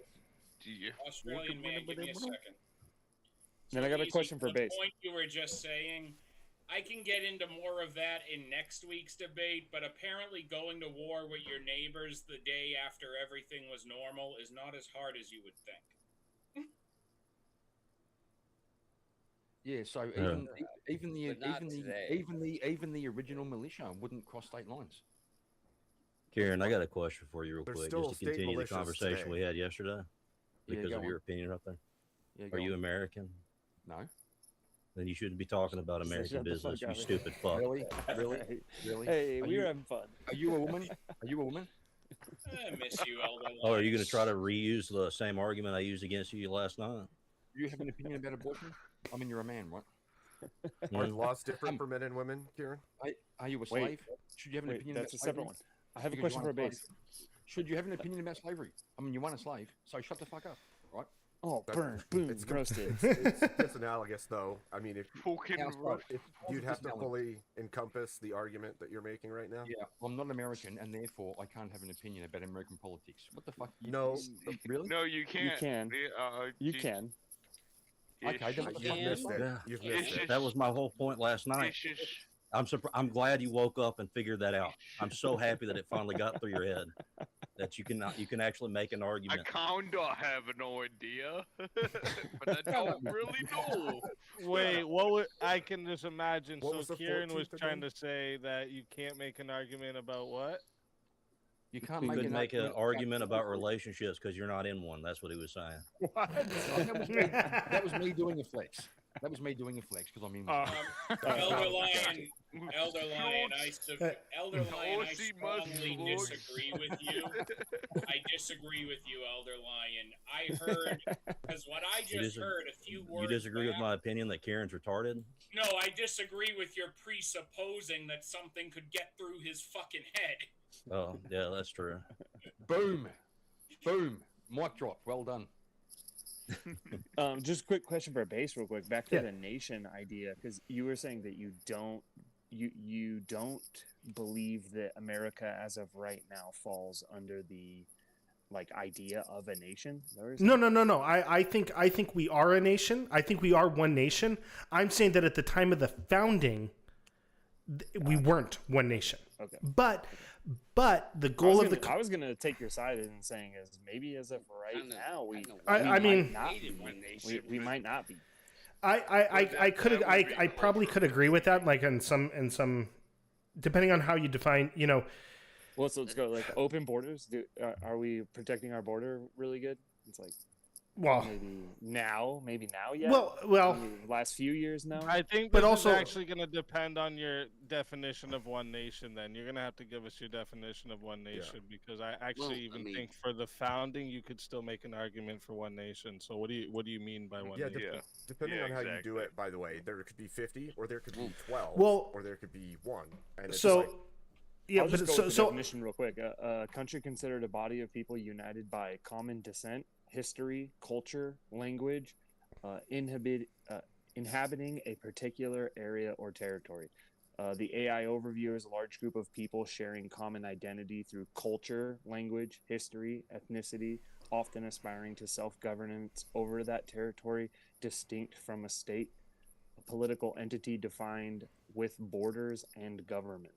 Okay. So we like have the the very victim- but the very moment a place is born, right? And they declare one people must dissolve political ties with Britain. Do you think this means one nation, since it didn't say 13 people must dissolve political ties with Britain?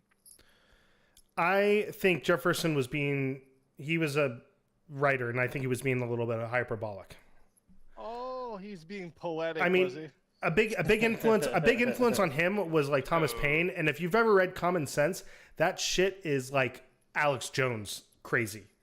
Really? Yeah, Okay, Common but- Sense It is hasn't come true yet. I right? think when you use No, the but- words one and people, not one person. Okay, one and people, it's very deliberate. I think Yeah. what is happening here is that you're thinking because you read something else of his that seems a little bit of wacky that he's being wacky here. But No. Again, I mean, the Declaration says one people, and I And- think that's very and deliberate to- wording. One One cause, one struggle, one political identity. and one people. part of Jefferson was being aspirational, right? I mean, I don't think any of us really believe that at the time of the founding that all men were created equal, and they all deserved life, liberty, and the pursuit of happiness. All right, there was an entire obviously it was aspirational. Definition of that, but Hmm? relatively speaking, yeah. They didn't believe that. Is that what you said? No, I'm saying it was aspirational, like Yeah, fair enough. Yeah, fair enough. So, like for example, Jefferson had slaves. yeah. So it's aspirational, yes. Okay. Yeah, but I mean, if you read his original draft of the Declaration, right, there was a whole paragraph about slavery where he fucking reamed the king for foisting that upon the American people, right? Who cares about the original draft? We care about the final draft. Well, I'm That's saying what if we're looking at what Jefferson said, I mean, the Constitution was written by committee. I'm okay with the original everything because if you look at it again, when the language is deliberate with one people, right? Okay. The Revolutionary War wasn't like Why didn't Britain insist on 13 separate treaties then instead? Right? No, they recognized Well, United States of America in as the one nation, right? no, in the Treaty of Paris it lists Even in the Treaty of one Paris. nation. Who was the army? We had one continental army under who? The Treaty of Paris specifically lists every state.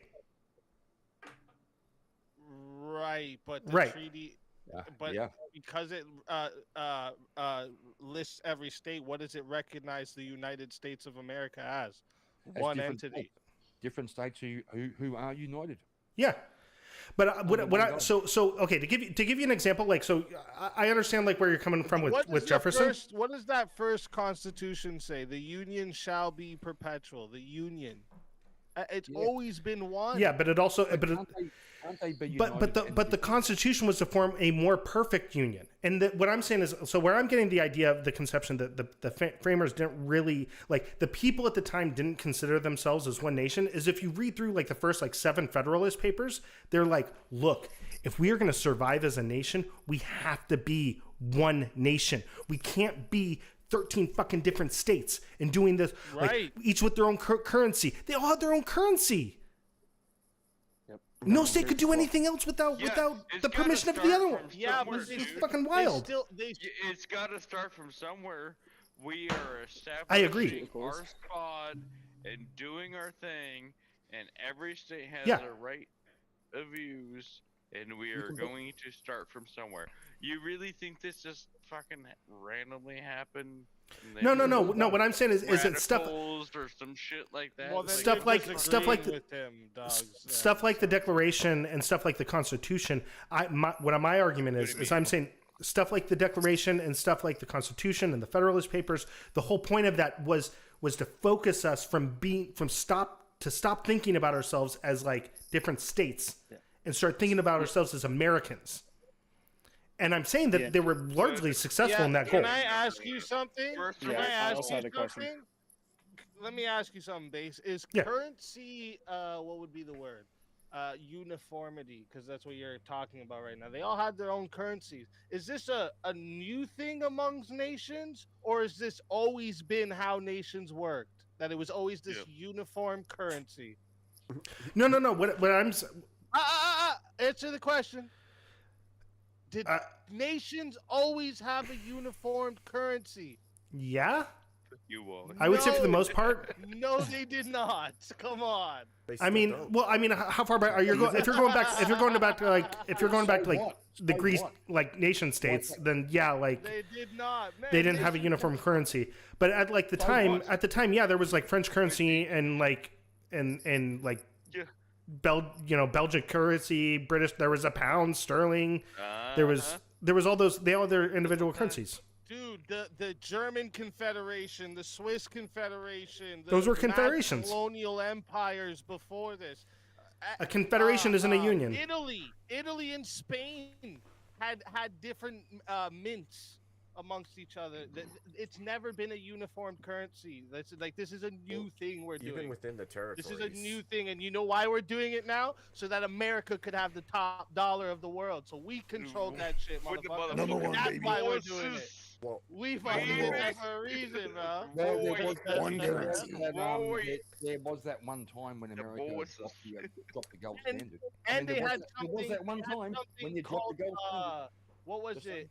Dollars of Continental or something like that, where there was. Oh, the Continental dollars, yeah. Nobody wanted that shit though. Because early, nobody wanted that shit. We fucking strive to be the fucking Meanwhile, all right. Meanwhile, I am yet to hear any contention with my platform, and I think Abe probably agrees with me because he's based. Indeed. It's true. Hey, Wally, I got a question though, Wally. What is heavy metal? Oh no. Genre that originated with Black Sabbath. That's for another platform. Gentlemen. Talking about. I have to jump off. hang on. Easy. Okay. Thank you for having me up for a bit. It was a fun convo. Hey, Talk to you later. see you later, Abe. I appreciate the chat. We'll see you guys later. God bless Later, you, Abe. bro. Better, bro. God bless you. God bless you all. God bless. God bless you, man. Cheers. Okay, Wally, I got to tell you this. I've been wanting to tell you this since since before the debate. All right, this is just a funny anecdote. So when I grew up, I didn't have a broad spectrum of listening to music, and so the first time when I was in my 20s, I was like, okay, I need to get into some Sabbath, right? And the first album that I got from Sabbath was Born Again, and I was just like, this sucks. What the fuck is everyone on about? And then a year or so later, I went back. Music standards beforehand. That's what I would ask. What? How old are you? What did you listen to? Oh, Music 40. Hang on, what year is it? It's 41. But I grew up Mormon, so it was kind of sheltered. So. Hey, shut up. You grew up Mormon. Oh my god. Sabbath properly with the Aussie years. So then a year later, I went back to Black Sabbath, and I heard that I was like, oh, it clicked. I was like, oh, this is why everyone's fucking talking. Oh, it was like, and I looked up. I was like, why are they so different? And it was like, oh, it's Aussie. Okay. I was like, that makes way more sense now. Yeah, way more sense because you lost your music inspiration to. Yeah, I started with Quiet. Well, it's like how within the subgenre of black metal, the term was originally coined by a band called Venom, but to most fans of the genre, black metal was actually solidified by Bathory after Venom. So there's in a similar way, people would say Black Sabbath is the originator of metal or heavy metal as the broad musical genre, but people would say was solidified by Judas Priest coming out right after them and kind of making it into that's when it becomes a bona fide movement, when you have another hot band follow right afterwards.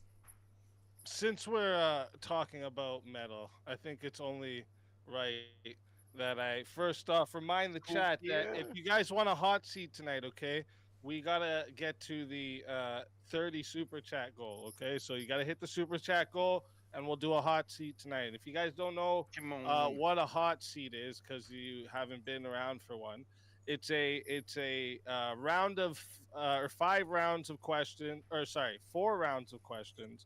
The first 3 or 4 questions, the last one is 1. The first round is called the trap card round. It's designed to make us roast each other, just for fun. Then we go into the deep thoughts round. This is more philosophical or outside the box, weird questions, make you think a little more. We do 4 of those. Then we do the lightning round. This is just one word, one liner answers only. And then the last round we call Save the World. It's, you imagine that the world is listening to you, and you give a final message that you would want the world to hear. So if you guys want us to do a hot seat tonight, send in those super chats. And while you're thinking about sending in a super chat, okay, we're going to do a quick little griff break, and I'm going to show you guys a song we recently made. We turned a rap song into metal. It's a famous rap song. You guys it's always will a good all crossover know by the lyrics, and this shit turned out fucking great. So I'll play this for us, and then we'll get back into the convo. Trice real name, no gimmicks.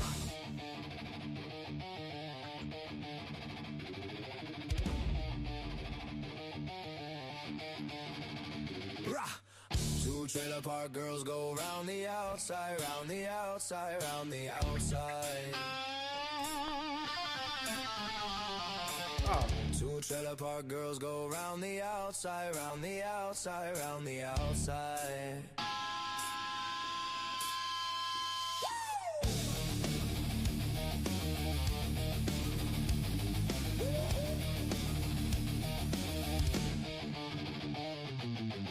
Guess who's back? Back again. Shady's back. Tell a friend. Guess who's back? Guess who's back? Guess who's back? Guess who's back? Guess who's back? Guess who's back?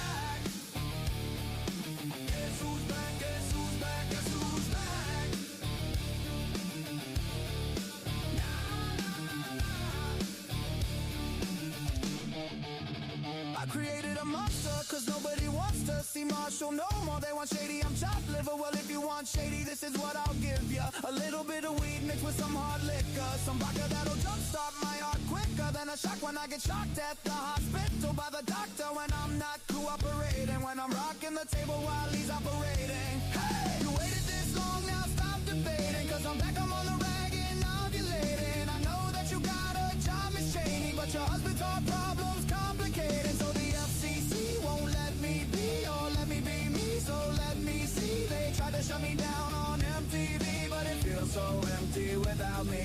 So come on and dip, bum on your lips, fuck that, come on your lips and some on your tits, and get ready, cause the shit's about to get heavy. I just settled all my lawsuits. Fuck you, Debbie. Now this looks like a job for me, so everybody just follow me, cause we need a little controversy, cause it feels so empty without me. I said this looks like a job for me, so everybody just follow me, cause we need a little controversy, cause it feels so empty without me. Little hellions, kids feeling rebellious, embarrassed. The parents still listen to Elvis. They start feeling like prisoners, helpless, till someone comes along on a mission and yells, bitch. A visionary vision is scary, could start a revolution, polluting the airwaves. A rebel, so just let me revel and bask in the fact that I got everyone kissing my ass, and it's a disaster, such a catastrophe for you to see so damn much of my ass. You asked for me, well I'm back. Da-na-na-na-na-na-na-na-na. Fix your pen antenna, tune it in, and then I'm gonna enter in and up under your skin like a splinter, the center of attention, back for the winter. I'm interesting, the best thing since wrestling, infesting in your kids' ears and nesting, testing attention, please feel the tension. Soon as someone mentions me, is my 10 cents, my 2 cents is free. A nuisance, who sent? You sent for me. Now this looks like a job for me, so everybody just follow me, cause we need a little controversy, cause it feels so empty without me. I said this looks like a job for me, so everybody just follow me, cause we need a little controversy, cause it feels so empty without me. A tisket, a tasket, I'll go tit for tat with anybody who's talking this shit, that shit. Chris Kirkpatrick, you can get your ass kicked worse than them little Limp Bizkit bastards. And Moby, you can get stomped by Obi, you 36-year-old bald-headed fag, blow me. You don't know me, you're too old, let go, it's over. Nobody listens to techno. Now let's go, just give me the signal. I'll be there with a whole list full of new insults. I've been dope since Bugswell with a pencil, ever since Prince turned himself into a symbol. Sometimes the shit just seems everybody only wants to discuss me, so this must mean I'm disgusting. But it's just me, I'm just obscene. Yeah, though I'm not the first king of controversy, I am the worst thing since Elvis Presley to do black music since Elvis, and use it to get myself wealthy. There's a concept that works. 20 million other white rappers were merged, but no matter how many fish in the sea, it'd be so empty without me. Now this looks like a job for me, so everybody just follow me, cause we need a little controversy, cause it feels so empty without me. I said this looks like a job for me, so everybody just follow me, cause we need a little controversy, cause it feels so empty without me. La la, la la, la la la, la la.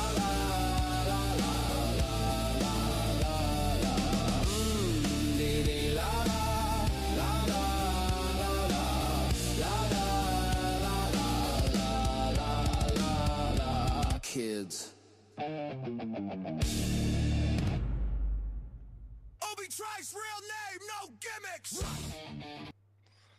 That shit's hilarious. You know, it's funny that I like that so much because I think of all the songs he ever did, that was like one of the singles that every time I heard it, I liked it less and less until he released 3 a.m. because that was just dog shit. True, that was a dog shit. There was only one great track on Relapse, and that was the final song there, Underground. That was one of the best songs I think he's ever done. True. Yeah, that Relapse was pretty weak. That was a bad dream. Like, you just wanted to, like, be like, huh, what do you mean? I just put out this album called The Eminem Show. Get up, dude. Let's go listen to it. It felt like it was just something like, you know, he was just not, he didn't even want to do music. He was just fucking doing it just to do it. See, what's the funny, one of my He's buddy like the told Adam me a Sandler. story once that where he saw this thing that I guess when Eminem was doing the Eminem Show and he was doing the Sing for the Moment track, when he reached out to get permission to sample Aerosmith for that, Steven Tyler actually offered to re-record new vocals of that for him, and Eminem was just like, nah, I'll just use the original, that's fine. And my buddy was like, dude, Steven Tyler's offering to redo the vocals for you and you say no? That's just douchey as fuck. Eminem's really like, he kind of like, that's why you don't see him in the fucking news and shit all the time, right? He sticks to himself. He's kind of just, you know? That's why I was so annoyed with that last album when they promoted it that he had a guest feature from Jelly Roll. And it was literally just him sampling him from Save Me. And I'm like, that sucks. Like this, like the fact that this is like, there's what you promised me, a Jelly Roll cameo. And Well, that, you know, artists do that because that will boost the Save Me plays, and that's like a big thing for them to get paid as their plays. I mean, that's why you'll see artists re-release a song on a new album, and it'll be an old song, but then it'll get released as a new song, and it'll do fucking crazy in the charts because it's a song everybody already knows, and they do this just to fucking hit the billboards, get into the algorithm, get the plays, all that bullshit. I mean, I think also there's the aspect of like licensing and stuff. Even ICP did that because the original Chicken Huntin' was not on Ringmaster. And Chicken Huntin' from the Ringmaster album was one of their first big hits. But they had already done a slower version of Chicken Huntin' on the Ringmaster album.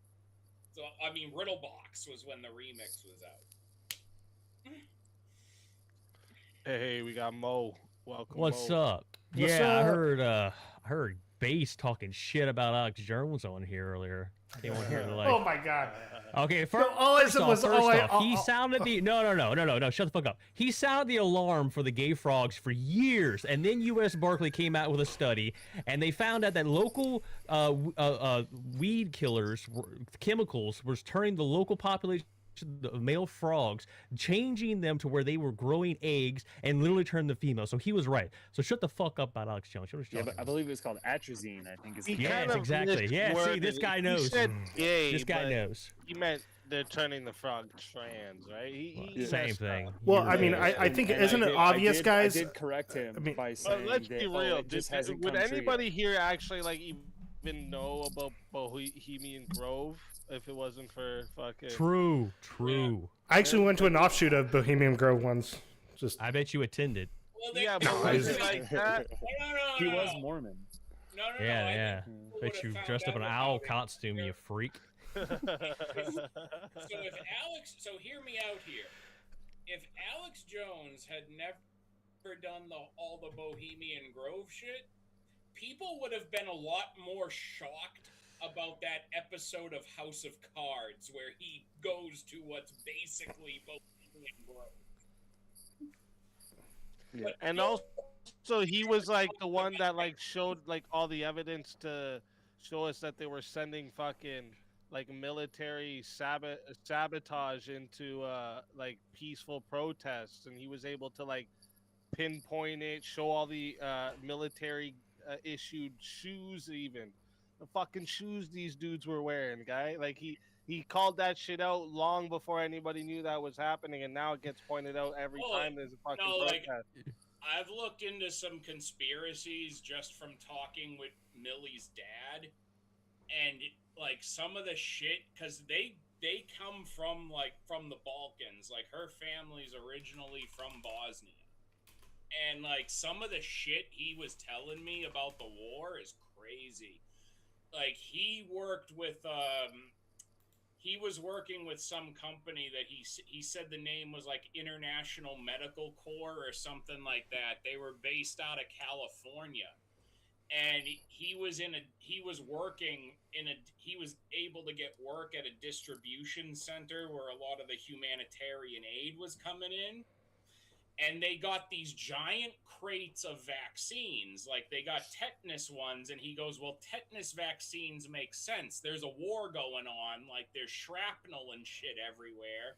People need it. And he goes, but we got these huge crates of that they said were malaria vaccines. And he goes, now here's a funny thing.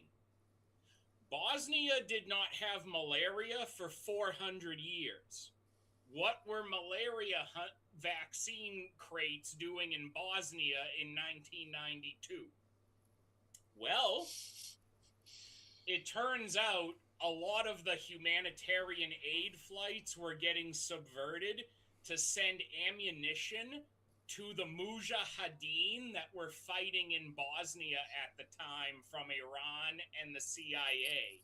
Because what ended in 1992 when the Bosnian Civil War started? Operation Cyclone, where we were no longer formally training the Mujahideen in Afghanistan. Then a bunch of Mujahideen show up in Bosnia and start beheading people who are Christian. It's right after they took Osama off dialysis. Conveniently, at no point when NATO did bombings in the Balkans were the Mujahideen targeted. Everybody who was always demonized were not Mujahideens. Now, people can look at all of that, and y'all can make up your own conclusions of all that shit. But, here's the thing I will pose that I think people should consider. At the time, there may or may not have been serious conversations amongst three-letter agencies of using Yugoslavia as a pilot program to test if they could eventually balkanize Russia. And break Russia up into 6 or 8 different new countries as well. Scandalous. Scandalous. Reprehensible. Do you think that would be bad? I'm just no. Yeah, do you think it would be? Okay. Do you think it would be bad if we balkanized the United States? The United States is already balkanized. They're called states. No, I mean like a national divorce. We're united, but we are balkanized. It's called, like, if we were not, like, otherwise there would just be one uniform country called America. Or we wouldn't be the USA or the US of America. We would be something else, either just America or North America or something. But we are balkanized for all intents and purposes. It's called statehood. No. We're one nation, man. So was Yugoslavia, but within Yugoslavia, you had Bosnia, Croatia, Serbia. Yeah, I don't know. What the fuck? I think because the states aren't fully independent from the federal government. I don't know if that would qualify. And states can't voluntarily choose to leave. Just how easy it is. But that's an example of, like, to what Easy was saying earlier, and when I made that comment, it's an example of just how easy it is. Like, states within Yugoslavia started making votes to separate, and then, like her mom was telling me, everybody woke up one day and it was just, well, we're at war. Usually Suddenly, cigarettes are $10 a cigarette, and you can't walk down the street or you're getting shot. For no good other fucking reason than people had a vote to separate, and now, okay, war. That's fair. That's fair. I don't. I thought I was the the reigning champion for the guy with the biggest beard on the panel, but this guy, this ginger over here, is trying to steal my title. That is a nice Fuck. beard. It's a good beard. It's a very good beard. What the fuck is this, man? You're trying to take my thunder here. The soul's not included. Soul's not. You keep that soul in your beard? Yeah, it's not. No, it's not included. Yeah. Oh, okay. Yeah, you have to purchase Oh, shit. separately. Purchase soul separately. Yeah, soul Okay, separately, okay. yeah. So since we all have beards, I got a facial hair question. All right, you know how like here we go. okay, I got like 10 minutes, but I'm in all right. on this one. Okay, you know Wolverine, right? He's got like the reverse goatee, right? So like what would be his goatee is like shaved. What would it be like to do a reverse Hitler stash?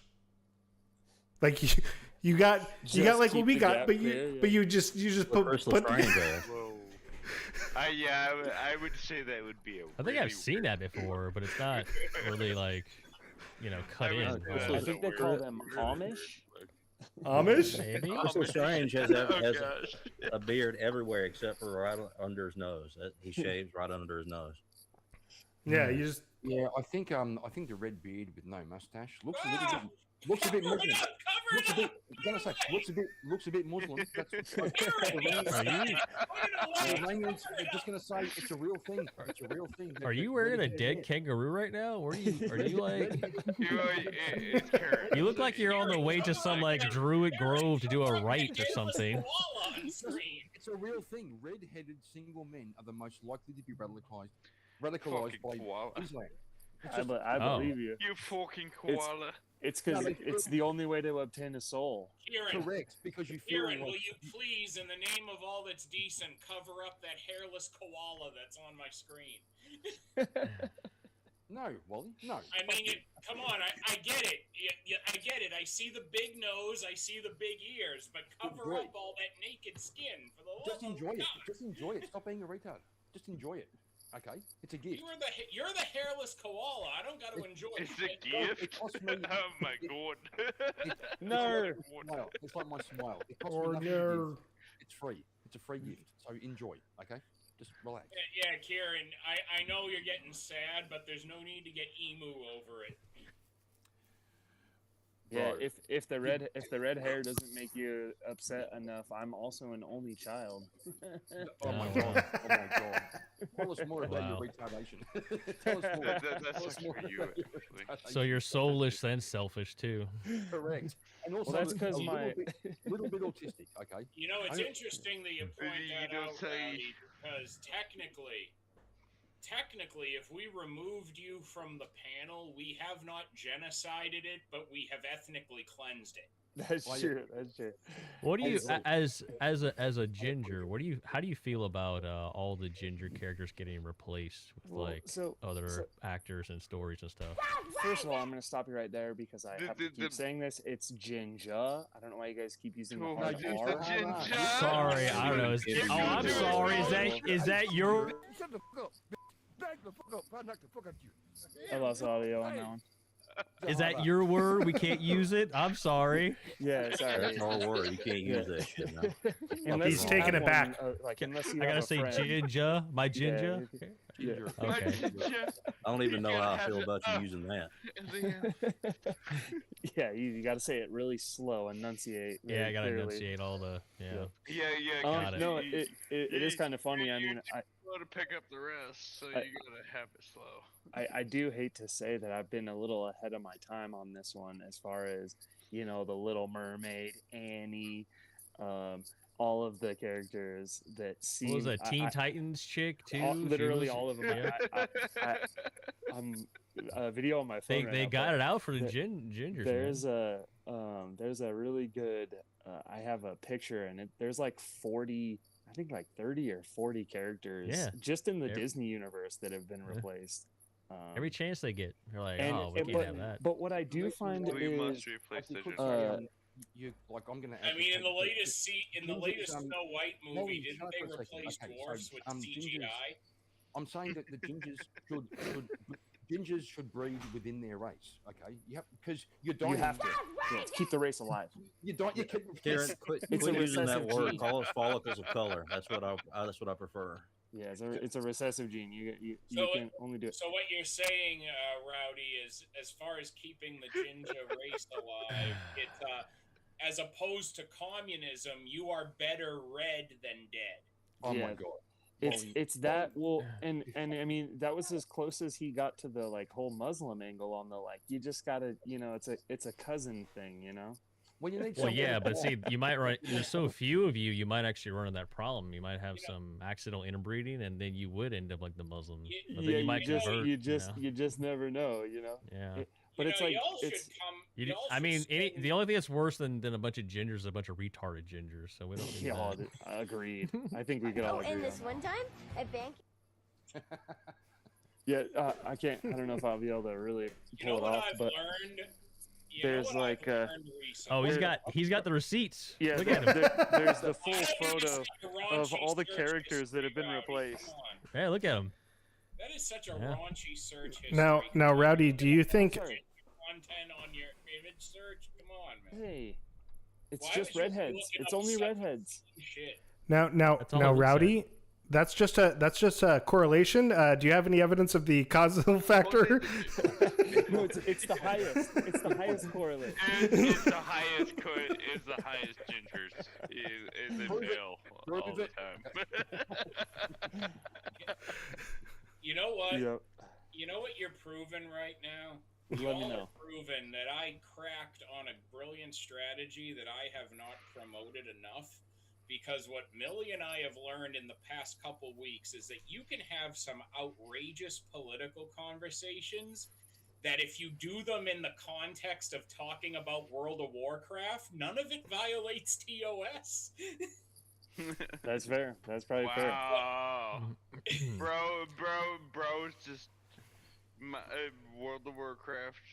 Yeah, but I believe the I get it. undead Is can it- be redeemed through conversion therapy, dog. That's what I'm telling you. Is That's this like a only Gimli? old- Is this? Are you making a Gimli joke right now? Oh my gosh. that's I only believe old World of you, Warcraft. dog. New You World of may- Warcraft's gay. It Now, kind of some of depends. you may feel You very would never different. convert me. You would Now- never. now, some of you may feel you can very preach all your differently. bullshit you want. You No, would but never for convert me. example, dog, let me give you an example. Like, some of you may feel very differently, but I don't think it's right that the goblins have relocated into land, claimed it's theirs, and are displacing the native populations. But it's a Well, sensitive issue, well, and I hold think we on. need to talk about it. if you're gonna game it, That's what a man does. He's Similarly, yeah, question, like wanna ask literally, a question. that's what a man does. Is being a ginger like is it nature or nurture? Is it You gotta nature quit or using nurture? that. You gotta quit using the hard R. What do you think they beat him with a hose till he grew red hair? What are you talking about? I literally just It's a said. fair question. Is it, like is ginger a social construct? Well, TikTok says that I'm black, so actually, I mean, There you go. let's see. Oh. Hold on. I have a criteria for this. I thought real hard about it. So the reason I know I'm black is there were only 3 kids that looked like me at my high school graduation. Okay. I'm Did your very dad go loud, out for a pack of very menthols and never come back? loud-spoken. I'm very loud spoken, especially during movies. Let's see.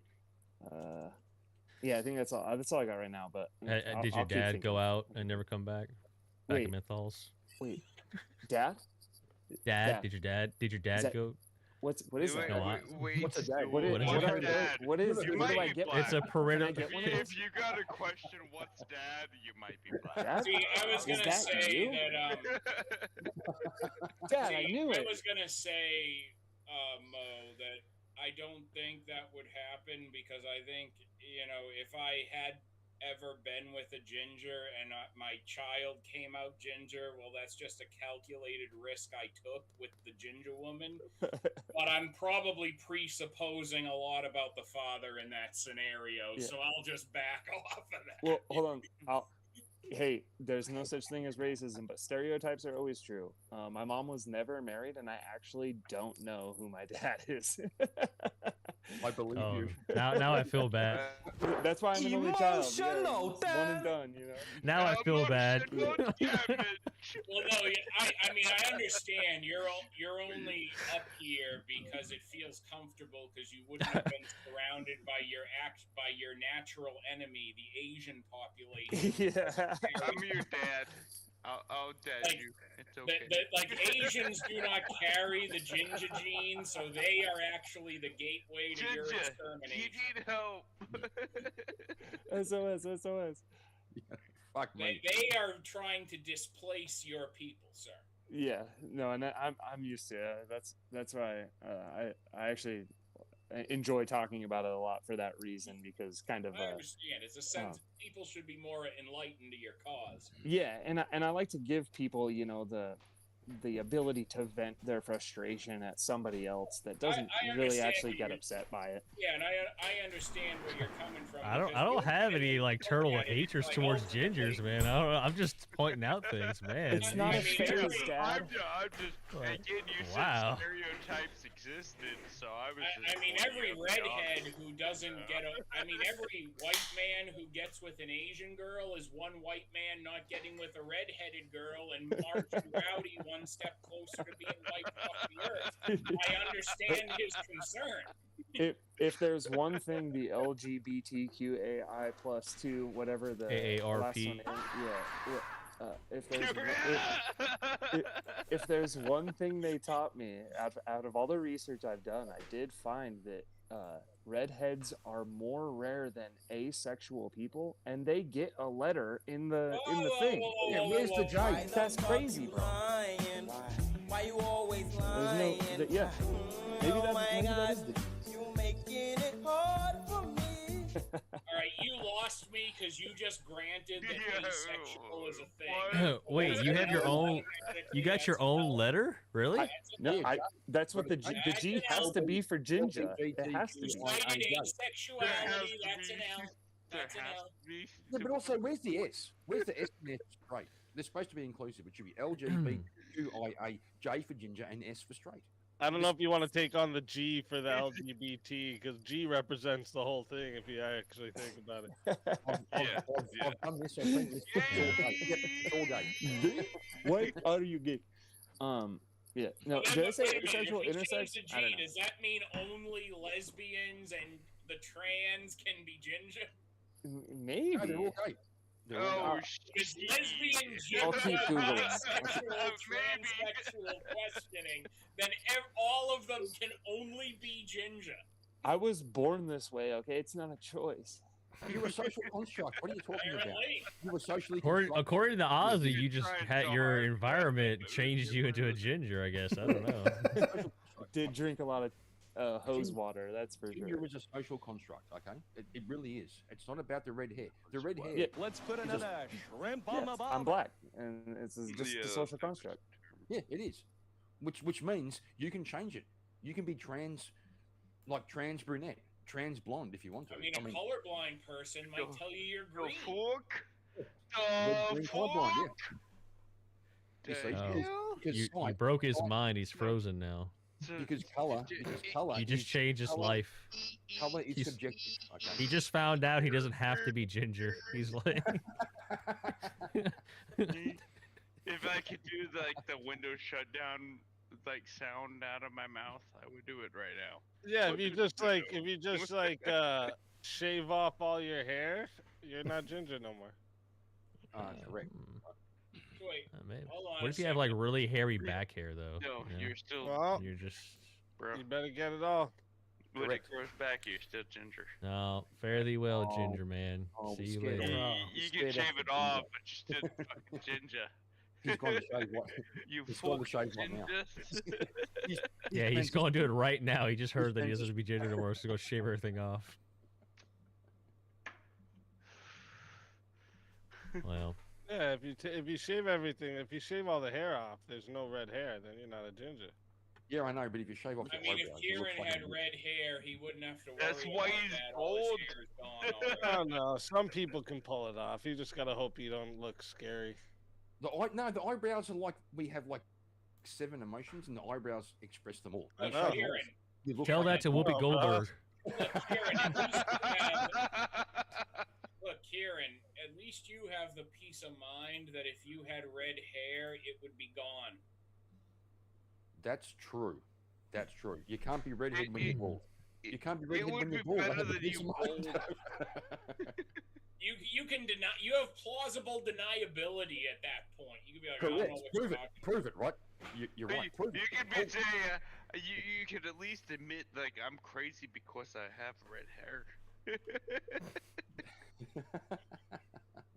I did used to grow a couple of red hairs. Before I went grey, I had black and brown and now blonde. here's the thing. Like you look at, red hair. like see how Did you the just hear that? Before he went gay, he used to grow red Before I hair. went You hear grey, that? Now you see how the Prove it back. Gay stresses you out, guys. Being gay stresses you out. I'll make a point. I actually can make a point here. Like Turned you his see hair how, white after. You see how some of the hair on the back of that bear looks is the same Right. reason why, like in the right light, like if my beard is at a certain length, people ask if I'm a redhead because that's how like the medium shade brown. Yeah, in the light. Yeah. Right I light. have that happen. Yeah. Yeah, this is Oh, my is hair that- that bathes in But lefty I wear a hat a lot. Here's his two brothers. They that. fight all the time. They're Like, just it's not constantly red. fighting. Fight. Yeah, that's lefty tears we fill that pool with.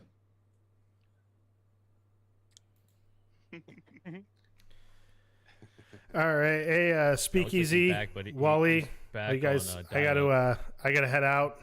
Got work tomorrow. Got a day job. All right, tell everybody where they can find you. Oh, just at bass guitar, bass like baseball, and guitar like, yo, I'll play the guitar. All right, so bass guitar. That's what's up. That's what's up. If the mods could share his channel in the chat for everybody to find him. And again, good job tonight. Thanks for coming out. Yeah, thanks. Oh, yeah, have Had a good time. Keep Alex Jones' names out of your fucking mouth. Though. Hey, you know. Say goodbye to my opponent without some over talking. No, thank you. You know, I think we need to be more accepting of gay people because nobody chooses their sexuality. The government chemtrails, those choose them for us. The fuck? Exactly. Now he's got it. See? Okay, so here's the thing. I'm pretty sure everybody chooses their sexuality. Base. So, like, what the fuck? So base. Here's the It's the government chemtrails, man.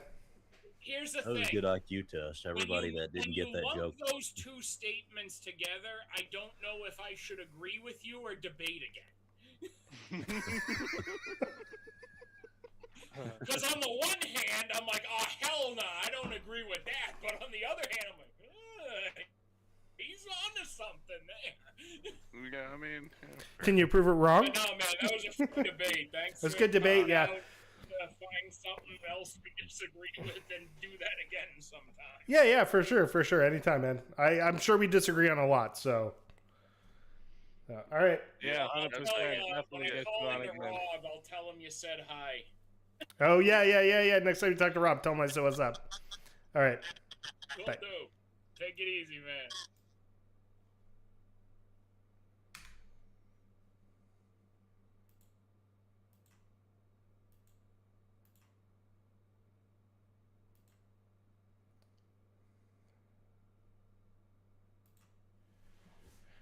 All right, that was a good stream.